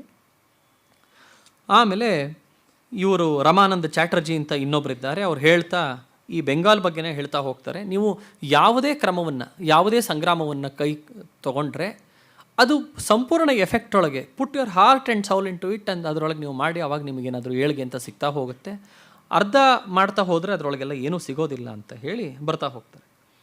ಹಾಗಾಗಿ ಕೆಲವರು ಇದನ್ನೆಲ್ಲ ನಾವು ನೋಡ್ತಾ ಹೋಗ್ತಿರ್ಬೇಕಾದ್ರೆ ಇದೇ ಥರ ಮಾತುಗಳು ಬರೀ ಭಾರತದಲ್ಲ, ಇಂಗ್ಲೆಂಡಿನಲ್ಲೂ ಈ ಥರ ಸುಮಾರು ಕಡೆ ಮಾಡ್ರೇಟ್ಸ್ ಎಕ್ಸ್ಟ್ರೀಮಿಸ್ಟ್ ಎರಡು ಎಕ್ಸ್ಟ್ರೀಮ್ ವ್ಯೂಗಳ ಬಗ್ಗೆ, ಎಕ್ಸ್ಟ್ರೀಮಿಸ್ಟ್ ವ್ಯೂಗಳ ಬಗ್ಗೆ ಅಲ್ಲಿ ಸಿಕ್ಕಾಪಟ್ಟೆನೇ ವಿರೋಧ ಇತ್ತು. ಮಾಡ್ರೇಟ್ಸ್ ವ್ಯೂಗಳ ಬಗ್ಗೆ ಎಷ್ಟರ ಮಟ್ಟಿಗೆ ಕೊಡ್ಬೋದು ಇಲ್ಲ ಅನ್ನೋದ್ರ ಬಗ್ಗೆ ಚರ್ಚೆ ಆಗ್ತಾ ಇತ್ತು. ಇದು ಇಂಗ್ಲೆಂಡಲ್ಲಿ ನಡೀತಿರೋವಂಥದ್ದನ್ನು ನೋಡ್ತಾ ಬರ್ತೀವಿ. ಈ ವಿಚಾರದಲ್ಲಿ ನೋಡ್ತಾ ಹೋದರೆ ಒಂದಿಷ್ಟು ಜನ ಎಲ್ಲ ಭಾಳ ಪೊಲಿಟಿಕಲ್ ಆಸ್ಪಿರೇಷನ್ಸ್ ಆಫ್ ಇಂಡಿಯಾಗೆ ತುಂಬ ನಮ್ಮ ಪರವಾಗಿರೋ ಅಂಥದ್ದು ಅಂತ ಹೇಳಿ ಒಂದು ಹಳೇದೊಂದು 200 ವರ್ಷದ ಟಿಪ್ಪಣಿ ಕೊಡ್ತಾ ಹೋಗ್ತಾರೆ. Edmund Burke, Macaulay, Bright, Fawcett, Cotton, Henry Cotton ಇಂಥವ್ರೆಲ್ಲರೂ ಬರ್ತಾಯಿದ್ರು. ಇಂಥವ್ರೆಲ್ಲರಿಂದನೂ ನೋಡ್ತೀವಿ ಅಂತ ಹೇಳ್ತಾ ಹೋಗುತ್ತೆ. ಇನ್ನೊಬ್ಬ ಜಾನ್ ಪೇಜ್ ಹಾಬ್ಸ್ ಅನ್ನೋಂಥವನು 1907 ನಮ್ಮ ಭಾರತದ ಆಗಿನ ಸ್ಥಿತಿಯೊಳಗೆ ಇದ್ದಿದ್ದು, ಯಾವ್ಯಾವ ಥರ ಐಡಿಯಾಲಜಿ ಓಡಾಡ್ತಿತ್ತು ಅನ್ನೋದನ್ನೆಲ್ಲ ನೋಡ್ತಾ ಆತ ಬರಿತಾನೆ. The liking for the power, English ಬಗ್ಗೆ ಅವನು ಬರಿತಾ ಹೋಗ್ತಾನೆ. ಇಂಗ್ಲೀಷ್ರದ್ದು ಇವ್ರು ಇಷ್ಟೆಲ್ಲ ಹೋಮ್ ರೂಲು ಅದು ಇದು ಅಂತ ಕೇಳ್ತಾ ಹೋಗ್ತಿದ್ದಾರೆ, ಅವ್ರು ಕೇಳೋರ್ಗೂ ಕರೆಕ್ಟಾಗಿ ಗೊತ್ತಿಲ್ಲ, ಇವ್ರು ಕೊಡೋರಿಗೆ ಮೊದಲೇ ಗೊತ್ತಿಲ್ಲ ಅಂತ ಬರೆದು ಬ್ರಿಟಿಷರ ಮೆಂಟಾಲಿಟಿ ಯಾವ ಥರ ಅಂತ ಬರಿತಾ ಹೋಗ್ತಾನೆ. The liking for power and a certain unctuous belief that English rule is the best for everybody dominate the abstract desire to be just. What then is to be done? If one Englishman may give advice to India's millions, I think it should be this: India must be its own savior. ಯಾರೋ ಬಂದು ನಿಮ್ಮನ್ನು ಉದ್ಧಾರ ಮಾಡೋದಿಲ್ಲ, ನಿಮಗೆ ಬೇಕಾ ನೀವೇ ಉದ್ಧಾರ ಆಗಿ. The best course for India is the bold course. She must refrain from pleading for trivial relaxation and boldly set forth a larger claim. Insist upon it night and day. Set up associations, set up unions. Do actually the self-help, much of what legalized home rule might be supposed to do. Let the National Congress introduce some kind of unbroken continuity in its work. Encourage home trade as a preliminary to home rule ಅಂತ ಹೇಳಿ ಆ ಥರ ಒಂದು ದೀರ್ಘವಾದ ಟಿಪ್ಪಣಿಗಳನ್ನು ಕೊಡ್ತಾ ಹೋಗ್ತಾನೆ. ಭಾರತದವರು ನಿಮಗೆ ಸ್ವಾತಂತ್ರ್ಯ ಬೇಕು ಅಂದರೆ ನೀವು ಯಾವ್ಯಾವ ಥರ ಕೊಡ್ತಾ ಹೋಗಬೇಕು ಅಂತ ಹೇಳಿ. ಈ ಜಾನ್ ಪೇಜ್ ಹಾಬ್ಸ್ ಅನ್ನೋವಂಥವನು ಸರ್ಕಾರದಲ್ಲೇನೂ ಇರಲಿಲ್ಲ, he was outside of the government. ಆ ಥರ ಈತ ಬರೆದಿರೋಂಥದ್ದು ಕೊಡ್ತಾ ಹೋಗುತ್ತೆ. ಇದು it finds the right card with Tilak. ಹಾಗಾಗಿ ತಿಲಕರು ಇದನ್ನು ನೋಡ್ತಾ ಹೋಗಿ ಮಾಡ್ತಾ ಹೋಗ್ತಾರೆ. ಇದರ ನಂತರ ಏನಾಗ್ತಾ ಹೋಯಿತು, ಎಸ್ಪೆಷಲಿ ಆವಾಗಿನ ಯುವ ಜನಾಂಗಕ್ಕೆಲ್ಲನೂ ಇದಕ್ಕಿಂತ 10-15 ವರ್ಷ 20 ವರ್ಷದ ಕೆಳಗೆ ದೊಡ್ಡ ನಾಯಕರಾಗಿ ಅಲ್ಲಿ ಬಂದಿರೋಂಥವ್ರು ಸುರೇಂದ್ರನಾಥ್ ಬ್ಯಾನರ್ಜಿ. ಈ ಸುರೇಂದ್ರನಾಥ್ ಬ್ಯಾನರ್ಜಿ ಅವರು ಈ ನ್ಯಾಷನಲ್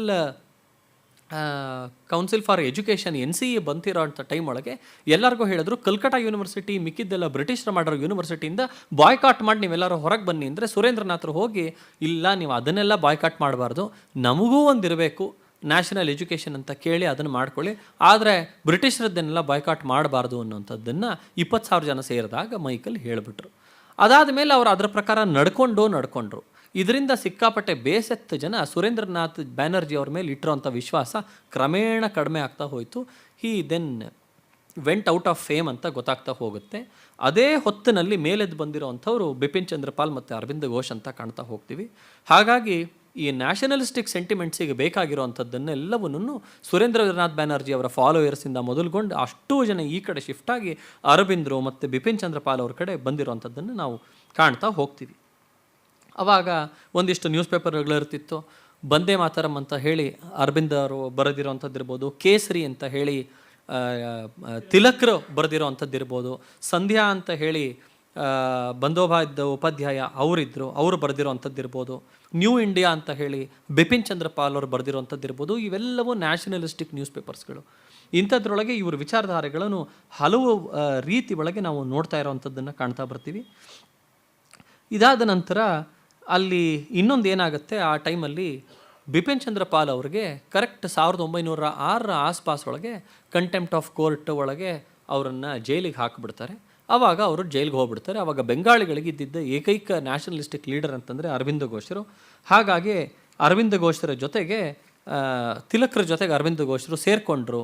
ಹಾಗಾಗಿ ಬಂತು ಅಂತ ಗೊತ್ತಾಗ್ತಾ ಹೋಗುತ್ತೆ. 4 ಜನ ಮುಖ್ಯವಾಗಿ ಇಲ್ಲಿ ಕಾಣಿಸ್ತಾ ಹೋಗ್ತಾರೆ. ಲಾಲ್ ಬಾಲ್ ಪಾಲ್ ಗೊತ್ತೇ ಇದ್ದಾರೆ, ಲಾಲ್ ಲಜಪತ್ ರಾಯ್, ಬಿಪಿನ್ ಚಂದ್ರಪಾಲ್, ಬಾಲ್ ಗಂಗಾಧರ್ ತಿಲಕ್, ಅವ್ರ ಜೊತೆಗೆ ಅರವಿಂದ್ರು. ಈ 4 ಜನ ಸೇರಿ ನ್ಯಾಷನಲಿಸ್ಟಿಕ್ ಮೂಮೆಂಟನ್ನು ಮತ್ತು ಇವ್ರು 4 ಜನ ಒಟ್ಟಿಗೆ ಮಾತನಾಡ್ತಾನೂ ಇದ್ದರು ಅಂತ ಗೊತ್ತಾಗ್ತಾ ಹೋಗುತ್ತೆ. ಅದರ ರೀತಿ ಒಳಗೆ ಇವರು ನಡೀತಾ ಹೋದರು ಅಂತ ನಾವು ಹೇಳ್ಬೋದು. ಇದರ ನಂತರ ನಾವು ನೋಡೋ ಅಂಥದ್ದು, ಇವರಿಬ್ಬರಲ್ಲಿ ಯಾವಾಗ ಡಿಫ್ರೆನ್ಸ್ ಆಫ್ ಒಪಿನಿಯನ್ ಈ ಥರ ಬರ್ತಾ ಹೋಯಿತು, ಔಟ್ರೈಟಾಗಿ ಜನರ ಮುಂದೆ ಭಾಷಣಗಳಲ್ಲಿ ಅವರ ಬರವಣಿಗೆಯಲ್ಲಿ ಒಬ್ಬರನ್ನೊಬ್ಬರು ಟೀಕಿಸ್ತಾ ಇದ್ದರು, ಬೈತಾ ಇದ್ದರು. ಇನ್ಫ್ಯಾಕ್ಟ್ ಗೋಖಲೆಗೆ ತಿಲಕ್ರ ಮುಖ ಕಂಡ್ರೆ ಆಗ್ತಿರಲಿಲ್ಲ, ತಲೆ ಕಂಡ್ರೆ ಆಗ್ತಿರಲಿಲ್ಲ, ತಿಲಕ್ರಿಗೂ ಗೋಖಲೆ ಅವ್ರನ್ನ ಕಂಡ್ರೆ ಆಗ್ತಿರಲಿಲ್ಲ. ಎದ್ರಾ ಭದ್ರ ಅವರು ಬೇಕಷ್ಟು ಕಡೆಗೆ ಒಬ್ರನ್ನೊಬ್ರು ಬೈಕೊಂಡಿರೋ ಅಂಥದ್ದು, ಬರೆದಿರೋ ಅಂಥದ್ದು, ಇವ್ರದ್ದು ಮೆಂಡಿಕೆಂಟ್ ಆಟಿಟ್ಯೂಡ್ಸ್ ಅಂತ ಇವರು ನಮಗೆ ಬರೆದಿರೋ ಅಂಥದ್ದನ್ನೆಲ್ಲ ಇವರು ಹೊರಗೆ ಹಾಕ್ಸ್ತಾ ಇದ್ದಾರೆ ತಿಲಕರು ಅಂತ ಈ ಥರ ಮಾಡೋ ಅಂಥದ್ದನ್ನು ನಾವು ಹಲವು ಕಡೆ ಕಾಣಿಸ್ತಾ ಹೋಗ್ತೀವಿ. ಆದ್ರೂ ಇವರು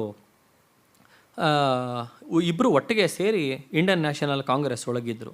ಅಲ್ಲಿ ಇರ್ತಿರ್ಬೇಕಾದ್ರೆ ಪ್ರೆಸಿಡೆಂಟನ್ನು ಯಾರು ಮಾಡಬೇಕು, ಇಂಡಿಯನ್ ನ್ಯಾಷನಲ್ ಕಾಂಗ್ರೆಸ್ ಸೆಷನ್ಸ್ಗಳಲ್ಲಿ ಯಾರನ್ನು ಕೂಡಿಸ್ಬೇಕು, ಆಫೀಸ್ ಬೇರರ್ಶಿಪ್ ಯಾರು ಮಾಡಬೇಕು ಅಂದರೆ ಅಲ್ಲಿ ಇವರಿಬ್ಬರ ಮಧ್ಯೆ ಮತ್ತೆ ಟಗ್ ಆಫ್ ವಾರ್. ಇವರು ಬಿಪಿನ್ ಚಂದ್ರಪಾಲ್ ಅವರನ್ನು ಬರಬೇಕು ಅಂತಿದ್ರು, ಅವರು ಬೇಡ ಅಂಥೇಳಿ ಒಬ್ಬ ಮಾಡರೇಟ್ ಲೀಡರನ್ನು ತರಬೇಕು ಅಂತ. ಈ ಥರ ಮಾಡ್ತಾ ಹೋಗ್ತಾ ಇದ್ರದ್ದನ್ನು ನಾವು ಕಾಣಿಸ್ತಾ ಹೋಗ್ತೀವಿ. ನಂತರ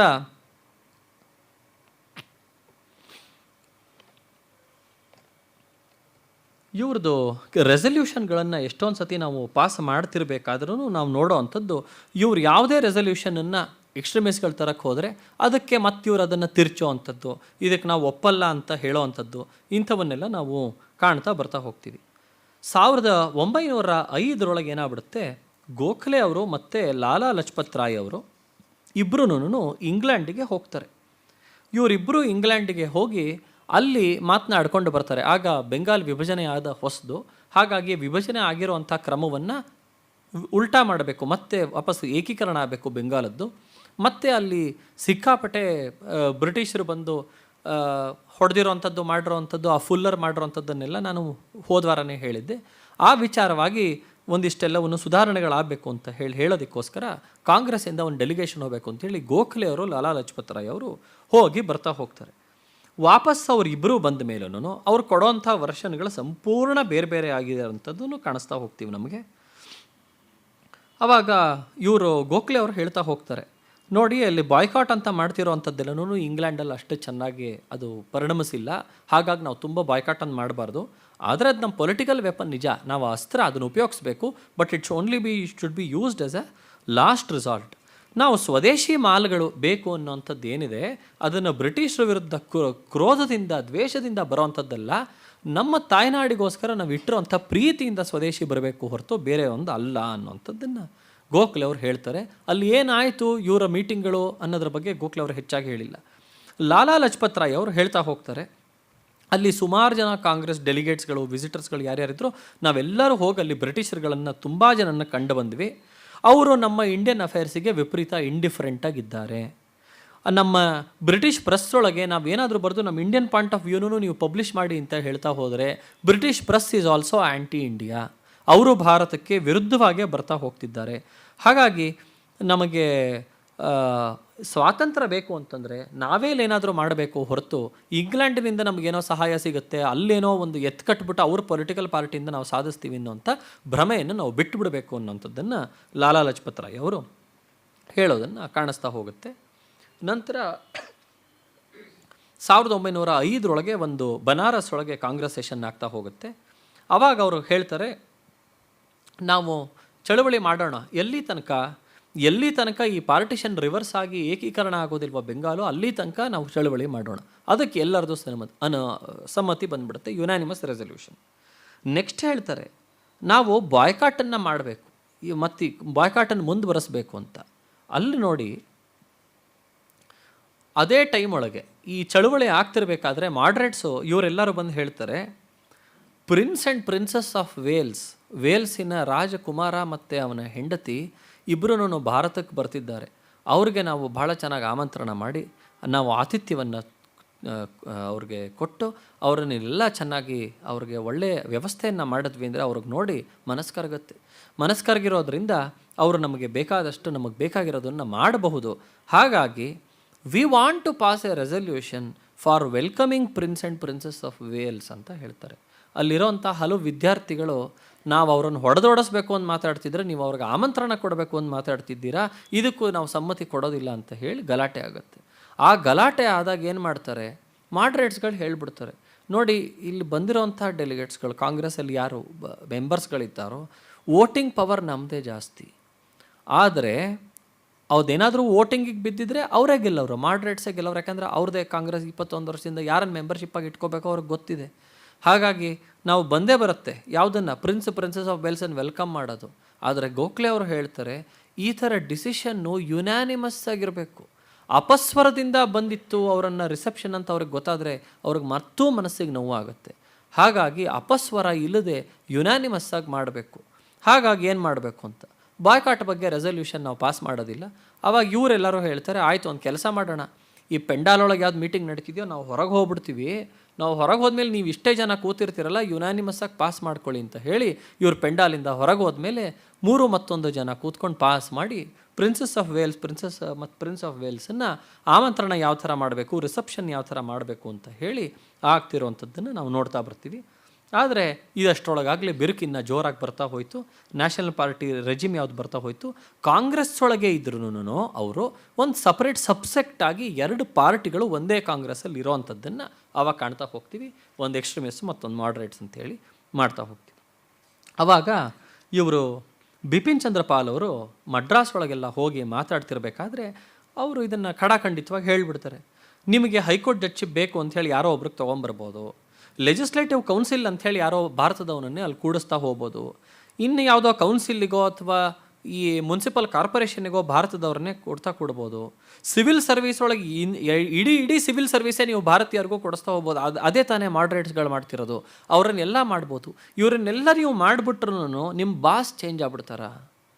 ಅವ್ರು ಯಾವತ್ತಿದ್ರು ಇಂಗ್ಲೆಂಡ್ ಅವರೇ ಅಲ್ವೇ, ಅವ್ರು ಯಾವತ್ತಿದ್ರು ಬ್ರಿಟನ್ ಅವರೇ ಅಲ್ವೇ, ಇವ್ರು ಯಾವತ್ತಿದ್ರು ಅವ್ರ ಸರ್ವೆಂಟ್ಗಳು, ಅವ್ರು ಹೇಳ್ದಂಗೆ ಇವ್ರು ಕೇಳಬೇಕು. ನಿಮ್ಮ ಕೈಯಲ್ಲಿ ನೀವು ಮಾಡ್ತಿರ್ಬೋದು ನ್ಯಾಯ ಅಂತ ಅನ್ನಿಸ್ಕೊಟ್ರು ಅಂಥದ್ದು, ಆದರೆ ಅವ್ರು ಹೇಳ್ತಿರೋವಂಥದ್ದೇ ಮಾಡ್ಬೋದು.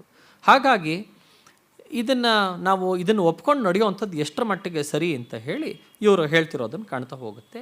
ಈ ನಿಟ್ಟಿನೊಳಗೆ ಸಾಕ್ತಿರ್ಬೇಕಾದ್ರೆ ಆಗಿದ್ದು 2 ಸೆಷನ್ನು, ಒಂದು ಕಲ್ಕಟಾ ಸೆಷನ್, ಮತ್ತೊಂದು Surat session.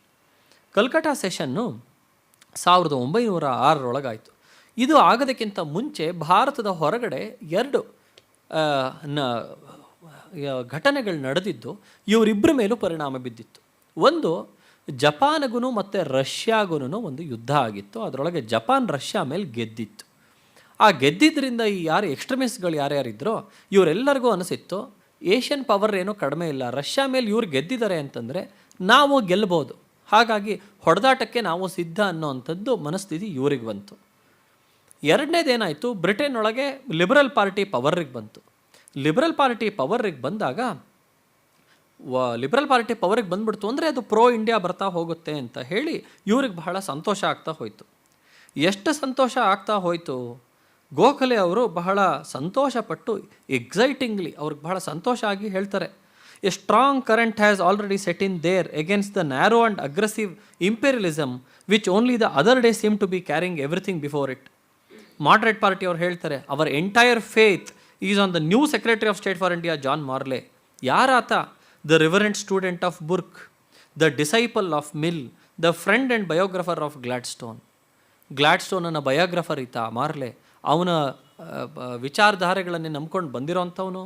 John Stuart Mill, liberty ಮೇಲೆ ಬರೆದಿರೋಂಥ ಪುಸ್ತಕ ಬರೆದಿರೋಂಥ ಜಾನ್ ಸ್ಟಾರ್ಟ್ ಆ್ಯಂಡ್ ಮಿಲ್ಲಿನ ಶಿಷ್ಯ ಈತ. ಮತ್ತು ಎಡ್ಮಂಡ್ ಬರ್ಕಿನ ಸಂತತಿ ಒಳಗೆ ಬಂದಿರೋ ಅಂಥವನು, ಅವನ ಸ್ಟೂಡೆಂಟ್, ಅವನ ಸ್ಕೂಲ್ ಆಫ್ ಥಾಟಿಗೆ ಇವನು ಸ್ಟೂಡೆಂಟು. ಹಾಗಾಗಿ ಇಂಥ ಒಬ್ಬ ವ್ಯಕ್ತಿ ಸೆಕ್ರೆಟರಿ ಆಫ್ ಸ್ಟೇಟಾಗಿ ಬರ್ತಿದ್ದಾನೆ ಅಂದರೆ, ಸೆಕ್ರೆಟರಿ ಆಫ್ ಸ್ಟೇಟ್ ಅಂದರೆ ಅಲ್ಲಿಯ ಫಾರಿನ್ ಮಿನಿಸ್ಟರ್ ಇದ್ದರಂಗೆ ಇಂಡಿಯಾಗೆ ನೇಮಕ ಆಗಿರೋವಂಥವ್ರು ಅಂತ ಹೇಳ್ಬೋದು, ಅಂಥವನಾಗಿರೋವಂಥದ್ದು ಅಂತ. ಹಾಗಾಗಿ ಇವ್ರಿಗೋಸ್ಕರ ಇದ್ದಿದ್ದರಿಂದ ನಮ್ಮದು ಸರಿಯಾಗ್ತಾ ಹೋಗುತ್ತೆ ಅಂತ. ಬೆಂಗಾಲೊಳಗೆ ಇವ್ರದ್ದು ಅಸ್ತಿತ್ವ ಇವರೇ ಕಳ್ಕೊಳ್ತಾ ಬಂದರು, ಯಾರೋ ಮಾಡ್ರೇಟ್ಸ್ ಅವರು. ಈ ಟೈಮ್ ಒಳಗೆ ಕಲ್ಕಟಾ ಒಳಗೆ ಜನವರಿ 1906 ಒಂದು ಸೆಷನನ್ನು ಕರೆದ್ರು. ಯಾತಕ್ಕೆ ಕರೆದ್ರು? ಯಾರು ಮಾರ್ಲೆ ಅಲ್ಲ ಬರ್ತಾ ಇದ್ದಾನೋ ಅವನಿಗೆ ನಾವು ಕರೆದು ಬೆಂಗಾಳದ್ದು ಒಂದು ಪ್ರೇಯರನ್ನು ಸಬ್ಮಿಟ್ ಮಾಡೋಣ.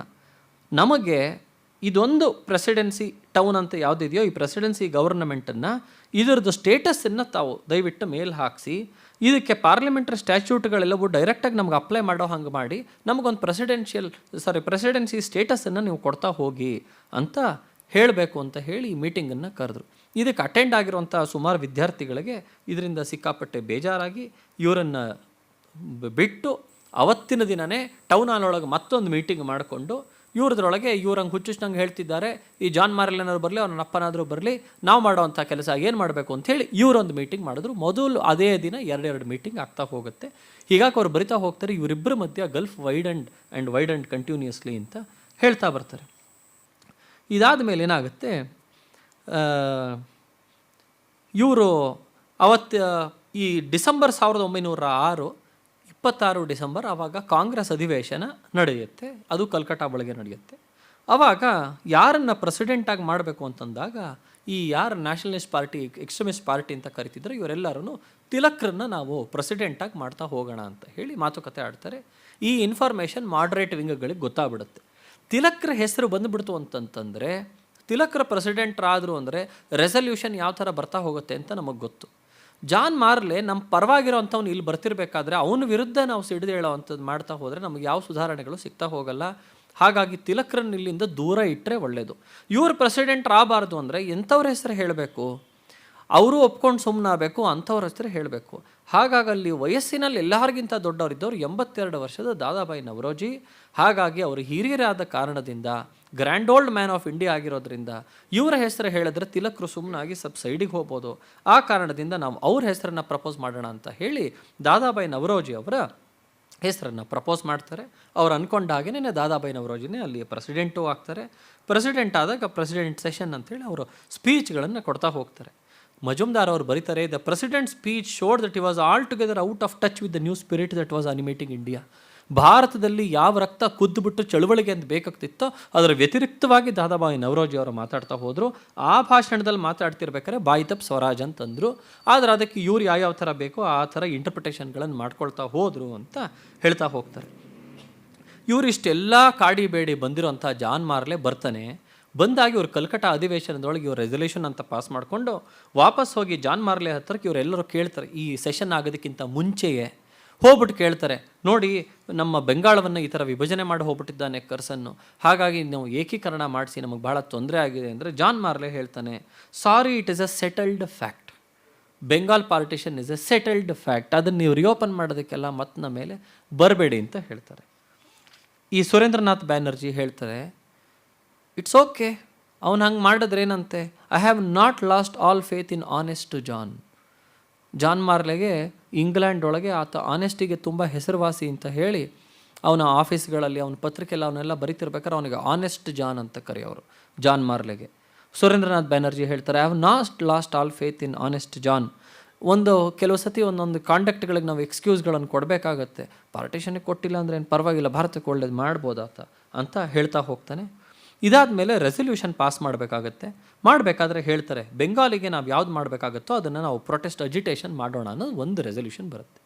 ಇದನ್ನು ಸೆಕೆಂಡ್ ಮಾಡ್ತಾ ಈ ಅಜಿಟೇಷನಿಗೆ ಮಾಡ್ತಾ ಏನು ಮಾಡಬೇಕು ಅಂತ ಬೇಕಾದರೆ ಬಿಪಿನ್ ಚಂದ್ರಪಾಲ್ ಅವರು ಎದ್ದು ಭಾಷಣ ಮಾಡ್ತಾರೆ. ಈ ಸೆಕೆಂಡಿಂಗ್ ದ ರೆಸಲ್ಯೂಷನ್ ಅಂತ ಭಾಷಣ ಮಾಡಬೇಕಾದ್ರೆ ಅವಾಗ ಅವ್ರು ಹೇಳ್ತಾರೆ ನಾವು ಬಾಯ್ಕಾಟ್ ಮಾಡೋಣ, ಅದು ಏನೇನು ಕೆಲಸ ಮಾಡ್ತಾ ಬಂದಿದ್ರು ಅದನ್ನೆಲ್ಲ ಹೇಳ್ತಾ ಹೋಗ್ತಾರೆ. ಇವರ ಭಾಷಣ ಆದ ತಕ್ಷಣಕ್ಕೆ ಗೋಖಲೆ ಅವರು ಹೇಳ್ತಾರೆ ರೆಸಲ್ಯೂಷನ್ ಫಸ್ಟು ಸೆಕೆಂಡ್ ಆಯ್ತಾ ಅನ್ನೋದು ಇಂಪಾರ್ಟೆಂಟು, ಯಾರೋ ಒಬ್ಬ ವ್ಯಕ್ತಿಯ ಭಾಷಣ ಇಂಪಾರ್ಟೆಂಟ್ ಅಲ್ಲ, ಆತ ಭಾಷಣದಲ್ಲಿ ಹೇಳಿದ್ದು ಬಾಯ್ಕಾಟ್ ಅಂತೇಳಿ, ಹಾಗೆ ನಾವು ಬಾಯ್ಕಾಟ್ ಮಾಡಬೇಕಾಗಿಲ್ಲ ಅಂತ ಗೋಖಲೆ ಅವರು ಅದನ್ನು ಸಂಪೂರ್ಣ ವಾಟರ್ ಡೌನ್ ಮಾಡಿರೋವಂಥದ್ದು ಕಾಣ್ತಾ ಹೋಗುತ್ತೆ. ರೆಸಲ್ಯೂಷನ್ಗಳು ಬರೆಯುವಂಥದ್ರೊಳಗೆ ವರ್ಡಿಂಗ್ಸ್ ಒಳಗೆ ಒದ್ದಾಡಿರೋ ಅಂಥದ್ದನ್ನು ಕಾಣ್ತಾ ಹೋಗುತ್ತೆ ನೋಡಿ. This Congress accords its most cordial support to the swadeshi movement and calls upon the people of the country to labor for its success by making earnest and sustained efforts to promote the growth of indigenous industries and to stimulate the production of indigenous articles by giving them preference over imported commodities even at some sacrifice. Boycott ಅನ್ನೋ word ಮಾಡೋಕ್ಕೆ ಬಿಟ್ಟಿಲ್ಲ. Even at some sacrifice ಅಂತ ಯಾವುದು ಬಂತಲ್ಲ, ಇದು ಎಕ್ಸ್ಟ್ರೀಮಿಸ್ಟ್ಗಳು ಮಾಡಿದ್ದು ಆ resolution ಒಳಗೆ. ನಮಗೊಂದು ಸ್ವಲ್ಪ ಸ್ಯಾಕ್ರಿಫೈಸ್ ಆದರೂ ಪರವಾಗಿಲ್ಲ ಮಾಡಲಿ ಅಂತ. ಹೀಗೆ ನ್ಯಾಷನಲ್ ಎಜುಕೇಷನ್ ಲೈನ್ಸ್ ಒಳಗೆ ಏನಾದರೂ ಬರಬೇಕು ಅಂದರೆ ಬ್ರಿಟಿಷರ ವಿರುದ್ಧ ಚಕಾರವನ್ನು ಎತ್ತಬಾರ್ದು ಯಾವುದೇ ಕಾರಣಕ್ಕೂ, ಯಾವ ರೆಸಲ್ಯೂಷನ್ನಲ್ಲೂ ನಮಗೇನು ಬೇಕೋ ಅದನ್ನು ಮಾತ್ರ ನಾವು ಹೇಳ್ತಾ ಹೋಗೋಣ. ಈ ಥರದ್ರೊಳಗೆ ಒಂದು 6-7 ರೆಸಲ್ಯೂಷನ್ಗಳು ಪಾಸ್ ಆಗ್ತಾ ಇರೋವಂಥದ್ದು ಬರ್ತಾ ಹೋಗುತ್ತೆ. ಪ್ರತಿಯೊಂದು ಮಾಡ್ತಿರ್ಬೇಕಾದ್ರೂ ಅದರೊಳಗೆ ತೀಕ್ಷ್ಣವಾಗಿ ಬ್ರಿಟಿಷರ ಬಗ್ಗೆ ಬಂದರೆ ಅದನ್ನು ಬ್ಲಂಟ್ ಮಾಡುವಂಥದ್ದು ಮಾಡರೇಟರ್ ಕೆಲಸ ಅಂತ ಹೇಳ್ತಾ ಹೋಗುತ್ತೆ. ಎಷ್ಟರ ಮಟ್ಟಿಗೆ ಅಂತಂದರೆ ಮಜುಮ್ದಾರ್ ಅವರು ಒಂದು ಅನಾಲಿಟಿಕಲ್ಲ ಕೊಡ್ತಾರೆ. ಇದು 3 ವರ್ಷ ನಂದಿತ್ತು ಅಷ್ಟೇ. 1905 ಬಾಯ್ಕಾಟ್ ಅಂತ ಆಯಿತು, 6 ಆಗಲೇ ವಾಟರ್ ಡೌನ್ ಆಯಿತು. 7ನೇದು 1907 ಆ ಹಳೆ ರೆಸಲ್ಯೂಷನನ್ನು ರೆಪ್ಯುಡಿಯೇಟ್ ಮಾಡಬೇಕು, ಯಾಕೆಂದರೆ ಬ್ರಿಟಿಷರ ವಿರುದ್ಧ ಇತ್ತು ಅಂತ ಹೇಳಿ ಇವರೇ ಹೋರಾಡಿದ್ದನ್ನು ನಾವು ಕಾಣ್ತಾ ಬರ್ತೀವಿ. ಹಾಗಾಗಿ ಅವರು ಬರೀತಾರೆ, nationalist could not carry them in the form in which they decide but none the less even the passing of the resolution as they stood was a triumph of the extremist party. ಇಷ್ಟೇ ಮಾಡೋಕ್ಕಾಗಿದ್ದವ್ರ ಕೈಯಲ್ಲಿ ಅದನ್ನು ಮಾಡ್ತಾ ಹೋದರು ಅಂತ ಹೇಳಿ. ಆಗ ಅರವಿಂದ್ ಘೋಷ್ರು ಬರೀತಾರೆ ಮತ್ತೆ, ಈ ಐಡಿಯಲ್ ಅನ್ನೋವಂಥದ್ದು ಯಾವ್ದ್ಯಾವ್ದು ನಾವು ಮಾಡ್ತಾ ಹೋಗ್ತೀವೋ ಇದನ್ನು ಫಿರೋಜ್ ಶಾ ಮೆಹತಾನೋ ದಾದಾಬಾಯಿ ನವರೋಜಿನೋ ನೋಡಿ ಮಾಡೋವಂಥದ್ದಲ್ಲ, ಭಾರತವನ್ನು ನೋಡಿ ಮಾಡಬೇಕು, ಭಾರತ ಮಾತೆಗೋಸ್ಕರ ನಾವು ಮಾಡಬೇಕಾಗಿರೋವಂಥದ್ದು. ಇವ್ರು ಇವತ್ತಿರ್ತಾರೆ ನಾಳೆ ಹೋಗ್ತಾರೆ, ಇಂಥದ್ದನ್ನೆಲ್ಲ ಮಾಡಬಾರ್ದು ಅಂತ ಬರಿತಾ ಹೋಗ್ತಾರೆ. ಇದಾದ ನಂತರ ಮುಂದಿನ ಸೆಷನ್ ಆಗಿರೋವಂಥದ್ದು 1907 ಸೂರತ್ ಸೆಷನ್ ಒಂದಾಗ್ತಾ ಹೋಗುತ್ತೆ. ಸ್ಟಾರ್ಟಿಂಗಲ್ಲಿ ಬರೀತಾರೆ, ಈ ಹಳೆ ರೆಸಲ್ಯೂಷನ್ ಆಗಿದ್ದೆಲ್ಲವೂ ಕಾಂಪ್ರಮೈಸ್. ಯಾವುದೇ ಕಾಂಪ್ರಮೈಸ್ ಆಯಿತು ಅಂತಂದರೆ ಇಬ್ಬರು ಪಾರ್ಟಿಗಳು ಕಾಂಪ್ರಮೈಸ್ ಆಗಿರ್ತಾರಲ್ಲ, ಇಬ್ಬರೂ ಅದರೊಳಗೆ ದುಃಖವೇ ಆಗಿರುತ್ತೆ ಅವ್ರ ಕಾಂಪ್ರಮೈಸಿಂದ. ಯಾಕೆಂದರೆ ಇವ್ರಿಗೆ ಬೇಕಾಗಿದ್ದು ಇವ್ರಿಗೂ ಸಿಕ್ಕಿರಲ್ಲ, ಅವ್ರಿಗೆ ಬೇಕಾಗಿದ್ದು ಅವ್ರಿಗೂ ಸಿಕ್ಕಿರೋದಿಲ್ಲ. ಹಾಗಾಗಿ every compromise has A certain aspect of sadness. ಇದು ನಮಗೆ ಯಾಕಾದರೂ ಇದು ಆಯಿತು, ಚೇಂಜ್ ಆಯಿತು ಅಂತ ಹೇಳಿ ಇಬ್ರಿಗೂ ಈ ಥರ ಭಾರವಾದ ಹೃದಯದಿಂದ ಬಂದಿದ್ದು ನೆಕ್ಸ್ಟ್ ಸೆಷನ್, ಮುಂದಿನ ಸೆಷನ್ನು 1907 ಸೂರತ್ ಸೆಷನ್ ಅಂತ ಹೇಳಿ. ಇದು ನೋಡಿ, ಸೂರತ್ ಸೆಷನ್ನು ಬಹಳ ಮೇನ್ ಸ್ಪ್ಲಿಟ್ಟಾಗಿ ಹೊಡೆದಾಟಕ್ಕೆ ಹೋಗಿರೋವಂಥದ್ದು ಈ ಸೂರತ್ ಸೆಷನ್. ಈ ಸೂರತ್ತೊಳಗೆ ಆ್ಯಕ್ಚುಲಿ ಈ ಕಾಂಗ್ರೆಸ್ ಪಾರ್ಟಿಯ ಸೆಷನ್ ಯಾವುದು 1907 ನಡಿಬೇಕಾಗಿತ್ತೋ 1906 ಅದರ ತೀರ್ಮಾನ ಆಗಿತ್ತು, ಇದು ನಾಗಪುರಲ್ಲಿ ನಡಿಬೇಕಾಗಿತ್ತು ಅಂತ. ಆಮೇಲೆ ಇವರು ನೋಡ್ತಾ ಹೋಗ್ತಾ ಹೇಳ್ತಾರೆ, ನಾಗಪುರೊಳಗೇನಾದರೂ ಆಗ್ಬಿಟ್ರೆ ಅಲ್ಲಿಗೆ ತಿಲಕರಿಗೆ ವಿಪರೀತ ಸಪೋರ್ಟ್ ಇದೆ, ಅಲ್ಲಿ ಬಂದಿರೋವಂಥವ್ರು ಎಲ್ಲರನ್ನು ಮಾಡಿ ಅವ್ರ ಮೇಲ್ಗೈ ಆಗ್ತಾ ಹೋಗ್ಬಿಟ್ಟೆ ಅಪ್ಪಿ ತಪ್ಪಿ ನಾಗ್ಪುರೊಳಗೆ ಈ ಸೆಷನ್ ಆಗಕ್ಕೆ ಬಿಡ್ಕೂಡ್ದು. ಹಾಗಾದರೆ ಎಲ್ಲ ಬೇಕು, ಇವರೇ ಅದನ್ನು ಮಾಡಿಸ್ಬಿಟ್ಟು ಏನು ಮಾಡ್ತಾರೆ, ಫಿರೋಜ್ ಶಾ ಮೆಹತಾಗೆ ವಿಪರೀತ ಇನ್ಫ್ಲೂಯೆನ್ಸ್ ಇದ್ದಿದ್ದು ಸೂರತ್ತೊಳಗೆ, ಆತ ಗುಜರಾತಿ. ಹಾಗಾಗಿ ಸೂರತ್ತೊಳಗೇನಾದರೂ ಸೆಷನ್ ಆಯಿತು ಅಂದರೆ ನಮ್ಮ ಗುಜರಾತಿ ಬಂದವ್ರನ್ನೆಲ್ಲ ಕರ್ಕೊಂಬಂದು ನಮಗೆ ಹೆಂಗೆ ಬೇಕೋ ಹಂಗೆ ನಾವು ಓಟ್ ಹಾಕಿಸ್ಬೋದು. ಎಷ್ಟೇ ಆದರೂ ಅವಾಗ ಇಷ್ಟು ಕನ್ವೀನಿಯನ್ಸು, ಕಾರಲ್ಲಿ NH4 ಥರ 8 ಲೇನ್ ಇಟ್ಕೊಂಡು ಹೋಗಿ ಪಟಕ್ಕಂತ ಅಲ್ಲೋ ಅಟೆಂಡ್ ಮಾಡ್ತೀವಿ ಅಂತ ಇರಲಿಲ್ವಲ್ಲ. ಇಷ್ಟು ಜನನ್ನ ಡೆಲಿಗೇಟ್ಸನ್ನು ಕರ್ಕೊಂಡೋಗಿ ಅಲ್ಲಿ ಕಾನ್ಫರೆನ್ಸಿಗೆ ಕೂಡಿಸ್ಬೇಕು, ಅಲ್ಲಾಗೋ ರೆಸಲ್ಯೂಷನ್ಗೆ ಒಂದೊಂದು ಓಟ್ ಮುಖ್ಯ ಅಂದರೆ ಎಷ್ಟು ಜನನ್ನ ತಿಲಕರಾಗಲಿ ಇನ್ನೊಬ್ಬರಾಗಲಿ ತಮ್ಮ ದುಡ್ಡಿಂದ ಖರ್ಚಿಂದ ಕರ್ಕೊಂಬಂದು ಕೂಡ್ಸೋಕ್ಕಾಗತ್ತೆ. ಹಾಗಾಗಿ location played an important role in 1907. ಈ ಕಾರಣದಿಂದ ಇವರೇನು ಮಾಡಿದ್ರು, ನಾಗ್ಪುರ್ ರಪ್ಪಿ ತಪ್ಪಿನೂ ಬೇಡ, it is Tilak stronghold, let us come to Surat ಅಂತ ಹೇಳಿ ಚೇಂಜ್ ಮಾಡಿ ಇದನ್ನು ಸೂರತ್ ಸೆಷನ್ ಅಂತ ಮಾಡಿದ್ರು. ಈ ಸೂರತ್ ಸೆಷನ್ನೊಳಗೆ ಇನ್ಫ್ಲೂಯೆನ್ಸ್ ಆಫ್ ಫಿರೋಜ್ ಶಾ ಮೆಹತಾ ಇದ್ದೇ ಇತ್ತು. ಇದು ಕೊನೆಗೆ ರೌಡಿಸಮ್ ಯಾವ ಮಟ್ಟಿಗೆ ಆಗ್ತಾ ಹೋಯಿತು, ಕೊನೆಗೆ ಪೊಲೀಸರು ಬಂದು ತಮಣಿ ಮಾಡಬೇಕಾಗಿರೋಂಥ ಸ್ಥಿತಿ ಯಾವುದು ಬಂತು ಅಂತ ಹೇಳ್ತಾ ಹೋಗ್ತಾರೆ. ಇದರೊಳಗೆ ಏನು ಮಾಡ್ತಾರೆ, ಇವರೆಲ್ಲರನ್ನೂ ಕರೆಸಾದ ಮೇಲೆ ಸಬ್ಜೆಕ್ಟ್ ಕಮಿಟಿ ಅಂತ ಒಂದಿರುತ್ತೆ, ರಿಸೆಪ್ಷನ್ ಕಮಿಟಿ ಅಂತ ಇರುತ್ತೆ, ಈ ಥರದ್ದೆಲ್ಲ ಬೇರೆ ಬೇರೆ ಕಮಿಟಿಗಳಿರುತ್ತೆ. ಸಬ್ಜೆಕ್ಟ್ ಕಮಿಟಿ ಒಳಗೆ ಯಾವ ವಿಚಾರವಾಗಿ ಇವರು ಮಾತಾಡಬೇಕು ಅಂತ ಲಿಸ್ಟ್ ಆಗಿದ್ದು 1907 ನೋಡಿ. ಸಬ್ಜೆಕ್ಟ್ ಕಮಿಟಿ ಒಳಗೆ ನ್ಯಾಷನಲ್ ಎಜುಕೇಷನ್ ಬಗ್ಗೆ ಸಬ್ಜೆಕ್ಟ್ ಇರಲಿಲ್ಲ, ಬಾಯ್ಕಾಟ್ ಬಗ್ಗೆ ಸಬ್ಜೆಕ್ಟ್ ಇರಲಿಲ್ಲ, ಸೆಲ್ಫ್ ಗವರ್ನಮೆಂಟ್ ಬಗ್ಗೆ ಸಬ್ಜೆಕ್ಟ್ ಇರಲಿಲ್ಲ. ಯಾವುದು ದೇಶಕ್ಕೆ ಲಾಸ್ಟ್ 2-3 ವರ್ಷದಿಂದ ಪ್ರಜ್ವಲಿಸ್ಕೊಂಡು ಬರ್ತಾ ಇದೆಯೋ ಯಾವ ವಿಚಾರಗಳೋ ಅದು ಯಾವುದನ್ನು 1907 ಕಾಂಗ್ರೆಸ್ ಸೆಷನ್ ಒಳಗೆ ಇರಲಿಲ್ಲ. ಇರದೇ ಏನು ಮಾಡಿದರು ಇವರು, ಯಾರು ನಮ್ಮನ್ನು ಪ್ರೆಸಿಡೆಂಟ್ ಆಗಿರಬೇಕು ಇದಕ್ಕೆ ಅಂತಂದಾಗ ಲಾಲಾ ಲಜಪತ್ ರಾಯ್ ಅವರನ್ನು ಪ್ರೆಸಿಡೆಂಟಾಗಿ ಮಾಡಬೇಕು ಅಂತ ಇವ್ರದ್ದು ಹೋಗಿತ್ತು ಹೆಸರು. ಇವ್ರದ್ದು ಮಾಡಬೇಕು ಅಂತ ಎಕ್ಸ್ಟ್ರೀಮಿಸ್ಟ್ ಪಾರ್ಟಿಯವರು ಹೇಳ್ತಾ ಬರ್ತಿದ್ರು. ಅವ್ರು ಹೇಳಿದ್ರು ಇಲ್ಲ ಲಾಲಾ ಲಜಪತ್ ರಾಯ್ ಅವರನ್ನು ಮಾಡೋಕ್ಕಾಗಲ್ಲ, ಡಾಕ್ಟರ್ ರಾಸ್ ಬಿಹಾರಿ ಘೋಷ್ ಇದ್ದಾರೆ, ಅವರನ್ನು ನಾವು ಪ್ರೆಸಿಡೆಂಟ್ರಾಗಿ ನಾವು ಮಾಡ್ತಾ ಹೋಗ್ತೀವಿ ಅಂತ ಅವ್ರು ಹೇಳಿದರು. ರಾಸ್ ಬಿಹಾರಿ ಬೋಸ್ ಬೇರೆ, ರಾಸ್ ಬಿಹಾರಿ ಘೋಷ್ ಬೇರೆ. ರಾಸ್ ಬಿಹಾರಿ ಬೋಸ್ ಅರವಿಂದರ ಅಜ್ಜ, ತಾಯಿಯ ತಂದೆ. ಅವರು ಸಂಪೂರ್ಣ ನ್ಯಾಷನಲಿಸ್ಟು, ಬೆಂಗಾಲಿಗೆಲ್ಲ ಬೇಕಾಷ್ಟು ದುಡ್ದಿದ್ದು. ನಾನು ಹಳೆಯ ಉಪನ್ಯಾಸ ಸರಣಿ ಒಳಗೆ ಅದನ್ನು ಹೇಳಿದ್ದಾಗಿದೆ. Doctor Ras Behari Ghosh was a complete moderate, Gokhale ಅವರ ಸೈಡಿಗೆ ಇರೋ ಅಂಥವ್ರು. ಹಾಗಾಗಿ ಅವರನ್ನು ಪ್ರೆಸಿಡೆಂಟ್ರಾಗಿ ಮಾಡಬೇಕು ಅಂತ ಹೇಳ್ತಾ ಹೋಗ್ತಿತ್ತು. ಹಾಗಾಗಿ ಇವರು ತಿಲಕರು ಅರವಿಂದರು ಇಬ್ಬರಿದ್ದರು. ಬಿಪಿನ್ ಚಂದ್ರ ಪಾಲ್ ಇರಲಿಲ್ಲ ಆ ಸೆಷನ್ ಒಳಗೆ, ಜೈಲಲ್ಲಿದ್ದರು ಅವರು. ತಿಲಕರು ಅರವಿಂದರು ಸೇರಿಬಿಟ್ಟು ಹೇಳಿದ್ರು, ನೋಡಿ ಸಬ್ಜೆಕ್ಟೇ ಈ ಥರ ಹುಚ್ಚುಚ್ಚಾಗಿ ಕೊಟ್ಟಿದ್ದಾರೆ, ಇದ್ರ ಬಗ್ಗೆ ಡಿಸ್ಕಸ್ಸು ಮಾಡಬಾರ್ದು ಅಂತಂತಿದ್ದಾರೆ. ಬ್ರಿಟಿಷರ ವಿರುದ್ಧನೇ ನಾವು ಮಾತಾಡಲಿಲ್ಲ ಅಂತಂದರೆ ಕಾಂಗ್ರೆಸ್ ಅಧಿವೇಶನ ಆಗಾದರೂ ಉಪಯೋಗ ಏನು? ಹಾಗಾಗಿ ಇವ್ರದ್ದು ಪ್ರೆಸಿಡೆಂಟ್ಶಿಪ್ಪನ್ನೇ ನಾವು ಅಪೋಸ್ ಮಾಡೋಣ. ಆದರೆ ಆ ಪ್ರೆಸಿಡೆಂಟ್ಶಿಪ್ಪಿಗೆ ಅಪೋಸ್ ಮಾಡಿದ್ರು ಅಂದರೆ ಅಟ್ಲೀಸ್ಟ್ ನಮ್ಮ ಮಾತುಗಳನ್ನು ಕೇಳ್ತಾ ಬರ್ತಾರೆ ಅಂತ ಹೇಳಿ ಇವರೇನು ಮಾಡ್ತಾರೆ, ಈ 3 ಸಬ್ಜೆಕ್ಟ್ಗಳನ್ನು ಯಾವುದ್ಯಾವುದಿದೆಯೋ ಅದನ್ನು ದಯವಿಟ್ಟು ನೀವು ಅದನ್ನು ಮಾಡಿ ಅಂತ ಇವರ ಪ್ರಪೋಸಲ್ಗಳನ್ನು ಕೊಟ್ಟುಬಿಟ್ಟು ತಿಲಕರು ಅವರಿಗೆ ಬರೆದು ಕಳಿಸ್ತಾರೆ. ಅವರಿಂದ ಯಾವ ಉತ್ತರವೂ ಬರೋದಿಲ್ಲ. ಕೊನೆಗೆ ಸೆಷನ್ ದಿನಾನೇ ಬರುತ್ತೆ. ಸೆಷನ್ನ ದಿನ ಬಂದಾಗ ಈ ಯಾವತ್ತು ಸೆಷನ್ ಇದೆಯೋ ಅದಕ್ಕಿಂತ 3 ದಿನ ಮುಂಚಿತವಾಗಿಯೇ 23ನೇ ತಾರೀಕೇ ತಿಲಕರು ಹೋಗಿ ಸೂರತ್ತೊಳಗೆ ನೆಲೆಸ್ತಾರೆ. ನೆಲೆಸಾದ ಮೇಲೆ ಇವರ ಎಕ್ಸ್ಟ್ರೀಮಿಸ್ಟ್ ವಿಂಗ್ ಅಂತ ಯಾವುದಿತ್ತೋ ನ್ಯಾಷನಲಿಸ್ಟ್ ವಿಂಗು, ಇವರೆಲ್ಲ ಸೇರ್ಕೊಂಡ್ಬಿಟ್ಟು ಒಂದು ಕಾನ್ಫರೆನ್ಸ್ ಮಾಡ್ತಾರೆ. ಮಾಡಿಬಿಟ್ಟು ಹೇಳ್ತಾರೆ, ಇವರೇನಾದರೂ ರೆಸಲ್ಯೂಷನ್ಗಳನ್ನು ಈ ವಿಚಾರವಾಗಿ ತರಲೇ ಇಲ್ಲ, ಪಾಸೇ ಮಾಡೋಕ್ಕೆ ಬಿಡಲಿಲ್ಲ ಅಂತಂದರೆ ನಾವು ಜಾಸ್ತಿ ಏನು ಗಲಾಟೆ ಮಾಡೋ ಅಂಥದ್ದು ಬೇಡ, ಅವನ ಪ್ರೆಸಿಡೆಂಟ್ಶಿಪ್ಪಿಗೆ ವೋಟ್ ಮಾಡಬೇಕಲ್ಲ, ನಾವು ವೋಟಿಂಗ್ ಕೇಳೋಣ, ನಾವೆಲ್ಲರೂ ಅವ್ರ ವಿರುದ್ಧ ವೋಟ್ ಮಾಡೋಣ, ಆವಾಗ ಅವನಿಗೆ ಗೊತ್ತಾಗುತ್ತೆ ಅವನಿಗೆ ಸಮ್ಮತಿ ಇಲ್ಲ ಅಂತ ಹೇಳಿ. ಇಷ್ಟೇ ನಾವು ಮಾಡಬೇಕಾಗಿರೋ ಕೆಲಸ ಅಂತ ಅವರು ಹೇಳ್ತಾ ಹೋಗ್ತಾರೆ. 26ನೇ ತಾರೀಕು ಕಾನ್ಫರೆನ್ಸು ಮಧ್ಯಾಹ್ನ 2:00 ನಡಿಬೇಕು.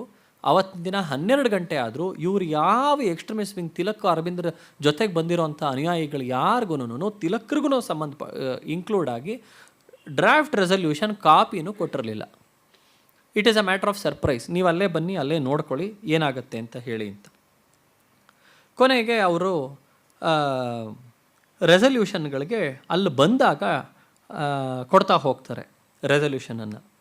ನೋಡಿ ಅದರೊಳಗೆ ಬರಿತಾ ಹೋಗ್ತಾರೆ ರೆಸಲ್ಯೂಷನಲ್ಲಿ, ಬಾಯ್ಕಾಟ್ ಮೂಮೆಂಟ್ ಇನಾಗ್ಯುರೇಟೆಡ್ ಬೆಂಗಾಲ್ ಅಂತ ಹಳೆ ರೆಸಲ್ಯೂಷನ್ ಇದ್ದಿದ್ದನ್ನು ಇವರು the boycott of foreign goods restored in Bengal ಅಂತ ಬರೀತಾರೆ.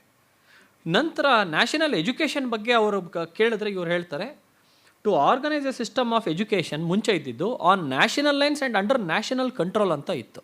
ಇದನ್ನು ತೆಗೆದುಹಾಕ್ಬಿಡ್ತಾರೆ. ನಮಗೆ ನ್ಯಾಷನಲ್ ಎಜುಕೇಷನ್ ಬೇಕು, it can be under British control also as long as it is national education ಅನ್ನೋ ರೀತಿ ಒಳಗೆ ಇವರು ಈ ರೆಸಲ್ಯೂಷನ್ಗಳನ್ನೆಲ್ಲ ತಿದ್ದುಪಡಿ ಮಾಡ್ತಾ ಹೋಗ್ತಾರೆ. ಇದನ್ನು ಮಾಡಿದಾಗ ಇಲ್ಲಿ ಸುರೇಂದ್ರನಾಥ್ ಅವರು ಇರ್ತಾರೆ, ಎಲ್ಲರೂ ಬರ್ತಾರೆ. ರಾಸ್ ಬಿಹಾರಿ ಘೋಷರನ್ನು ಪ್ರೆಸಿಡೆಂಟಾಗಿ ನಾಮಿನೇಟ್ ಮಾಡಬೇಕು ಅಂತ ಹೇಳಿ ಅವರದ್ದು ಮಾತಾಗುತ್ತೆ. ಸೆಕೆಂಡ್ ಮಾಡೋದಕ್ಕೆ ಯಾವಾಗ ಸುರೇಂದ್ರನಾಥ್ ಅವ್ರು ಎದ್ದು ನಿಂತ್ಕೊತಾರೋ ಆವಾಗ ಜೋರು ಗಲಾಟೆ ಆಗ್ಬಿಡುತ್ತೆ. ಇವರೆಲ್ಲರೂ ಅವ್ರು ಮಾಡಿ ಕೂಡ್ದು ಅಂತಂತಾರೆ. ಭಾಳ ದೊಡ್ಡ ಗಲಾಟೆ ಆಗಿ ಅವರ ಅಸ್ತವ್ಯಸ್ತ ಆಗಿ ಅವ್ರ ಹತ್ರಕ್ಕೆ ಏನು ಮಾತಾಡೋಕ್ಕೂ ಆಗೋದಿಲ್ಲ. ಮಾತಾಡಿದ ತಕ್ಷಣ ಪ್ರೆಸಿಡೆಂಟ್ರು ಆಗಿ ಚೇರ್ಮನ್ ಯಾರು ಇರ್ತಾರೋ ಅವರು ಬಂದು ಹೇಳ್ತಾರೆ, ಇಲ್ಲ ಇದನ್ನು ಈ ಸೆಷನನ್ನು ಇವತ್ತಿಂದ ಬೇಡ ಮುಂದೂಡೋಣ ಅಂತ ಹೇಳಿ ಮಾರನೇ ದಿನಕ್ಕೆ ಮುಂದೂಡ್ತಾರೆ. ಮುಂದೂಡಿದ್ಮೇಲೆ ಆವಾಗಿನ ಚುನಿಲಾಲ್ ಸರಯ್ಯ ಅಂತ ಹೇಳಿ ಅಲ್ಲಿ ರಿಸೆಪ್ಷನ್ ಕಮಿಟಿ ಚೇರ್ಮನ್ನು ಚುನಿಲಾಲ್ ಸರಯ್ಯ ಅಂತ ಹೇಳಿ ಇವರ ಸ್ನೇಹಿತರು ಇರ್ತಾರೆ. ಅವರು ಇವರಿಬ್ಬರ ಮಧ್ಯಸ್ಥಿಕೆ ಮಾಡೋದಕ್ಕೆ ಬರ್ತಾರೆ. ತಿಲಕರಿಗೆ ಹೇಳ್ತಾರೆ, ನೋಡಿ ಹಿಂಗೆ ಮಾಡೋ ಅಂಥದ್ದು ಬೇಡ, ನೀವು ಒಪ್ಪೋದಾದ್ರೆ ನಾನು ಗೋಖಲೆ ಹತ್ರಕ್ಕೆ ಮಾತಾಡ್ತೀನಿ, ನೀವು ಗೋಖಲೆ ಕೂತ್ಕೊಂಡು ಯಾವ ವಿಚಾರವಾಗೋ ಅದನ್ನೊಂದು ಸ್ವಲ್ಪ ನೆಗೋಷಿಯೇಟ್ ಮಾಡಿ ಒಂದು ಮಧ್ಯಸ್ಥಿಕೆ ಮಾಡಿ ಒಂದು ವಿಚಾರಕ್ಕೆ ಬನ್ನಿ, ಅದು ಬಂದ ನಂತರ ನಾವು ನಾಳೆ ಮೀಟಿಂಗ್ ಮಾಡ್ಬೋದು. ಸಂತೋಷವಾಗಲಿ, ಗೋಖಲೆ ಅವ್ರಿಗೆ ನೀವು ಯಾವಾಗ ಕಾಣಬೇಕು ಅಂತ ಹೇಳಿ ನಾನೇ ಬಂದು ಕಾಣ್ತೀನಿ ಅಂತ ತಿಲಕರೇ ಹೇಳಿ ಕಳಿಸ್ತಾರೆ. ಇದು ಗೋಖಲೆ ಅವ್ರಿಗೆ ವಿಚಾರ ಮುಟ್ಟುತ್ತೆ. ಗೋಖಲೆ ಅವರು ಇದ್ರ ಬಗ್ಗೆ ಮಾತು ಆಡೋದಿಲ್ಲ. ಹಾಗಾಗಿ ಅದು ಅಲ್ಲಿ ಸೆಷನ್ ಅಲ್ಲಿಗೆ ನಿಂತ್ಕೊಳ್ಳುತ್ತೆ. ಇವರೇನು ಮಾಡ್ತಾರೆ, ಮಾರನೇ ದಿನ ಮೀಟಿಂಗ್ ಶುರುವಾದಾಗ ತಿಲಕರು ಒಂದು ನೋಟ್ ಬರೆದು ಕಳಿಸ್ತಾರೆ. ಮಾಲ್ವಿ ಅಂತ ಹೇಳಿ ಅಲ್ಲಿ ರಿಸೆಪ್ಷನ್ ಕಮಿಟಿ ಚೇರ್ಮನ್ ಅವ್ರಿಗೊಂದು ಚೀಟಿ ಬರೀತಾರೆ. ನೋಡಿ, ಪ್ರೆಸಿಡೆಂಟ್ ಎಲೆಕ್ಷನ್ ಆಗಲಿ, ನಮಗೇನು ರಾಸ್ ಬಿಹಾರಿ ಘೋಷ್ ವಿರುದ್ಧ ಏನೂ ಇಲ್ಲ, ಆತ ಪ್ರೆಸಿಡೆಂಟ್ ಆಗಬೇಕು ಈ ಅಧಿವೇಶನಕ್ಕೆ ಆಗಲಿ, ಸಂತೋಷ. ಸೆಕೆಂಡು ಆಗಲಿ, ಅದಾದ ನಂತರ ಎಷ್ಟೋ ವಿಚಾರಗಳೊಳಗೆ ನಮ್ಮಲ್ಲೇ ಇವಾಗಲೇ ಭಿನ್ನಾಭಿಪ್ರಾಯ ಇರಬೇಕಾದ್ರೆ ರೆಸಲ್ಯೂಷನ್ ಅಂತ ಮಾಡೋವಂಥದ್ದು ಸರಿ ಇಲ್ಲ. ಹಾಗಾಗಿ ನಾನೊಂದು ಅಡ್ಜರ್ನ್ಮೆಂಟ್ ಮೋಷನ್ ಮೂವ್ ಮಾಡ್ತೀನಿ, ಇದನ್ನು ಬೇರೆ ದಿನಕ್ಕೆ ಅಂತ ಮಾಡ್ತೀನಿ. ಅಷ್ಟರೊಳಗೆ ನಮ್ಮಲ್ಲಿ ನಾವು ಮಾತಾಡಿಕೊಂಡು ಯಾವ ರೆಸಲ್ಯೂಷನ್ ಆಗಲಿ ಅಂತ ಬರಲಿ, ಆಮೇಲೆ ಮೀಟಿಂಗ್ ಆಗಲಿ ಅಂತ ಅವರು ಒಂದು ಚೀಟಿ ಬರೆದು ಕೊಡ್ತಾರೆ. ಆ ಚೀಟಿನ ನೋಡಿ ಅವರು ಹರಿದು ಬಿಸಾಕ್ತಾರೆ. ನಂತರ ಕಾನ್ಫರೆನ್ಸ್ ಶುರುವಾಗುತ್ತೆ. ಶುರುವಾದಾಗ್ಲೂ ಮತ್ತಿನ್ನೊಂದು ಸತಿ ಬರೆದುಬಿಟ್ಟು ಕಳಿಸ್ತಾರೆ ಇನ್ನೊಬ್ಬರ ಕೈಯಲ್ಲಿ. ನನಗೆ ಮಾತನಾಡೋಕ್ಕೆ ಅವಕಾಶ ಕೊಡಿ, ಎಲೆಕ್ಷನ್ ಆದ ತಕ್ಷಣ ನಾನು ಕೆಲವು ವಿಚಾರಗಳನ್ನು ಮೊದಲೇ ಹೇಳಬೇಕು, ನಮ್ಮವ್ರು ತುಂಬ ಜನ ಇಲ್ಲಿ ಬಂದಿದ್ದಾರೆ ಅಂತ ತಿಲಕರು ಹೇಳಿ ಕಳಿಸ್ತಾರೆ. ಅವ್ರ ಮಾತನ್ನು ಕೇಳೋದಿಲ್ಲ. ಪ್ರೆಸಿಡೆಂಟ್ರ ಎಲೆಕ್ಷನ್ನಿಗೆ ಅವರನ್ನು ಸುರೇಂದ್ರನಾಥ್ ಬ್ಯಾನರ್ಜಿ ಅವರು ಸೆಕೆಂಡ್ ಮಾಡ್ತಾರೆ. ಸೆಕೆಂಡ್ ಮಾಡಿದ ನಂತರ ತಿಲಕರು ಎದ್ದುಬಿಟ್ಟು ಮಾತಾಡೋಕ್ಕೆ ಹೋಗ್ತಾರೆ. ಅವರ ಪ್ರೆಸಿಡೆಂಟ್ ಅಡ್ರೆಸ್ ಆ ಕಡೆ ಮಾಡ್ತಿರ್ಬೇಕಾದ್ರೆ ತಿಲಕರು ಬಂದುಬಿಟ್ಟು ಒಂದು ನಿಮಿಷ ನಿಲ್ಲಿಸಿ, ನಾನೊಂದು ವಿಚಾರ ಮಾತನಾಡೋಕ್ಕೆ ಬರಬೇಕು ಅಂತ ಮಾತಾಡೋಕ್ಕೆ ಬರ್ತಾರೆ. ಆವಾಗ ಅವ್ರ ಕಡೆ ಅವರೆಲ್ಲ ಎದ್ದು ನಿಂತು ಜೋರಾಗಿ ಗಲಾಟೆ ಮಾಡೋಕ್ಕೆ ಶುರು ಮಾಡ್ತಾ ಹೋಗ್ತಾರೆ. ಶುರು ಮಾಡ್ತಿರ್ಬೇಕಾದ್ರೆ ಪ್ರೆಸಿಡೆಂಟ್ ಈತನ ಪಾಡಿಗೆ ತಿಲಕರಲ್ಲಿ ಇರೋದು ಇಲ್ಲ ಅನ್ನೋರಂಗೆ ರಾಸ್ ಬಿಹಾರಿ ಘೋಷ್ ತಾನು ತಂದಿರೋದನ್ನು ಓದಕ್ಕೆ ಹೋಗ್ತಾರೆ. ಬಹಳ ದೊಡ್ಡ ಗಲಾಟೆ ಆಗೋಕ್ಕೆ ಶುರುವಾಗ್ಬಿಡುತ್ತೆ. ಈ ಗಲಾಟೆ ಆಗ್ತಿರೋವಂಥ ಮಧ್ಯದೊಳಗೆ ಕೆಳಗಡೆ ಕೂತಿರೋ ಅಂಥವ್ರು ಒಂದು 2-3 ಜನ ಅವರ ಚಪ್ಪಲಿಯನ್ನು ತೆಗೆದು ಎಸಿತಾರೆ. ಆ ಚಪ್ಪಲಿ ಹೋಗಿ ತಿಲಕರಿಗೆ ಅಂತ ಎಸೆದಿರೋಂಥ ಚಪ್ಪಲಿ ಫಿರೋಜ್ ಶಾ ಮೆಹತಾಗೆ ಮತ್ತು ಸುರೇಂದ್ರನಾಥ್ ಬ್ಯಾನರ್ಜಿ ಅವರಿಗೆ ಬೀಳುತ್ತೆ.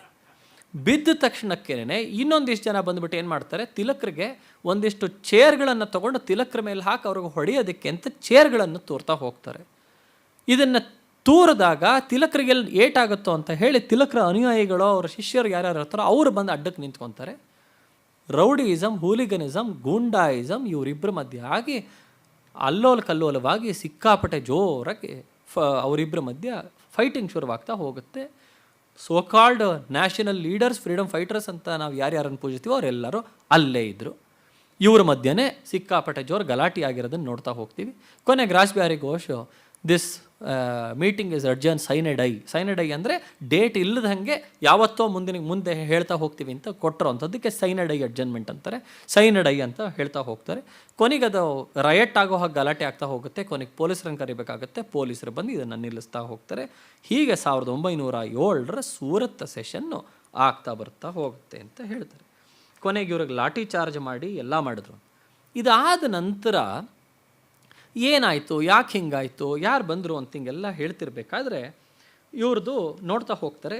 ಹಿಂದಿನ ದಿನ ಸೆಷನ್ 26ನೇ ತಾರೀಕು ಅಂದರೆ ಒಂದು 2 ದಿನದ ಮುಂಚೆ 24ನೇ ತಾರೀಕಿಂದನೇ ಗುಜರಾತಿ ಭಾಷೆ ಒಳಗೆ ತಿಲಕರ ವಿರುದ್ಧ ಪಾಂಪ್ಲೆಟ್ಗಳನ್ನು ಬರೆದು ಹಲವು ಕಡೆಗೆ ಹಂಚಿದ್ದಾಗಿತ್ತು.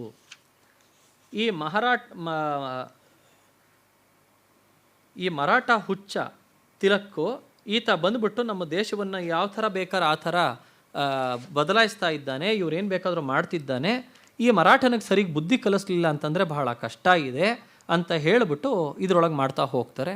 ಕೊನೆಗೆ ಅವರು ಬಂದು ಒಬ್ಬರ ಮೇಲೆ ಒಬ್ಬರು ಅಲಿಗೇಷನ್ ಮಾಡ್ತಾ ಹೋಗ್ತಾರೆ. ನೋಡಿ, ಅವ್ರು ಬಂದು ಸುರೇಂದ್ರನಾಥ್ ಬ್ಯಾನರ್ಜಿಗೆ ಹೊಡೆದ್ರು, ಅವ್ರು ಬಂದ್ಬಿಟ್ಟು ಫಿರೋಜ್ ಶಾ ಮೆಹತಾಗೆ ಹೋದರು, ಹಾಗಾಗಿ ಅವರೇ ಹೊಡೆದಿದ್ದು, ಅವರನ್ನು ಹಿಡ್ಕೊಳ್ಳಿ ಅಂತ. ಇದು ಪೊಲೀಸ್ ಕೇಸ್ ಆಗಿದೆ. ಪೊಲೀಸ್ ಇನ್ವೆಸ್ಟಿಗೇಷನ್ ಆದಮೇಲೆ ಅವರು ಕೊಟ್ಟಿರೋಂಥ ರಿಪೋರ್ಟಲ್ಲಿದೆ, ಇವರು ಚಪ್ಪಲಿ ಹೊಡೆದಿದ್ದಾಗಲಿ ಚೇರ್ ಎಸೆದಿದ್ದಾಗಲಿ ಯಾವುದೋ ಫಿರೋಜ್ ಶಾ ಮೆಹತಾಗಾಗಲಿ ಸುರೇಂದ್ರನಾಥ್ ಬ್ಯಾನರ್ಜಿಗೆಲ್ಲ ಇದು ಮುಖ್ಯತಃ ತಿಲಕರಿಗೆ ಅಂತಲೇ ಹೊಡೆದಿರೋ ಅಂಥದ್ದು, ಅಪ್ಪಿತಪ್ಪಿ ಜಾರಿ ಇವ್ರ ಮೇಲೆ ಬಿದ್ದಿರೋ ಅಂಥದ್ದು ಅಂತ ಪೊಲೀಸ್ ರಿಪೋರ್ಟಲ್ಲಿ ಬಂದಿರೋಂಥದ್ದು ಕಾಣ್ತಾ ಹೋಗುತ್ತೆ. ಯಾರು ಇದನ್ನೆಲ್ಲ ಮಾಡಿದ್ರು, ಯಾರು ಮಾಡಿದ್ರು ಅಂದರೆ ಆತನನ್ನು ಹಿಡ್ಕೊಂಡ್ಬಂದು ಹೇಳ್ತಾರೆ, ಈತ ಗೋಖಲೆ ಫಾಲೋಯರ್ ಫ್ರಮ್ ಪುಣೆ, ಈತ ಮಾಡಿರೋ ಅಂಥದ್ದು ಅಂತನೂ ಹೇಳ್ತಾ ಬರ್ತಿರೋವಂಥದ್ದು ಕಾಣ್ತಾ ಹೋಗುತ್ತೆ. ನಂತರ ಇಲ್ಲಿ ಇವರೇ ಬರಿತಾ ಹೋಗ್ತಾರೆ, ಯಾರು ಇದನ್ನೆಲ್ಲ ಮಾಡಿಸಿದ್ದು ಅಂತಂದರೆ ಈ ಮಾಡ್ರೇಟ್ಸ್ಗಳು ಅಂತ ಯಾರ್ಯಾರು ಕರೆಸ್ಕೊಂಡಿದ್ರೋ ಇವರು they had hired Bohra and Mohammedan goondas. ಮುಂಚಿತವಾಗೇನೆ ಈ ನ್ಯಾಷನಲಿಸ್ಟ್ ವಾಲಂಟಿಯರ್ಗಳು ಜಾಸ್ತಿ ಜನ ಬರ್ತಾ ಹೋಗ್ತಾರೆ, ಇವರನ್ನು ಹೊಡಿಬೇಕು ಅಂತ ಹೇಳಿ ಮುಸ್ಲಿಂ ಗುಂಡಾಗಳನ್ನು ಮತ್ತು ಬೋರಾ ಗುಂಡಾಗಳನ್ನು ಮುಂಚಿತವಾಗೇ ಫಿರೋಜ್ ಶಾ ಮೆಹತಾ ಅವರು ಮೊದಲು ಇವರೆಲ್ಲರೂ ಸೇರಿ ಹೈಯರ್ ಮಾಡಿ ಇವರನ್ನು ಕರ್ಕೊಂಡು ಬಂದು ಅಲ್ಲಿ ನಿಲ್ಲಿಸಿದ್ರು. ನಾವು ರೆಸಲ್ಯೂಷನ್ ಕಾಪಿ ಕೊಡಲಿಲ್ಲ ಅಂದರೆ ಇವ್ರು ಗಲಾಟೆ ಮಾಡ್ತಾರೆ ಅಂತಲೂ ಗೊತ್ತಿತ್ತು. ಗಲಾಟೆ ಆದಾಗ ಇವ್ರಿಗೆ ಹೊಡೆಯೋಣ ಅಂತಲೂ ಎಲ್ಲ ತಯಾರಾಗಿ ಬಂದು ನಿಂತಿದ್ರು. ಹೀಗಾಗಿ ಇವ್ರಿಗೆ ಹೊಡೆತಾ ಬಿತ್ತು ಅಂತಲೂ ಹೇಳ್ತಾ ಹೋಗ್ತಾರೆ. ಇದು ಯಾಕಾಯಿತು ಇಂಥದ್ದನ್ನು, ಮತ್ತು ಇದ್ರ ಬಗ್ಗೆ ಸುಮಾರು ಜನ ಒಂದೊಂದೊಂದೊಂದು ಒಪಿನಿಯನ್ಗಳು ಕೊಡ್ತಾ ಬರ್ತಾರೆ. ಎಷ್ಟು ಜನ ಬಂದಿದ್ರು, ಓಟ್ ಹಾಕೋಕ್ಕೆ ಎಷ್ಟು ಜನ ಇದ್ದರು ಅಂತ ಒಬ್ಬೊಬ್ಬರೊಬ್ಬೊಬ್ಬರು ಕೊಡ್ತಾ ಹೋಗ್ತಾರೆ. ಅರವಿಂದರು ಹೇಳ್ತಾರೆ, ನೋಡಿ, ಮಾಡ್ರೇಟರ್ 1300 ಜನದ ಕ್ರೌಡ್ಗಳನ್ನು ಕರ್ಕೊಂಬಂದಿದ್ರು, ನಾವು ನ್ಯಾಷನಲಿಸ್ಟ್ಗಳು 1100 ಜನನ ಕರ್ಕೊಂಬಂದಿದ್ವಿ, ನಾವು ಓಟ್ ಹಾಕ್ಸಕ್ಕೆ ಕರ್ಕೊಂಬಂದಿದ್ವಿ, ಅವ್ರು ಹೊಡೆಗೆ ಕರ್ಕೊಂಬಂದಿದ್ರು, ವ್ಯತ್ಯಾಸ ಇದ್ದಿದ್ದು ಇಷ್ಟೇ ಅಂತ ಹೇಳಿ ಅರವಿಂದರು ಹೇಳಿರೋ ಅಂಥದ್ದನ್ನು ನಾವು ನೋಡ್ತಾ ಹೋಗ್ತೀವಿ. ಇದೆಲ್ಲ ಆದಮೇಲೆ ಇವರು ಬರೀತಾರೆ, this can only lead to one conclusion, namely that the extremists rightly apprehended that the moderates really wanted to modify those resolutions. In the other words, they allowed the suspicion to grow with evil consequences because the latter knew that truth would be far worse than suspicion. One may wonder why moderates insisted on changing the resolution even at the risk of split in the Congress rank. There is little doubt that this was due at least to a large extent to the influence of John Morley and Lord Minto. ಇದಾಗಿದ್ದಕ್ಕೆ ಮುಖ್ಯ ಕಾರಣ, influence ಯಾರು ಈ ಥರ ಮಾಡಿರೋದಕ್ಕೆ ಅಂತಂದರೆ John ಮಾರ್ಲೆ, lord Minto ಅನ್ನೋಂಥದ್ರೊಳಗೆ ನಮಗೆ ಯಾವುದೇ ಇದು ಇಲ್ಲ, ಡೌಟ್ ಇಲ್ಲ ಅಂತ ಹೇಳಿ ಬರೀತಾರೆ ಮಜುಮ್ದಾರ್ ಅವರು. ಬರೆದಾದಮೇಲೆ influence of British government upon moderates ಯಾರ್ಯಾರ ಥರ ಇದ್ದರು ಅಂತ ಬರೀತಾರೆ. ಯಾಕೆ ಹೀಗೆ ಆಯಿತು ಅನ್ನೋದಕ್ಕೋಸ್ಕರ ಪ್ರಿಕರ್ಸರ್ ಆಮೇಲೆ ನಮಗೆ ಗೊತ್ತಾಗ್ತಾ ಹೋಗುತ್ತೆ. ಆಗಿದ್ದು ಇಷ್ಟೇ, ಹೊಡೆದಿತ್ತು ಮಾಡಿದ್ದು ಎಲ್ಲ ಗೊತ್ತಾಗ್ತಾ ಹೋಯಿತು. 1906 ಆಗಸ್ಟ್ರೊಳಗೆ ಈ ಮಾರ್ಲೆಯಿಂದ ಒಂದು ಮಿಂಟೋಗೆ ಒಂದು ಬಂದಿರೋವಂಥ ಪತ್ರ ಇದೆ. ಆ ಪತ್ರದೊಳಗೆ ಹೇಳ್ತಾ ಹೋಗ್ತಾರೆ, ನಾನು 5ನೇ ಸಲ ಮತ್ತು ಕೊನೆ ಸಲ ಗೋಖಲೆ ಅವರನ್ನು ಭೇಟಿ ಮಾಡಿದೆ ನಿನ್ನೆ, ಎಲ್ಲಿ ಇಂಗ್ಲೆಂಡ್ ಒಳಗೆ. There is no one unexampled chance. You have a viceroy entirely friendly to them. You have a secretary of state in whom cabinet, house of commons, press of both parties and small portion of the public that even troubles its head about India reposes a considerable degree of confidence. The important influential civil service will go with the viceroy. What situation could be more helpful? Only one thing can spoil it, perversity and unreason in your friends. ನಿಮಗೆ ಬೇಕಾಗಿರೋದೆಲ್ಲನೂ already ನಾವು election ಆಗಿರೋದ್ರಿಂದ ಬಂದುಬಿಟ್ಟಿದೆ, ನಿಮ್ಗೆ ಸಿಕ್ಕಿದೆ. ನಿಮಗೆ ಸ್ನೇಹಿತನಾಗಿರೋಂಥ viceroy, ನಿಮಗೆ ಸ್ನೇಹಿತನಾಗಿರೋಂಥ secretary of state, ನಿಮಗೆ ಬೇಕಾಗಿರೋಂಥ bureaucrats ಎಲ್ಲ ನಮ್ಮ ಟೀಮೇ ಸಾಲಾಗಿ ನಿಂತುಬಿಟ್ಟಿದೆ ಸಜ್ಜಾಗಿ ಭಾರತಕ್ಕೆ ಸಹಾಯ ಹಸ್ತ ನೀಡಬೇಕು ಅಂತ ಹೇಳಿ. ಅದನ್ನು ನೀವು ಕೆಡಿಸ್ಕೋಬಹುದು ಅಂದರೆ ಅದಕ್ಕೆ ಏಕೈಕ ಕಾರಣ ಈಸ್ ಯುವರ್ ಅನ್ರೂಲಿ ಫ್ರೆಂಡ್ಸ್. ಯಾರವರು? ತಿಲಕ್ರು, ಲಜಪತ್ ರಾಯ್, ಬಿಪಿನ್ ಚಂದ್ರಪಾಲ್, ಇಂಥವ್ರು. If they keep up the fuss in Eastern Bengal, ಪೂರ್ವ ಬೆಂಗಾಳೊಳಗೆ ಅವ್ರು ಮತ್ತೇನಾದ್ರು ಚಳುವಳಿ ಮಾಡಿದ್ರು ಅಂದರೆ they will only make it hard and even impossible for the government to move step. ನಿಮಗೆ ಏನಾದರೂ ನಮ್ಮ ಸರ್ಕಾರದಿಂದ ಒಳ್ಳೇದಾಗಬೇಕು ಅಂದರೆ ನಿಮ್ಮದೆಲ್ಲ ಅಜಿಟೇಷನನ್ನು ಬಾಯಿ ಮುಚ್ಕೊಂಡು ನಿಲ್ಲಿಸಿ, ಎಸ್ಪೆಷಲಿ ಪೂರ್ವ ಬೆಂಗಾಳದಲ್ಲಿ ನಿಲ್ಲಿಸಿ. I ask you for no sort of engagement. ನೀವು ಅವ್ರ ಜೊತೆ ಯಾವುದೇ ಥರವಾದ ಯಾವ ಎಂಗೇಜ್ಮೆಂಟನ್ನು ಇಟ್ಕೋಬೇಡಿ. ಗೋಖಲೆಗೆ ಅವ್ರು ಹೇಳಿರೋದು, you must of course be the judge of your own duty and I am aware that you have your own difficulties. ನನಗೆ ಗೊತ್ತು ನೀವು ಹಿಂಗೆ ಮಾಡಿದರೆ ಇಮಿಡಿಯೇಟ್ಲಿ ಮಾಡೋಕ್ಕಾಗಲ್ಲ, ನಿಮ್ಗೆ ಕಷ್ಟ ಇದೆ ಅಂತ, ಅದು ನಾನು ಅರ್ಥ ಮಾಡ್ಕೋತೀನಿ.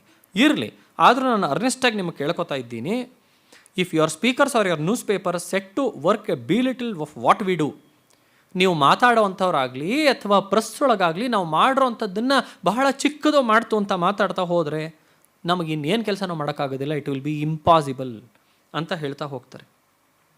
ನಂತರ ಹೇಳ್ತಾರೆ, ಗೋಖಲೆ ಅವ್ರು ಕೇಳ್ತಾರೆ, ನಮಗೆ ಸೆಲ್ಫ್ ಗವರ್ನಿಂಗು ಯಾವಾಗ ಕೊಡ್ತೀರಾ ಏನು ಅಂತೇಳಿ. ಆವಾಗಲೇ ಆತ ಹೇಳಿರೋವಂಥದ್ದು ನೋಡಿ, that for many a long day to come, long beyond the short space of time that may be left to me. ನಾನಿನ್ನು ಎಷ್ಟು ವರ್ಷ ಕಾಲ ನಿಮ್ಮದ್ರೊಳಗೆ ಇರ್ಬೋದು ಭಾರತದಲ್ಲಿ? ಒಂದು 5-6 ವರ್ಷ ಇರ್ಬೋದು. ನಾನು ಬಿಟ್ಟ ಮೇಲೂ ಹಲವು ವರ್ಷಗಳ ಕಾಲ this can only be a dream. ನಿಮಗೆ ಇದು ಕನಸಾಗ್ಬೋದು ಅಷ್ಟೇನೆ. ನಿಮಗೆ ಸೆಲ್ಫ್ ರೂಲಿಂಗ್ ಅಂತೆಲ್ಲ ಕೊಟ್ಟಿರೋವಂಥದ್ದು, ಕಲೋನಿಯಲ್ ಸೆಲ್ಫ್ ಗೌರ್ಮೆಂಟ್ ಅನ್ನೋವಂಥದ್ದು ಕಷ್ಟವಾಗ್ಬೋದು ನಿಮಗೆ. It is only a dream that you are chasing mister Gokhale. ಈ ಥರದ್ದೆಲ್ಲ ಡ್ರೀಮ್ಗಳನ್ನು ಇಟ್ಕೋಬೇಡಿ ಅಂತ ಆತ ಕಾಲಿಡೋದಕ್ಕಿಂತ ಮುಂಚೆ ಆಗಸ್ಟ್ 1906 ಇದನ್ನು ಗೋಖಲೆ ಅವರಿಗೆ ಹೇಳಿದರು. ಅವ್ರಿಗೂ ಹೇಳಿದರು, ಇದು ಯಾವುದೇ ಕಾರಣಕ್ಕೂ ಈ ಥರದ್ದೇನೋ ಮಾಡಬಾರ್ದು ಅಂತ ಹೇಳಿ. ಇದಾದಮೇಲೆ ನೋಡಿ, ನೆಕ್ಸ್ಟು ಮಿಂಟೋ ಇಲ್ಲಿ ಗೋಖಲೆ ಅವರನ್ನು ಇಲ್ಲಿ ಮೀಟ್ ಆದಮೇಲೆ, ಭಾರತದಲ್ಲಿ ಮೀಟ್ ಆದಮೇಲೆ ಮಾರ್ಲೆಗೊಂದು ಬರೀತಾರೆ, Gokhale was very reasonable.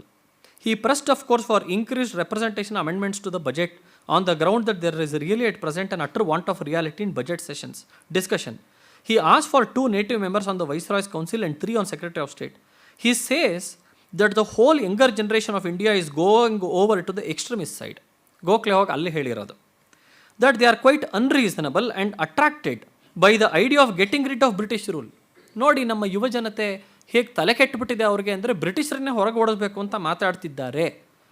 Which is the doctrine preach to them that the glamour of British Raj which in the old days fascinated the people has departed and that the only way to recover our moral control is to do something that will appeal to the native imagination. ಎಲ್ಲಿ ತನಕ ನಮ್ಮ ಭಾರತೀಯರ ಇಮ್ಯಾಜಿನೇಷನಲ್ಲಿ ನೀವು ಮೇಲೆದ್ದು ಬರೋದಿಲ್ವೋ ಅಲ್ಲಿ ತನಕ ಇವರು ಹಾದಿ ತಪ್ಪಿಸ್ತಾ ಇರ್ತಾರೆ ತಿಲಕರಂಥವರು. ಹಾಗಾಗಿ ಇವರಿಂದ ನಾವು ಕಷ್ಟ ಆಗ್ತಿದೆ ನಮಗೆ ಅನ್ನುವಂಥದ್ದನ್ನು ಗೋಖಲೆ ಹೋಗಿ ಮಿಂಟೋಗೆ ಹೇಳಿದ್ರು ಅಂತ ಮಿಂಟೋ ಮಾರ್ಲೆಗೆ ಬರೆದಿರೋಂಥ ಲೆಟರ್ ಒಳಗೆ ಸಿಕ್ಕಿದೆ. One of the interesting things that have come this week is a letter from Gokhale. ಏನಂತ, I have often thought during the last 12 months that Gokhale ಇವರು ಎಷ್ಟು ಮಾರ್ಲೆ ಮಿಂಟೋ ಇಷ್ಟೆಲ್ಲ ಮಾಡ್ತಾರೆ ಅಂತಂದರೆ, ಗೋಖಲೆ ಬಗ್ಗೆ ಅವ್ರು ಅನ್ಸ್ಕೊಂಡ್ರದನ್ನು ಬರೀತಾರೆ ನೋಡಿ. I have often thought during the last 12 months that Gokhale as A party manager is a baby. A party manager, or for that matter any politician aspiring to be a leader, should never whine. Gokhale is always whining. Now if I were in Gokhale's shoes, if he wear shoes I forget, ee tauntgal bere, I should insist on quietly making terms with the bureaucracy on the basis of order plus reforms. If he would have the sense to see what is to be gained by this line, the split when it comes should do him no harm, because it would set him free to fix his aims on reasonable things, where he might get out of us 60 or 70% of what he may ask for. ಅವ್ರಿಗೆ ನಾನು ಹೇಳಿದ್ದೀನಿ, split ಆಗುತ್ತಾ ನಿಮ್ಮಲ್ಲಿ ಯಾಕೆ ಸಾಯ್ಲಿ, ಅವರೆಲ್ಲರೂ ಹೊರಗೆ ಹೋದರು ಅಂತಂದರೆ ಆವಾಗ ನಿಮಗೆ ನಾವು ಕೊಡೋ ಅಂಥದ್ರೊಳಗೆ ನೀವೇನು ಕೇಳ್ತಿರೋ ಮೇ ಬಿ 60-70% ಅಷ್ಟು ನಾವು ನಿಮಗೆ ಕೊಟ್ಬಿಡ್ಬೋದು, ಹಾಗಾಗಿ ಅದಕ್ಕೆ ಮಾಡಿಸಿ ಅಂತ ಇದನ್ನು ಹೇಳಿದರು ಅಂತ ಹೇಳಿ. ಇದರ ಮುಂಚಿತವಾಗಿ ಬ್ರಿಟಿಷರು ಈ ಮಾಡ್ರೇಟ್ಸ್ಗಳ ಜೊತೆ ಆಗಿರುವಂಥ ಹಲವು ಪತ್ರ ವ್ಯವಹಾರಗಳಿಂದ ನಮಗೆ ಗೊತ್ತಾಗ್ತಾ ಹೋಗುತ್ತೆ. ಇನ್ಫ್ಯಾಕ್ಟ್ ಮುಂದೆ ಈ ಸೂರತ್ತಿನ ಕಾನ್ಫರೆನ್ಸ್ ಆದಮೇಲೆ ತಿಲಕರು ಬಿಡೋದಿಲ್ಲ. ತಿಲಕರು ಮತ್ತೆ ಹೇಳ್ತಾರೆ, ಆಯ್ತು ಆದಿದ್ದ ಆಗೋಯ್ತು, ಹೋಗಲಿ, ರಿಕನ್ಸಿಲಿಯೇಟ್ ಆಗೋಣ, ನಿಮಗೂ ಬೇಕಾಗಿರೋದು ಅದೇ, ನನಗೂ ಬೇಕಾಗಿರೋದು ಅದೇ, ಭಾರತದ ಏಳಿಗೆ. ಹಾಗಾಗಿ ಬನ್ನಿ, ನಿಮ್ದು ಯಾವ ವಿಚಾರವಾಗಿದೆಯೋ ಅದರ ಬಗ್ಗೆ ನಾವು ಕೂತು ಮಾತಾಡೋಣ, ಚರ್ಚೆ ಮಾಡೋಣ, ಕೈಯಲ್ಲಿ ಇಟ್ಕೊಂಡು ಹೊಡೆದಾಡಿ ಮಾಡೋ ಅಂಥದ್ರಲ್ಲಿ ನಿಮಗೂ ಏನೂ ಇಲ್ಲ ನಮಗೂ ಏನೂ ಇಲ್ಲ, ಬನ್ನಿ ಮಾತಾಡಿ ಅಂತ ಹೇಳಿ ಕನಿಷ್ಠ ಪಕ್ಷ 10 ಸಲ ಲೆಟರ್ಗಳು ಬರೆದು ಮಾತಾಡಿ ಎಲ್ಲ ಮಾಡಿದ್ದಾರೆ. Completely cold response from them. ಇಷ್ಟಾದ ಮೇಲೆ ಕೇಸರಿ ವಾರಪತ್ರಿಕೆ ಒಳಗೆ ಇವರು ಬರಿತಾ ಹೋಗ್ತಾರೆ, ನಿಮಗೇನಾದರೂ ಮಾಡ್ರೇಟ್ಸ್, ನಿಮಗೆ ಬ್ರಿಟಿಷರು ಒಳ್ಳೇದು ಮಾಡ್ತೀವಿ ಅಂತ ಹೇಳ್ತಾ ಇದ್ದರೆ ನೀವು ಕೇಳಿರೋದಕ್ಕೆ ಒಳ್ಳೇದು ಮಾಡ್ತೀವಿ ಅಂತ ಅನ್ಕೋತಿದ್ದೀರಾ. It is the fear of extremist that has induce government to coax the moderates and not love for the latter. ನಿಮ್ಮ ಮೇಲೆ ಅವ್ರಿಗೆ ಯಾವ ರೀತಿಯ ಪ್ರೀತಿಯೂ ಇಲ್ಲ, ನಾವು ಮಾಡ್ತಿರೋ ಕೆಲಸದಿಂದ ನಿಮ್ಮ ಮೇಲೆ ಪ್ರೀತಿ ಬಂದಿದೆ, ಹಾಗಾಗಿ ನಿಮ್ಮ ಹತ್ರಕ್ಕೆ ಅವ್ರು ಮಾತಾಡ್ತಿರೋದಕ್ಕೂ ಕಾರಣ ನಾವೇ, ನೀವಲ್ಲ ಅಂತ ಹೇಳಿಬಿಟ್ಟು, it was the activity of experiment ultimately secured the rights and moderate should not therefore break away from them. ನಾವಿಲ್ಲಿ ಬ್ಯಾಡ್ ಬಾಯ್ ಆಗಿರೋದ್ರಿಂದ ನೀವಲ್ಲಿ ಗುಡ್ ಬಾಯ್ ಆಗಿದ್ದೀರಾ, ಆ ಕಾರಣದಿಂದ ನಮ್ಮಿಂದ ನೀವು ಹೊರಗೊಟ್ಟಲ್ಲಿ ದೂರ ಹೋದ್ರಿ ಅಂತಂದರೆ ನೀವು ಯಾವ ಬೇಳೆಕಾಳನ್ನು ಬೇಯಿಸ್ಕೊಳಕ್ಕಾಗೋದಿಲ್ಲ, ಹಾಗಾಗಿ ಬನ್ನಿ ಅಂತ ಇದನ್ನು ಅವ್ರು ಲೆಟರ್ ನೋಡಿದ್ರೆ ನೋಡಲ್ಲ ಅಂತ ಹೇಳಿ ಪತ್ರಿಕೆ ಒಳಗೆ ಈ ಥರದ್ದನ್ನೆಲ್ಲ ಬರೆದುಬಿಟ್ಟು ಕೊಡ್ತಾ ಹೋಗ್ತಾರೆ. ಆದರೆ ಇವ್ರು ಹಿಂಗೆ ಮಾಡ್ತಾ ಹೋದರೆ ಅವರು ಖಂಡಿಸಿ ಮತ್ತೆ ಉಲ್ಟಾ ಉತ್ತರವನ್ನು ಬರಿತಾ ಹೋಗ್ತಿರೋದನ್ನು ನಾವು ಕಾಣ್ತಾ ಹೋಗ್ತೀವಿ. ಅದಾದಮೇಲೆ ಇವರು ಎಲ್ಲೆಲ್ಲಿ ಹೋಗ್ತಾರೋ ಅಲ್ಲಿ ಎಲ್ಲ ಕಡೆಗೂ Swaraj is my birth right and I shall have it ಅಂತ ಹೇಳಿ ಇವರು ಎಲ್ಲ ಕಡೆಗೂ ಭಾಷಣ ಮಾಡಿದ್ರು ಅಂತ ಗೊತ್ತಾಗ್ತಾ ಹೋಗುತ್ತೆ. ಈ ರೀತಿ ಒಳಗೆ ಈ ಥರ ಸ್ಪ್ಲಿಟ್ ಆಗಿರುವಂಥದ್ದು, ಎರಡು ಸಂಪೂರ್ಣ ಬೇರೆ ರೀತಿ ಒಳಗೆ ಆಗಿರುವಂಥದ್ದನ್ನು ನಾವು ಕಾಣ್ತಾ ಬರ್ತೀವಿ. This is the hard truth and reality. Gokhale ಅವರ ಹಲವು ಬೇರೆ ವಿಚಾರಗಳಲ್ಲಿ ಸಮ್ಮತಿ ನಮಗೂ ಇರ್ಬೋದು. ಏನು, ಅವರು ಹಲವು ಕಡೆ ಅಡ್ಮಿನಿಸ್ಟ್ರೇಟಿವ್ ರಿಫಾರ್ಮ್ಸ್ಗಳನ್ನು ತರಕ್ಕೆ ಹೋದರು. ಅವರು ತುಂಬ ಬಡ ಕುಟುಂಬದಿಂದ ಬಂದರೂ ಅವರು ಬಹಳ ಒಳ್ಳೆ ಮೇಷ್ಟ್ರಾಗಿದ್ದರು. ಅವರಿಗೆ ಹಣಕಾಸಿನ ವ್ಯವಹಾರದೊಳಗೆ ವಿಪರೀತ ಜ್ಞಾನ ಇತ್ತು. ಇನ್ಫ್ಯಾಕ್ಟ್ ಅವಾಗಿನ ಭಾರತದ ಟ್ರೆಷರರ್ ಅಂತ ಯಾರಾಗಿದ್ನೋ, ಫೈನಾನ್ಸನ್ನೆಲ್ಲ ನೋಡ್ಕೊಳ್ಳೋ ಆತ ಹೇಳ್ತಾನೆ, ಗೋಖಲೆ ಇಲ್ಲದೆ ನಾವೇನಾದರೂ ಬಜೆಟ್ನ ಬಗ್ಗೆ ಮಾತಾಡಬೇಕು ಅಂದರೆ it is like playing the act of Hamlet without Hamlet in it ಅಂತ. ಆತನಿಗಿರೋ ಅಂಥ ಅಷ್ಟು ಬುದ್ಧಿಶಕ್ತಿ ಅಷ್ಟೇ ಚೆನ್ನಾಗಿದೆ, ಹಾಗಾಗಿ ಹಣಕಾಸಿನ ವ್ಯವಹಾರ ಇನ್ನೊಂದರೊಳಗೆ ನಮಗೆ ಅಷ್ಟು ಗೊತ್ತಾಗ್ತಾ ಹೋಗುತ್ತೆ ಅಂತ.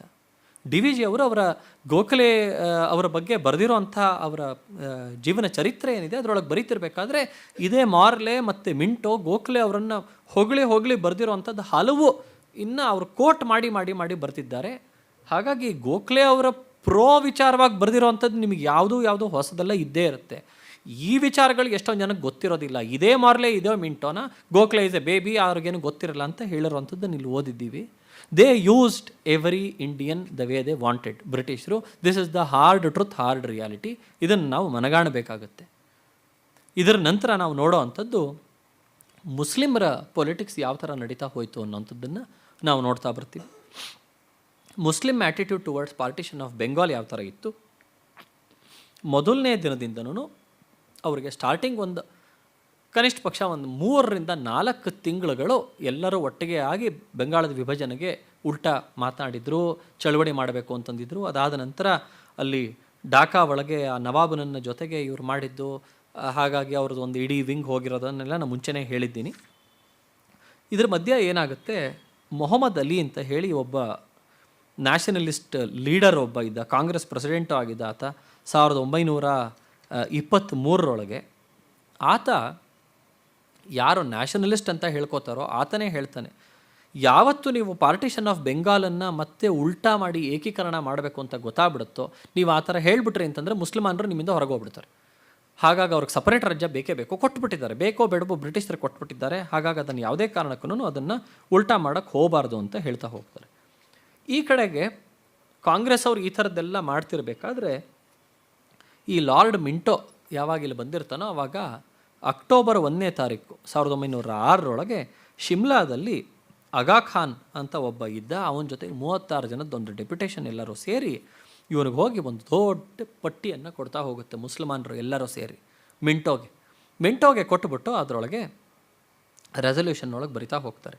ಹೇಳ್ತಾರೆ, ನೋಡಿ ಅವರು, ನಾವು ಮುಸಲ್ಮಾನರು ಯಾರಿದ್ದೀವಿ 62 ಮಿಲಿಯನ್ನಷ್ಟು ಜನ ಇದ್ದೀವಿ. ನಿಮ್ಮ ಇಡೀ ಭಾರತದ ಬ್ರಿಟಿಷ್ ಆಡಳಿತ ಅಂತ ಯಾವ್ದು ನೀವು ಕರಿತೀರೋ ಇದರೊಳಗೆ 1/4 ಅಥವಾ 1/5 ಪಾಪ್ಯುಲೇಷನ್ ನಾವಾಗಿದ್ದೀವಿ, 20-25% ಅಷ್ಟು ಪಾಪ್ಯುಲೇಷನ್ ನಾವಾಗಿದ್ದೀವಿ. ಹಾಗಾಗಿ ನಮ್ಮ ಸಪೋರ್ಟ್ ನಿಮಗೆ ಇದ್ದುಬಿಟ್ರೆ ನೀವು ನೋಡ್ಕೋಬೇಕಾಗಿರೋದು 80% ಜನನ ಅಥವಾ 75% ಜನದ ಮಾತ್ರ. ನಾವು ಮುಂಚಿನಿಂದಲೂ ನಿಮಗೆ ಸಪೋರ್ಟ್ ಕೊಡ್ತಾನೇ ಬಂದಿದ್ದೀವಿ, ಇವಾಗಲೂ ಕೊಡ್ತೀವಿ, ಮುಂದೂ ಕೊಡ್ತೀವಿ. ಹಾಗಾಗಿ ನಾವು ಕೊಡ್ತಿದ್ದೀವಿ ಅಂತಂದಮೇಲೆ ನೀವು ನಮಗೆ ಫೇವರಬಲ್ಲಾಗಿ ನಡ್ಕೊಳ್ತಾ ಹೋಗಬೇಕಾಗತ್ತೆ. ನೀವು ಯಾಕೆ ನಾವು ಇದನ್ನೆಲ್ಲ ಕೇಳ್ತಿದ್ದೀವಿ ಅಂತಂದರೆ, ನೀವು ಬರೋದಕ್ಕೂ ಹೆಚ್ಚೆಚ್ಚು ಕಡಿಮೆ 100 ವರ್ಷದ ಕೆಳಗೆ ನಾವೇ ಇದನ್ನೆಲ್ಲ ಆಡಳಿತ ಮಾಡ್ತಿದ್ದಿದ್ದು. ಹಾಗಾಗಿ ನಾವು ಯಾವುದನ್ನು ರಾಜ್ಯವನ್ನು ಅನುಭವಿಸಿದೀವೋ ಆ ಅನುಭವ ಮಾಡಿಕೊಂಡಿರೋವಂಥದ್ದು ನಾವು ಅವರ್ ಎಂಜಾಯ್ಮೆಂಟ್ ಆಫ್ ಪವರ್ ಅದು ಇನ್ನೂ ನಮ್ಮ ಮನಸ್ಸಿಂದ ಸಂಪೂರ್ಣವಾಗಿ ಹೋಗಿಲ್ಲ. ಯಾಕೆ ಬರೀ 100 ವರ್ಷವೂ ಆಗಿಲ್ಲ. ಹಾಗಾಗಿ ನಾವು ಅದೇ ರೀತಿ ಕಂಟಿನ್ಯೂ ಆಗ್ತಿದ್ದೀವಿ. ಇದೇನಾದರೂ ಹಿಂದೂಗಳ ಕೈಯಲ್ಲಿ ಹೋಗ್ಬಿಡ್ತು ಅಂತಂದರೆ ನಮಗೆ ಸಿಕ್ಕಾಪಟ್ಟೆ ಅನ್ಫೇವರಬಲ್ಲಾಗಿ ಅವ್ರು ನಡ್ಕೊಂಡ್ಬಿಡ್ತಾರೆ. ಆ ಕಾರಣದಿಂದ ನಮಗೆ ನೀವು ಯಾವತ್ತಿದ್ರೂ ನಮ್ಮ ಪರವಾಗಿ ಇರ್ತಾ ಹೋಗಬೇಕು. ಹಾಗಾಗಿ ಪ್ರತಿಯೊಂದೇ ಎಲೆಕ್ಷನ್ನಲ್ಲಿ ಮಾಡ್ತಾ ಹೋಗಬೇಕು ಅಂತಂದರೆ ಏನಾಗುತ್ತೆ, ಎಲೆಕ್ಟ್ರಲ್ ಬಾಡಿ ಒಳಗೆ ಯಾವುದೇ ಹಿಂದೂ ಇದ್ಬಿಟ್ರೆ ಮೊಹಮ್ಮದರನ್ನು ಮುಸಲ್ಮಾನನ ಹೆಸರಿಗೆ ಅವರು ಒಪ್ಪೋದಿಲ್ಲ, ಅವರಿಗೆ ವೋಟು ಹಾಕೋದಿಲ್ಲ.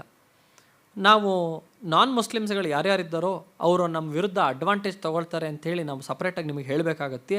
ನಿಮಗೆಲ್ಲ ಗೊತ್ತೇ ಇದೆ ಯಾವತ್ತಿದ್ರೂ ಹಿಂದೂಗಳು ಮುಸಲ್ಮಾನರ ವಿರುದ್ಧನೇ ಹೊಡೆದು ಬೀಳ್ತಾರೆ ಅಂತ ಹೇಳಿ. ಹಾಗಾಗಿ ನಮಗೆ ಮುನ್ಸಿಪಲ್ ಡಿಸ್ಟ್ರಿಕ್ಟ್ ಬೋರ್ಡಿಂದ ಮೊದಲುಗೊಂಡು ಇಂಪೀರಿಯಲ್ ಲೆಜಿಸ್ಲೇಟಿವ್ ಕೌನ್ಸಿಲ್ ಯಾವುದಿದೆ ಲಂಡನ್ನಿಗೆ, ಅಲ್ಲಿ ತನಕನೂ ಸಪರೇಟ್ ಮುಸ್ಲಿಂ ಎಲೆಕ್ಟರೇಟ್ ಮತ್ತು ಸಪರೇಟ್ ಇದು ಪೋಸ್ಟ್ಗಳನ್ನು ನಮಗೆ ಕೊಡಬೇಕಾಗುತ್ತೆ. ಯಾವುದ್ಯಾವುದ್ರೊಳಗೆ ಪಟ್ಟಿ ಕೊಡ್ತಾರೆ. In the cadre of the council, proportion of Mohammedan representatives should not be determined on the basis of numerical strength, and that in any case Mohammedan representation should never be an ineffective minority. ನಾವು ಜನಸಂಖ್ಯೆ ನೋಡಿಬಿಟ್ಟು ನೀವು ನಮಗೆ ಇಷ್ಟೇ post ಅಂತ ಯಾವತ್ತೂ ಕೊಡಬಾರ್ದು. ಯಾವುದೇ ವಿಚಾರ ಏನಾದರೂ ಆಗಿ ರೆಸಲ್ಯೂಷನ್ ಪಾಸ್ ಆಗಬೇಕು ಅಂದರೆ ನಾವು ಮೈನಾರಿಟಿ ಇರಬಾರ್ದು, ಆ ಥರ ನೋಡ್ಕೋಬೇಕು. ಅಂದರೆ ಏನು, 10 ಜನದೊಳಗೆ ಬ್ರಿಟಿಷರೇ 4 ಜನ ಇದ್ದು 6 ಜನ ಇದ್ದರೆ 3 ಜನ ಮುಸ್ಲಿಮಾನರಿಗೆ ಕೊಡಬೇಕು, 3 ಜನ ಹಿಂದೂಗಳಿಗೆ ಕೊಡಬೇಕು. ನಾವು ಹಿಂದೂಗಳಿಗಿಂತ 1/4 ಇರ್ಬೋದು, ಆದರೆ ನೀವು ಅದಕ್ಕೆ ಕಡಿಮೆ ಕೊಡೋ ಹಂಗಿಲ್ಲ. ಎರಡನೇದು, appointments by election should be given preference over nomination. ನೀವು ನಾಮಿನೇಷನ್ ಮಾಡಬಾರ್ದು, ನಮಗೆ ನಾವು ಎಲೆಕ್ಷನ್ನಿಗೆ ಕೊಡಿ, ನಾವು ಅದರಲ್ಲಿ ಮಾಡ್ಕೋತೀವಿ. For purposes of choosing ಮೊಹಮ್ಮಡನ್ members, ನಾವು ಯಾರ್ಯಾರು ಮುಸಲ್ಮಾನರು ಯಾರು ಆಗಿರಬೇಕು ಅಂತ ನೀವು ಚೂಸ್ ಮಾಡೋದ್ರೊಳಗೆ ಯಾರ್ಯಾರನ್ನು ಡಿಟರ್ಮಿನ್ ಮಾಡಬೇಕು, ಓಟ್ ಹಾಕೋರು ಯಾರ್ಯಾರು, ಮೊಹಮ್ಮಡನ್ land owners, ಮೊಹಮ್ಮಡನ್ lawyers, ಮೊಹಮ್ಮಡನ್ merchants and representative of other important interests of status to be subsequently determined by your excellency's government. ನೀವೇ ಕಣ್ಣು ಹಿಡಿದಿರೋ ಅಂಥ ಈ ಲ್ಯಾಂಡ್ ಲಾರ್ಡ್ಸು, ಲಾಯರ್ಸು, ಮರ್ಚೆಂಟ್ಸ್ ಯಾರು ಮುಸ್ಲಿಮಾನರು ಇರ್ತಾರೋ ಅಂಥವ್ರು ಬಂದ್ಬಿಟ್ಟು ಓಟ್ ಹಾಕ್ತೀವಿ ಅಂತ. ಬೇಸಿಕ್ಲಿ ಸಪ್ರೇಟ್ ಎಲೆಕ್ಟ್ರೇಟ್ ಈ ಥರದ್ರೊಳಗೆ ನಾವು ಮಾಡಬೇಕು. ಇಷ್ಟೇ ಅಲ್ಲದೇ ಯೂನಿವರ್ಸಿಟೀಸ್ ಒಳಗೆ ಮೊಹಮ್ಮಡನ್ ಫೆಲೋಸ್ಗಳಿಗೆ ಇಷ್ಟು ಜಾಗ ಅಂತ ನೀವು ಇಟ್ಟಿರಬೇಕು. ಇದರೊಳಗೆ ಬೇರೆ ಒಂದಿಷ್ಟು ಕೇಳಿದ್ರು, employment of a due proportion of Mohammedans in government service. Government service ಒಳಗೆ ಮುಸ್ಲಿಮಾನರನ್ನ ಮಿನಿಮಮ್ ಇಷ್ಟು ಜನ ಅಂತ ಇಟ್ಟಿರಬೇಕು. ನಂತರ ಕಾಂಪಿಟೇಟಿವ್ ಎಕ್ಸಾಮಿನೇಷನನ್ನೆಲ್ಲ ದಯವಿಟ್ಟು ಅಬಾಲಿಷ್ ಮಾಡಿಬಿಡಿ. ಇವ್ರ ಎಜುಕೇಷನ್ನೇ ಸರಿಗಿರಲಿಲ್ಲ, ಹಾಗಾಗಿ ಇವ್ರು ಕಾಂಪಿಟೇಟಿವ್ ಎಕ್ಸಾಮಿನೇಷನ್ ಬರೆದ್ರೆ ಇವ್ರು ತೇರ್ಗಡೆ ಆಗೋದು ಅಷ್ಟರಲ್ಲೇ ಇರ್ತಿತ್ತು. ಅದ್ರ ಬಗ್ಗೆ ಮಜುಮ್ದಾರ್ ಅವರು ಯಥೇಚ್ಛವಾಗಿ ಬರೆದಿದ್ದಾರೆ. How educated var Indians and what was the. ಅದನ್ನು ನಾನು ಕಳೆದ ಸರಣಿಯ ಉಪನ್ಯಾಸದೊಳಗೆ ನಂಬರ್ಸು ಸಹಿತ ಕೊಟ್ಟು ಹೇಳಿದೆ, ಎಷ್ಟು ಜನ ಬ್ಯಾಚುಲರ್ ಡಿಗ್ರಿ ತೊಗೊಂಡಿದ್ರು, ಮಾಸ್ಟರ್ಸ್ ಡಿಗ್ರಿ ತೊಗೊಂಡಿದ್ರು ಅಂತ ಹೇಳಿ. ಹಾಗಾಗಿ ಇವ್ರು ಹೇಳಿದ್ರು ಕಾಂಪಿಟೇಟಿವ್ ಎಕ್ಸಾಮಿನೇಷನ್ ನಮ್ಗೆ ಆಗಿ ಬರೋದಿಲ್ಲ, ದಯವಿಟ್ಟು ಅಬಾಲಿಷ್ ಮಾಡಿಬಿಡಿ. ನಂತರ ಪ್ರತಿಯೊಂದು ಹೈಕೋರ್ಟ್ ಒಳಗೂ ಮುಸ್ಲಿಂ ಜಡ್ಜಸ್ ಇರಲೇಬೇಕು. ಮತ್ತು ಮುನ್ಸಿಪಾಲಿಟಿ ಒಳಗೆ ಕಮ್ಯುನಲ್ ಎಲೆಕ್ಟರೇಟ್ ಆಗಲೇಬೇಕು. ಲೆಜಿಸ್ಲೇಟಿವ್ ಕೌನ್ಸಿಲ್ಗಳಲ್ಲಿ ಮುಸ್ಲಿಂ ಎಲೆಕ್ಟರೇಟ್ ಇರಲೇಬೇಕು. ಹಾಗಾಗಿ ಇಂಥದ್ದನ್ನು ಕೊಡಿ ಅಂತ ಹೇಳ್ತಾ ಹೋಗ್ತಾರೆ. ಇದಕ್ಕೆ ಈ ಲಾರ್ಡ್ ಮಿಂಟೋ ಈ ಡಿಮ್ಯಾಂಡ್ಗಳಿಗೆ ಅನ್ರೀಸನಬಲ್ ಅದು ಇದು ಇವೆಲ್ಲ ಏನೂ ಹೇಳೋದಿಲ್ಲ. ಈತ ಹೇಳ್ತಾನೆ, the pith of your address, ನೀವು ಹೇಳ್ತಿರೋಂಥ ಸಮ್ ಆ್ಯಂಡ್ ಸಬ್ಸ್ಟೆನ್ಸ್ ಹೇಳ್ತಿರೋಂಥದ್ದು ಏನು, ನೀವು ನಮಗೆ ಬಹಳ ವರ್ಷದ ಕಾಲ ನೀವು ನಮಗೆ ಸಹಾಯ ಮಾಡಿದ್ದೀರಾ, ಹಾಗಾಗಿ ನಾವು ನಿಮಗೆ ಸಹಾಯ ಮಾಡಬೇಕು ಅಂತ I agree with you gentlemen that the initial rungs in the ladder of self government are to be found in the municipal and district board. In the mean time I can only say that you Mohammedan community may be rest assured that their political rights and interests as a community will be safeguarded by any administrative reorganization with which I am concerned, and that you and the people of India may rely on British Raj to that respect, that it has been its pride to do religious beliefs and national traditions of the myriad composing the population of His Majesty's Indian Empire. ನಾನಿನ್ನು ಏನೇ administrative reformation ಅಂತ ನಾನು ತರ್ತಾ ಹೋದರೂ ನನ್ನ ಕಾರ್ಯಾವಧಿಯಲ್ಲಿ ನಿಮಗೆ ಯಾವುದೇ ರೀತಿಯಾದ ಧಕ್ಕೆ ಬರ್ದಂಗೆ ನಾನು ತರ್ತೀನಿ, ಇದ್ರ ಸಂಪೂರ್ಣ ವಿಶ್ವಾಸ ನಿಮಗಿರಲಿ ಅಂತ ಹೇಳಿ ಇದು ಒಂದು ಹೊಸ ಪಾಲಿಸಿಯಾಗಿ ಪರಿಣಮಿಸ್ತಾ ಹೋಗುತ್ತೆ. It is a new policy of British rule ಅಂತ ಹೇಳಿ it gives its official seal of approval to the principle that Hindus and Muslims constituted practically two separate nations with different interests and different outlook. Secondly, government practically promised to show undue favor to Muslims in respect of their number of representatives in legislative council by making it far in excess of their numerical ratio to the whole population. ಇದನ್ನು ಮಾಡಿರೋಂಥದ್ದು ನೋಡ್ತೀವಿ.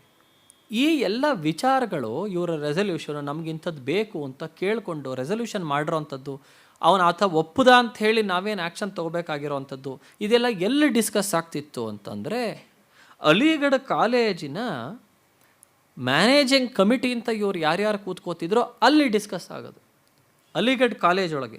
ಹಾಗೆ Aligarh college ಒಳಗೆ ಯಾರ್ಯಾರು ಪೋಸ್ಟ್ಗಳನ್ನು ಹೊಂದಿದ್ರೋ, ಅಲ್ಲಿ principal ಆಗಿರ್ಬೋದು, ಅಲ್ಲಿ secretary ಆಗಿರ್ಬೋದು, ಸೂಪರಿಂಟೆಂಡೆಂಟ್ ಆಗಿರ್ಬೋದು, ಇಂಥವರೆಲ್ಲರೂ ಸೇರಿಸಿ ಒಂದು ಮುಸಲ್ಮಾನರ ಡೆಪ್ಯುಟೇಷನ್ಗಳನ್ನು ಮಾಡಿ ಅವರು ಅಲ್ಲಿಂದ ಕಳಿಸ್ತಾ ಇದ್ದರು.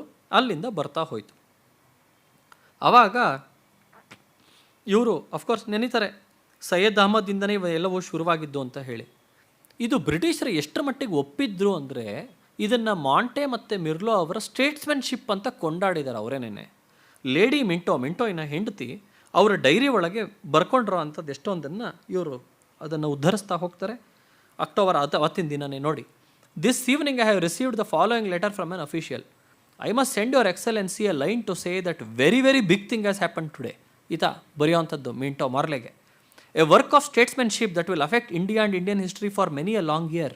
It is nothing less than pulling back of 62 million of people from joining the ranks of a seditious opposition. ಬ್ರಿಟಿಷರಿಗೆ ವಿರುದ್ಧ ಆಗಿ ಕಟ್ಟಿರೋಂಥ 62 ಮಿಲಿಯನ್ ಜನನ್ನ ನಾವು ನಮ್ಮ ಹದ್ಬಸ್ತಲ್ಲಿ ತೊಗೊಂಡ್ಬಿಟ್ಟಿದ್ದೀವಿ by just accepting to that particular request. ಇಷ್ಟು ನಾವು ಮಾಡ್ತಿರೋದು ಇಷ್ಟೇ ಅಲ್ಲ, ಇದು ಭಾರತಕ್ಕೆ ಮುಂದಾಗುವಂಥ ಇದರ ಇತಿಹಾಸಕ್ಕೂ ಇದು ಪರಿಣಾಮಕಾರಿಯಾಗಿ ಆಗುತ್ತೆ. They knew it is going to split. The same view was also expressed by Buchan, biographer of Minto. ಆತನು ಅದನ್ನೇ ಬರೀತಾನೆ ಅವನ ಬಯೋಗ್ರಫಿ ಒಳಗೆ ಬರೀತಿರ್ಬೇಕಾದ್ರೆ. This undoubtedly prevented the ranks of sedition being swollen by Muslim recruits, an inestimable advantage in the day of trouble which was dawning. British ಸರ್ಕಾರದ ವಿರುದ್ಧ ಒಂದು ದೊಡ್ಡ trouble ಅಂತ ಮೇಲೆದ್ದು ಬರ್ತಾ ಇರೋವಂಥದ್ದು ಕಾಣ್ತಾ ಇದ್ದರೆ ಅದರೊಳಗೆ ಮಿಂಟೋ ಹೋಗಿ ಈ ಮುಸ್ಲಿಮಾನರನ್ನ ತನ್ನ ಕಡೆಗೆ ಬೆಳ್ಕೊಂಡಿರೋವಂಥದ್ದು it's a very good act of statesmanship ಅಂತ ಅವ್ರು ಕೊಂಡಾಡಿದ್ದಾರೆ. ರಾಮ್ಸೆ ಮೆಕ್ಡೊನಾಲ್ಡ್ ಮುಂದೆ ಪ್ರೈಮ್ ಮಿನಿಸ್ಟರ್ ಆಗಿರುವಂಥವ್ನು ಬರೀತಾನೆ, the Mohammedan leaders are inspired by certain Anglo Indian officials and that these officials have pulled wires at Shimla and in London and of malice aforethought sowed discord between Hindu and Mohammedan community by showing the Muslim special favours. ಇದಾದ ಮೇಲೆ ಇವರ political struggle ಶುರುವಾಗ್ತಾ ಹೋಗುತ್ತೆ. ಇದಾದ ಮೇಲೆ ಬ್ರಿಟಿಷರ ವಿರುದ್ಧ ಇವರು ಯಾವುದೇ ಥರವಾದ ಕಾಂಗ್ರೆಸ್ ಯಾವ್ಯಾವ ಥರ ಮಾಡ್ತಾ ಬಂದರೆ ಇದಕ್ಕೆ ಅವರು ವಿರುದ್ಧವಾಗಿ ಯಾವ ಥರ ನಡೆಸ್ಕೊಳ್ತಾ ಹೋಗ್ತಾರೆ ಅಂಥೇಳಿ ನಾಳೆ ನೋಡೋಣ. ನಮಸ್ಕಾರ.